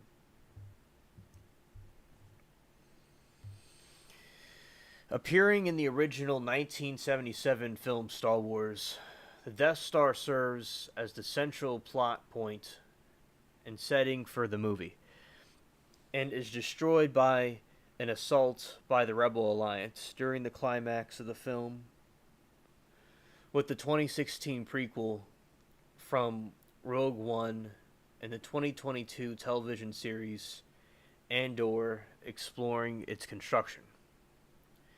A large second Death Star is being built in the events of 1983 Return of the Jedi, featuring subsequently improved capabilities compared to the predecessor before it's destroyed by the Rebel Alliance while under construction.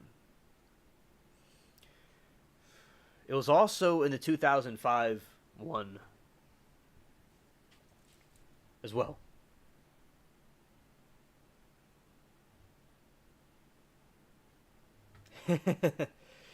Yeah, I know, it kind of gives it away.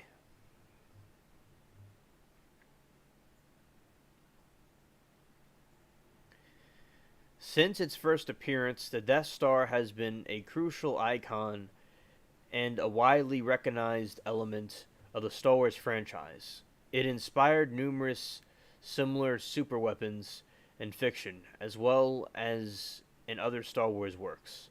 2015 The Force Awakens include the Starlink base, a planet loom converted by the First Order into a Death Star-like superweapon, while more powerful and technologically advanced than both Death Stars, is also destroyed by Resistance.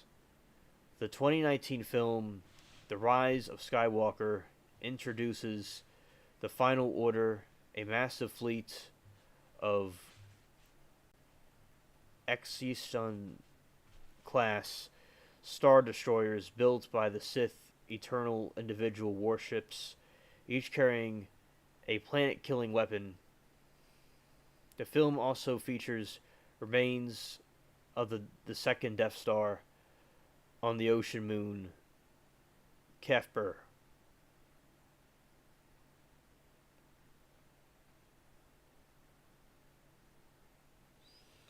Amanda says, "Oh man, I wish I had my brother's old gargoyle action figures. I love that cartoon as a kid."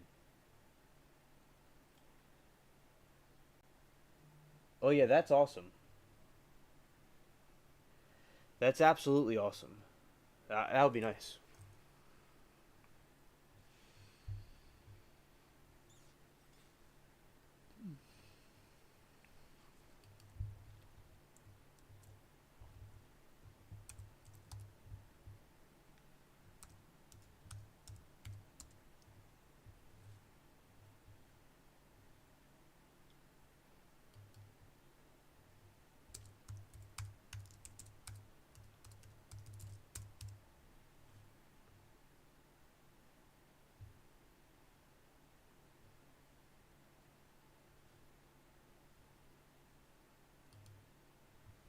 Alrighty. Origins and design. According to the franchise creator George Lucas, his initial outlet for the Star Wars saga did not feature the Death Star in the portion that would be adapted as the first film. When he set to creating the first action of this outlet as a feature, he borrowed the Death Star concept from the third act. Although details such as the super laser's location shifted between different concepts models during the production of Star Wars, the notion of the Death Star being a large spherical space station over 100 kilometers, 62 miles in diameter, was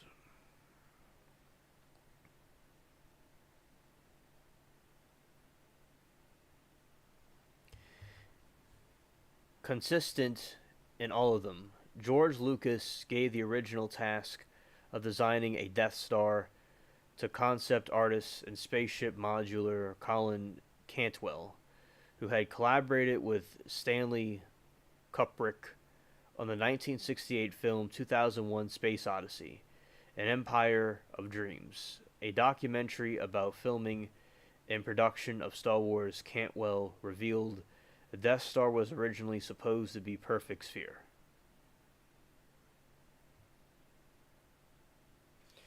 Thank you, Sarah. I'm glad that you're here with us and that you learned a lot. In spite of the horrible connection problem I'm having for some reason, I'm glad we're able to have a stream with this. But hopefully, I'm optimistic it'll be better in the next streams. Well, I'll watch what the weather's doing though, to make sure. All right, Sarah says we'll listen, but away from chat. Amanda, have a great day. Was good to see you. Sarah said, thanks, Alien Miss Mary. See you next flight. Okay, Sarah. God bless you. And it'll be over soon.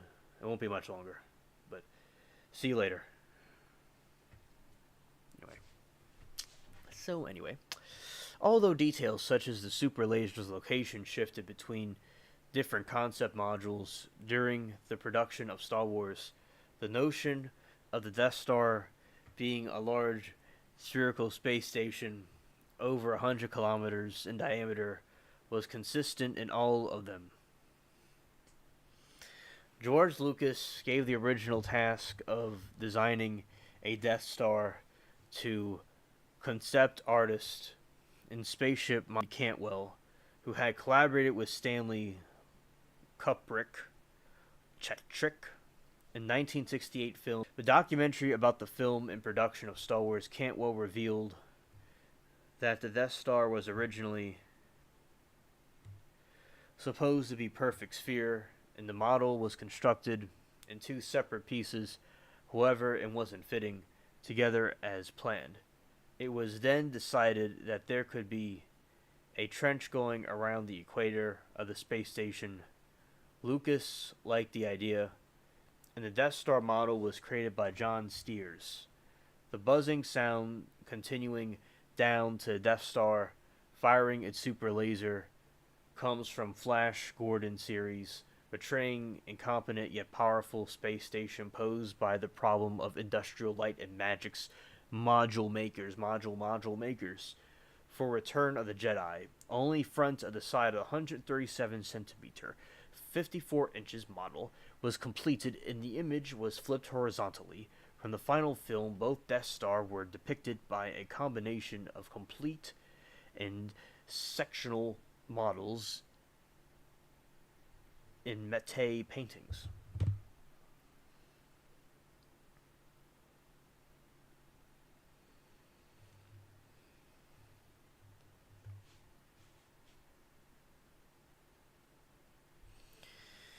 In the 2004 special edition you see on the screen over here, they had this explosion that happened, and they showed it in the 2004 special version.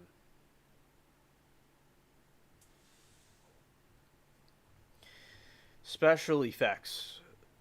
The grind plan animation shown during the Rebel briefing before the Death Star attack in A New Hope was an actual computer graphics simulation developed by Larry Cuba at the University of Illinois, Chicago, alongside computer graphics researcher Tom DeFanti.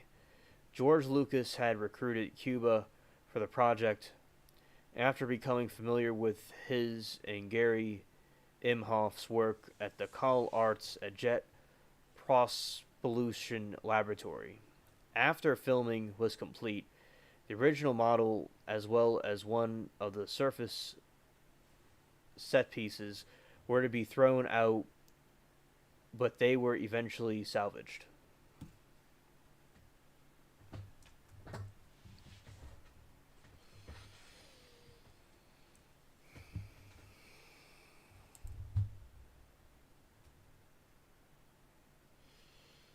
The Death Star explosions featured in the special edition of A New Hope and Return of the Jedi, rendered with Praxis effects, wherein a flat ring of matter erupts from the explosion.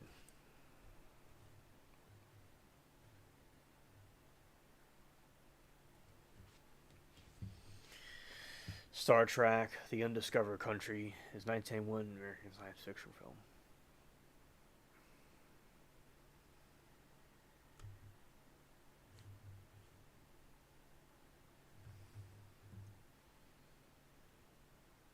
Oh, absolutely. It's very cool special effects. Absolutely. The original Death Star was introduced in the original Star Wars film, which later had elements of its backstory explored in the prequel films Attack of the Clones and Revenge of the Sith.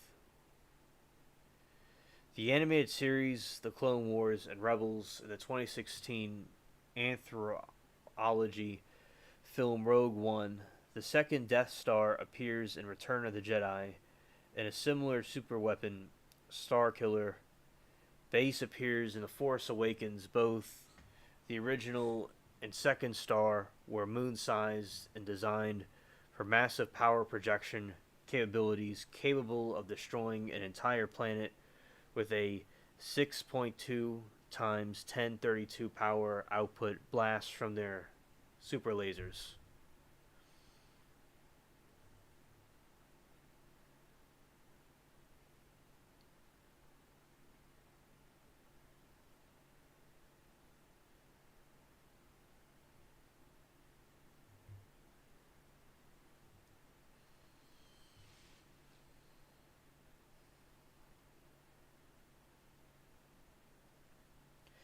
The original Death Stars completed from appears in the original Star Wars film known as DS-1 Orbital Battle Station or Project Stardust, a Rogue One before learning the true name of the weapon. The Rebel Alliance referred to its plant deletion commanded by Governor Tarkin. It is the Galactic Empire's ultimate weapon, a huge spherical battle station 160 kilometers in diameter, capable of destroying a planet with one shot of its super laser. The film opens with Princess Leia transporting the station's cinematics and the Rebel Alliance to aid them in destroying the Death Star. To make the Death Star being fully operational, Tarkin orders the Death Star to destroy Leia's home world, Aldrian.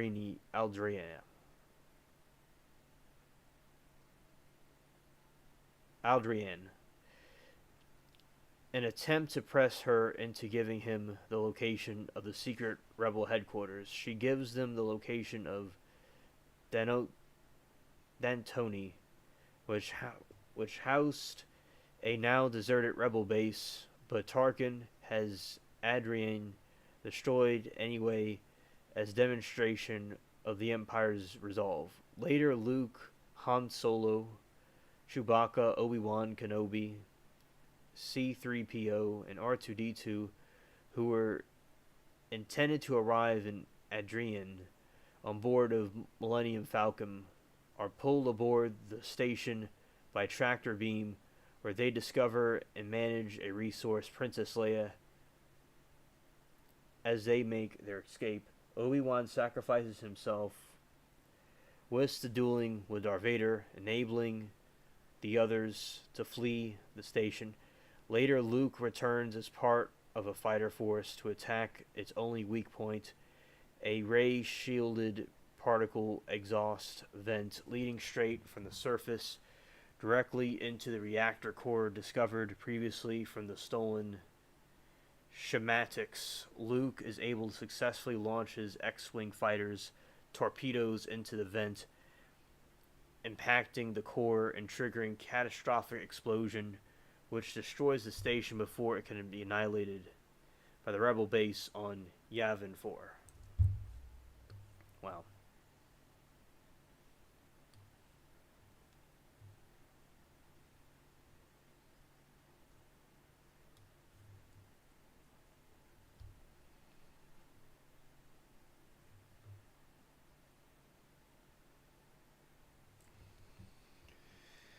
The Death Star schematics are visible in the scenes of on Geonosis in Star Wars Episode 2 Attack of the Clones, eventually designed by Genosius, led by Archduke Polgi the Lesser, a member of the Confederacy of Independent Systems, and is shown early in the construction of the end of Episode 3, Revenge of the Sith. The Clone Wars legacy story reel from the unfinished Crystal Crisis on the Utapu episodes reveals that General Grievous went to Utapu prior to the Revenge of the Sith in order to acquire an enormous kyber crystal to power the Death Star's super laser. As depicted in Rogue One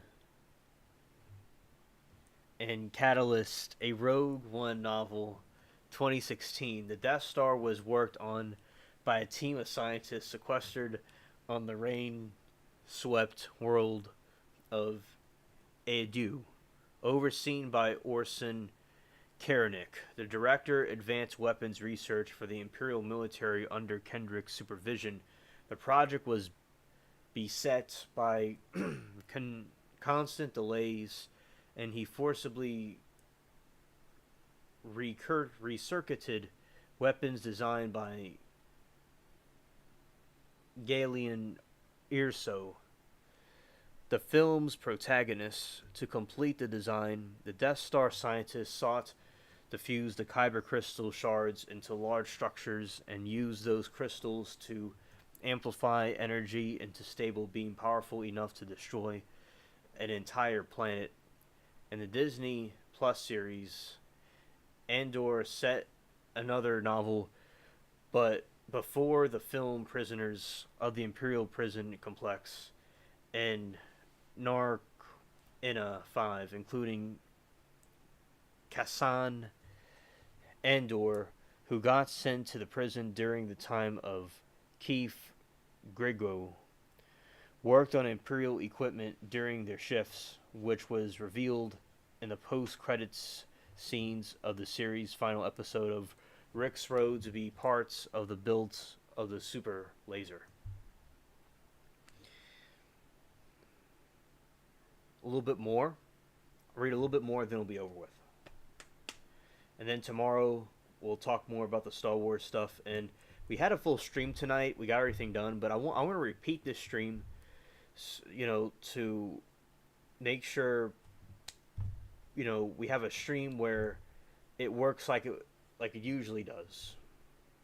I don't know what in the world is going on.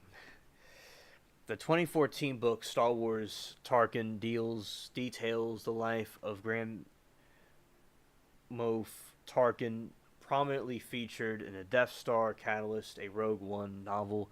Tells the story development of Death Star super weapon by Galen Erso. I read that.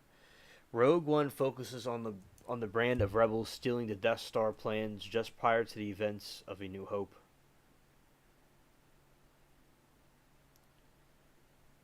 Disney is the Death Star. Absolutely. Hey, yeah, shout out to you.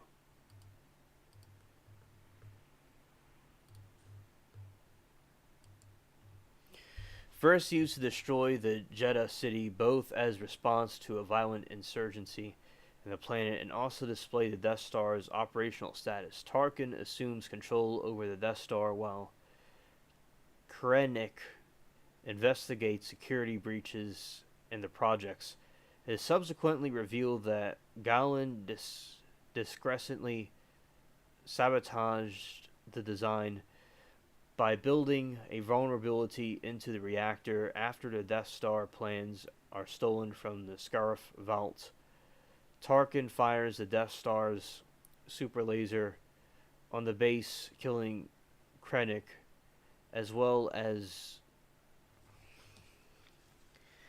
Jyn Erso and her small band of rebels.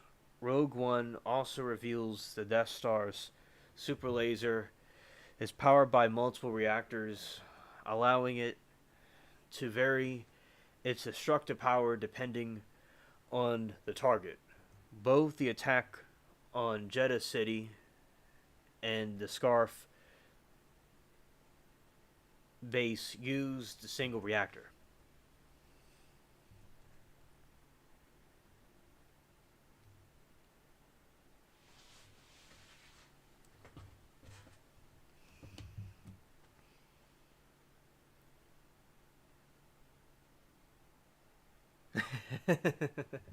Oh yeah, Amanda. Yeah, all seriousness, Amanda. It was, and it was right in the beginning. It was the whole time.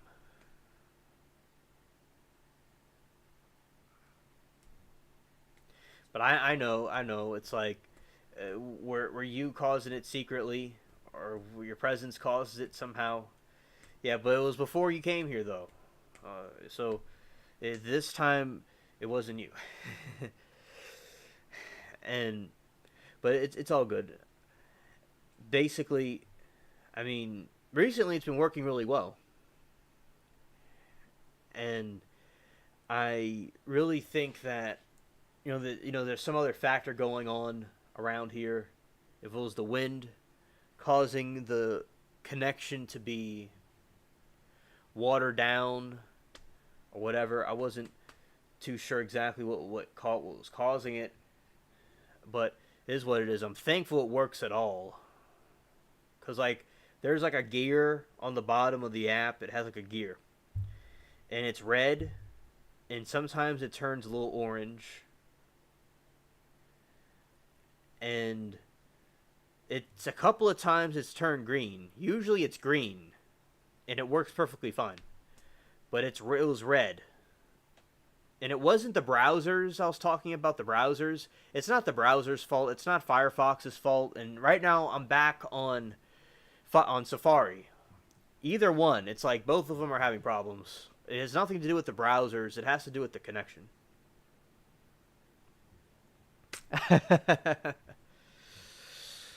Amanda's saying, where was Bubbles at this during all this?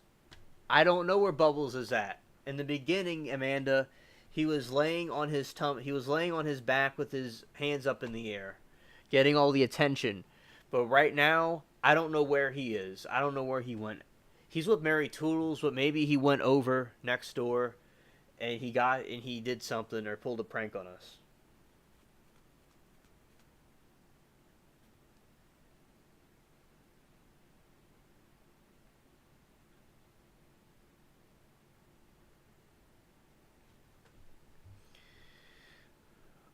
According to Star Wars references, the population of the Death Star was 1.7 million military personnel, 400,000 maintenance droids, and 250,000 civilians associated with contractors and catering staff.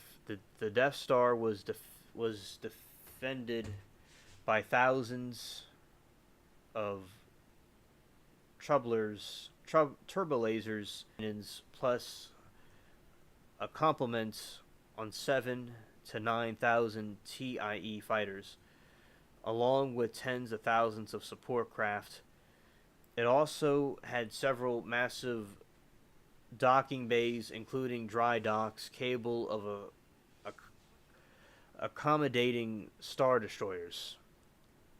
A hologram of the original Death Star is briefly visible in a scene in the Renaissance base of The Force Awakens, and used means of the comparison with one of the First Order's own superweapon, Star Killer Base.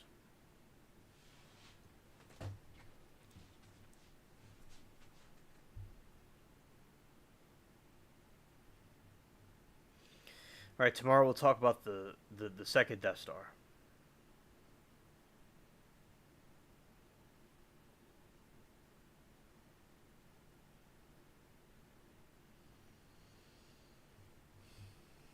The 1983 film Return of the Jedi features DS-2 orbit battle station under the construction as it orbits the Foster moon Endor, which houses a shield generator protecting the station.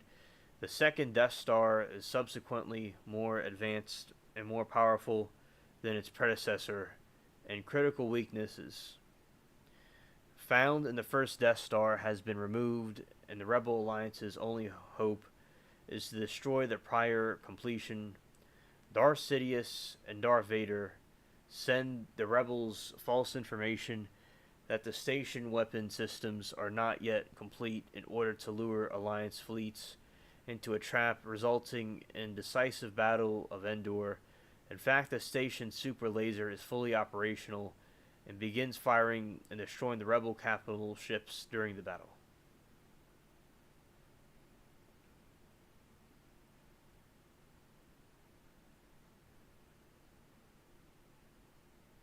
Alright.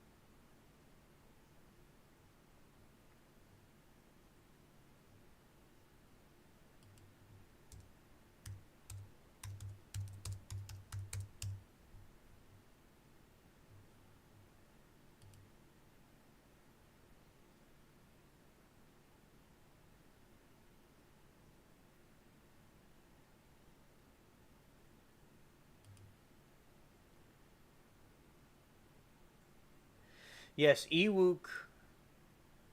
That would be a very cute name. And yes, Amanda, the Ewoks were wiped out. You're right.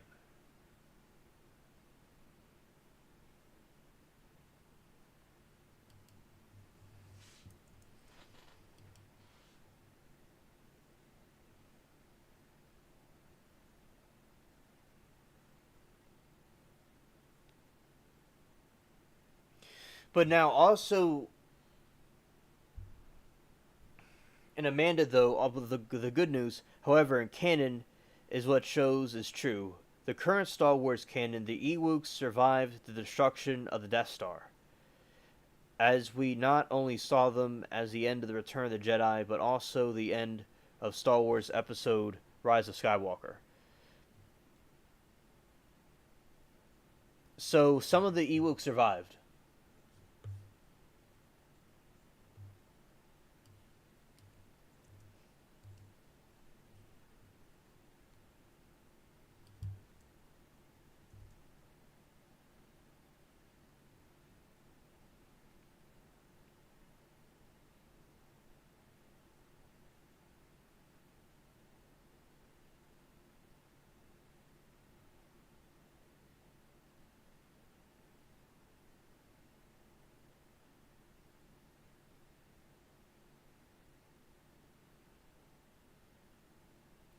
Yeah, yeah, that it is. Hola Latina, you came right when the show's ending.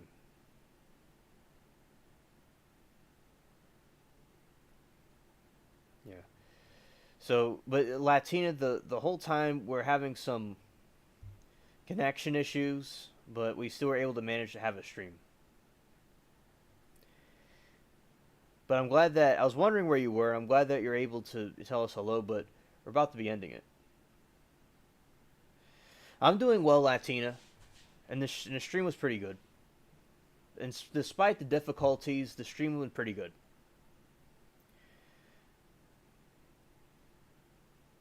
I hope you're doing well too, Latina. I'm glad that you're able to come and tell us hello.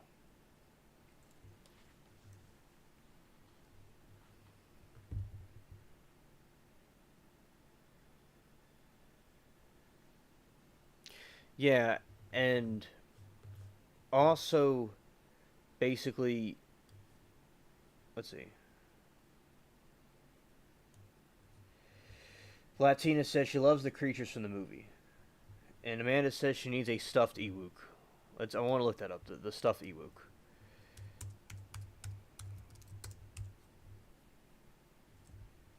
And they have the stuffed Ewoks. They're so cute.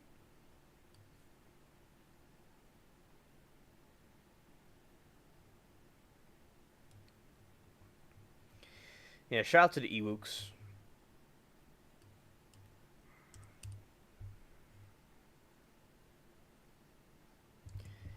Yeah, and also, very cool, very cute creatures. I like them. And we're gonna go over here. Let's see. Over in this other area.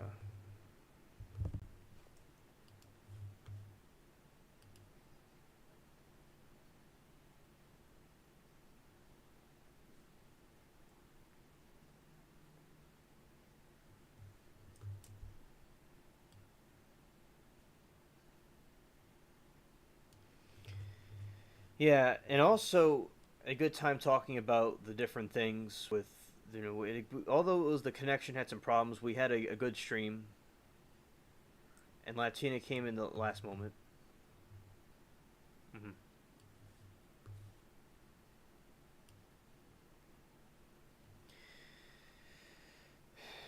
The Ewoks are very funny. Yes, they're very funny and cute.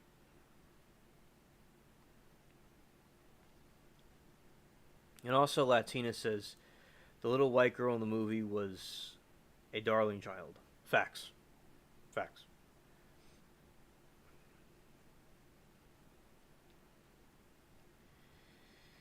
And also,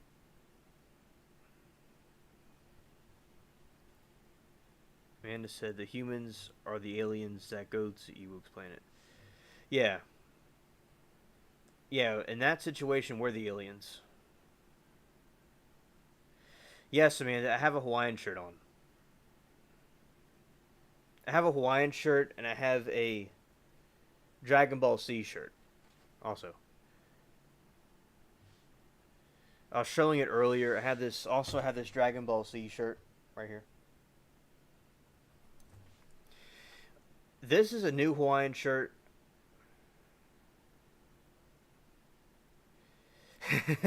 Yeah, right on, Latina. Yeah. And the Hawaiian shirts are very good in this kind of weather where it's very hot. It makes things cool. It makes it much cooler wearing Hawaiian shirts in hot weather. And people back in the 40s and the 50s wore them all the time. Like my grandpa wore them all the time and his dad wore them. It it's something that people back in the old days used to wear.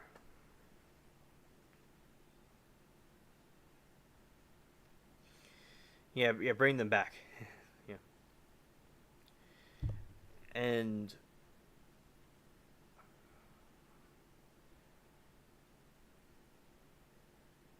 the illegal star back alien humans. Yeah.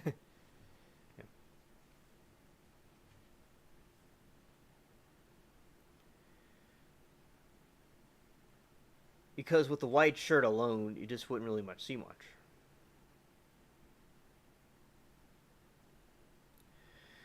Amanda, I have not played the game actually. I have not done that, but I watched the TV show when I was little.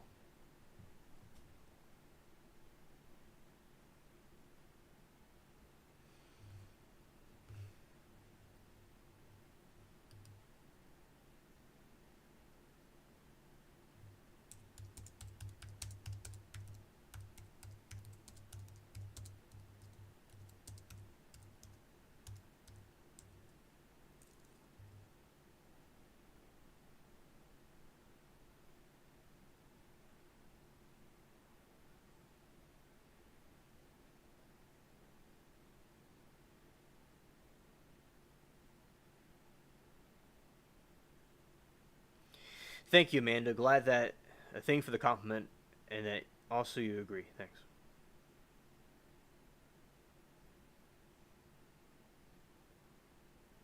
You never watched the show? Wow, a very good show.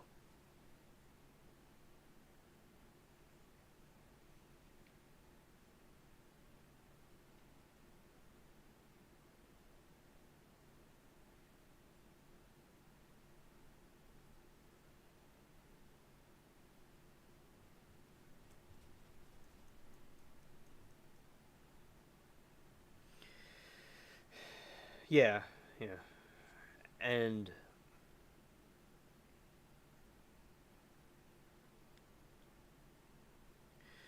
Latina said, Amanda, the humans are the aliens in the Ewoks planet. Yeah, with the Earth. Yeah. It was a good show. Good show.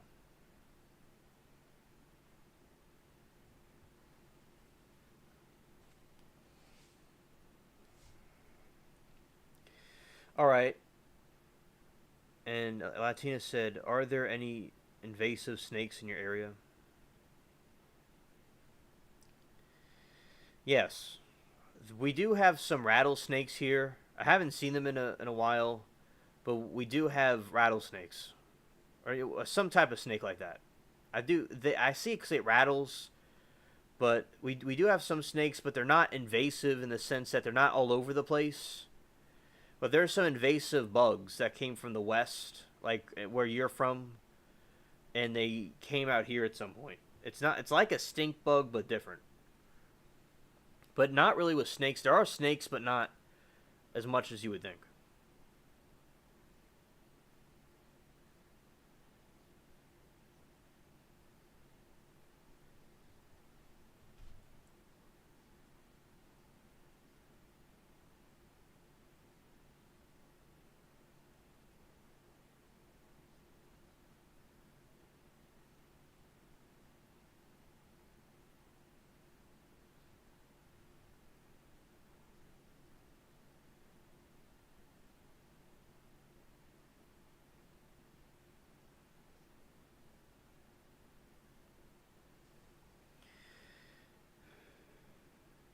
All right, so that's the answer about the snakes.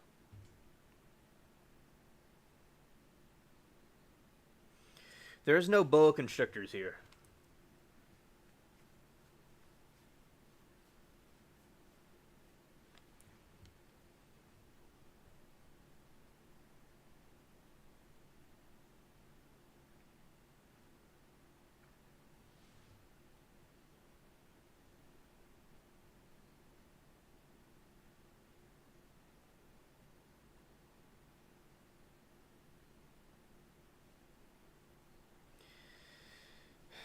Latina says, Amanda, I forgot which snake Joe Rogan mentioned was eating all the animals in Florida area. Well, thanks, Latino. I'll certainly look into that.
Okay, thanks, Latino.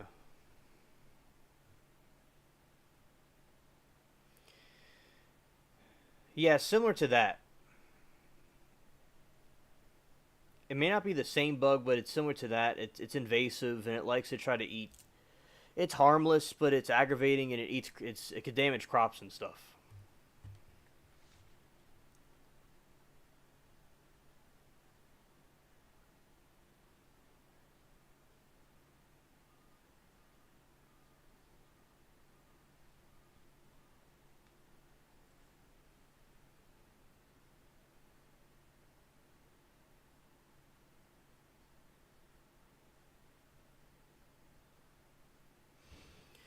Thank you, Latina. Thank you. Joe Rogan's good. I like his show.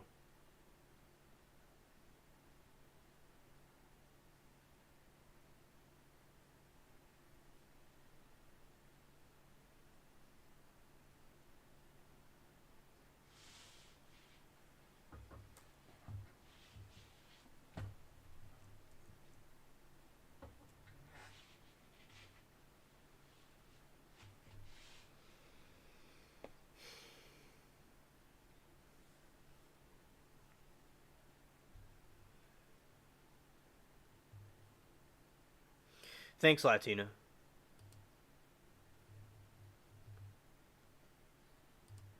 Yeah, yeah.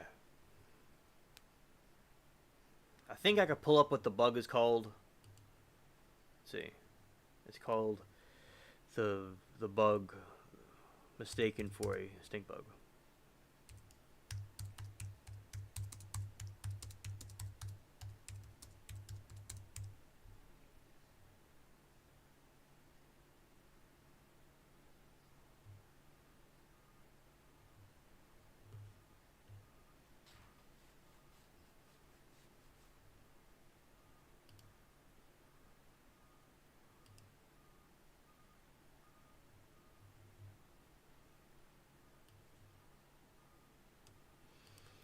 I'll show you all the I'll show you all the bug I'm talking about. Let's see.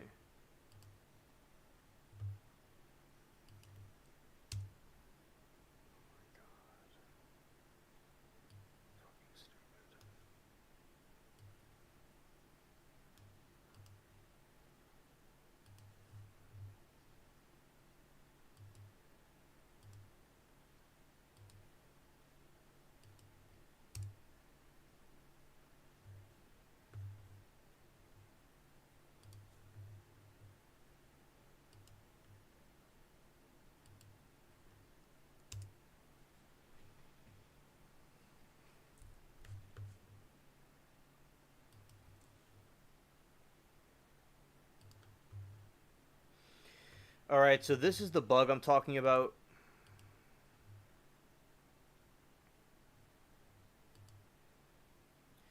This is like the bug that comes around here sometimes. It's mistaken for a stink bug. And it also kind of smells weird.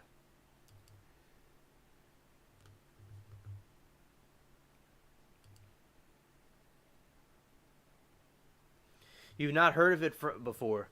It's from the part of the country that you and Latina are in. And it migrated over here at some point.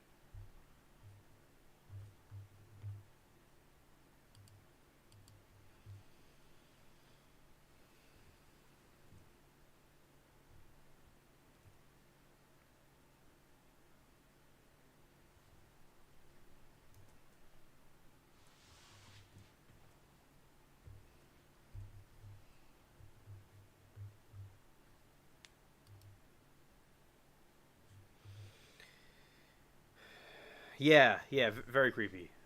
Yeah.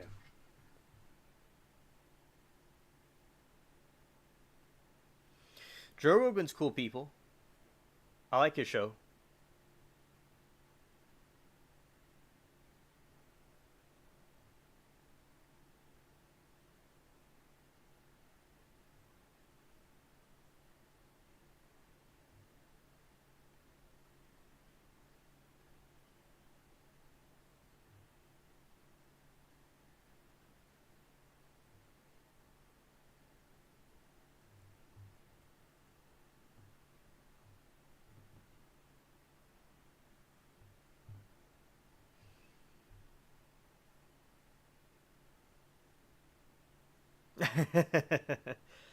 There I go again, blaming people.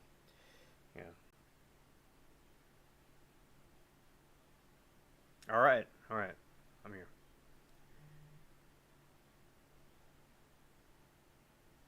All right. So basically, you know, yeah. So I'm just. It came from some other country, then it went to the west part, then it came over here. Yeah, I'm just trying to give Amanda nightmares. I'm just a prankster.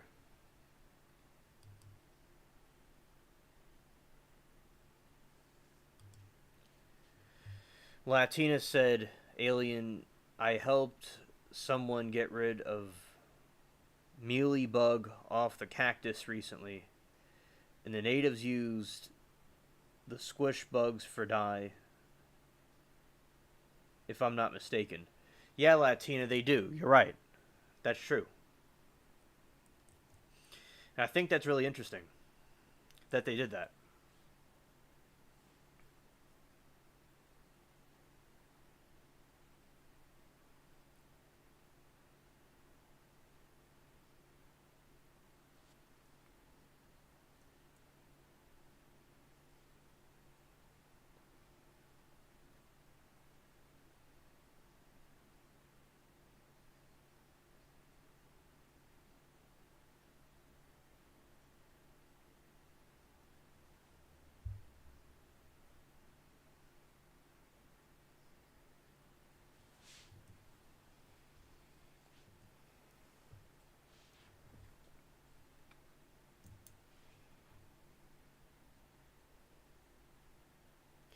Amanda said, I'm really happy. Latina says, I never ever seen a cactus being attacked by anything before. Alright. Well, thank you, Amanda. I'm glad that you enjoyed the show. And, yeah, Latina, hope to see you on the next one, to see you sooner. And this is the end of the show. I dragged it on a little bit longer because Latina came in and we had a little conversation about some things. And thank you, Amanda, for the kind words. And also, I'll be ending it now. So, thank you all for coming. See you all tomorrow. Hopefully, if everything goes right with the weather and all. And peace.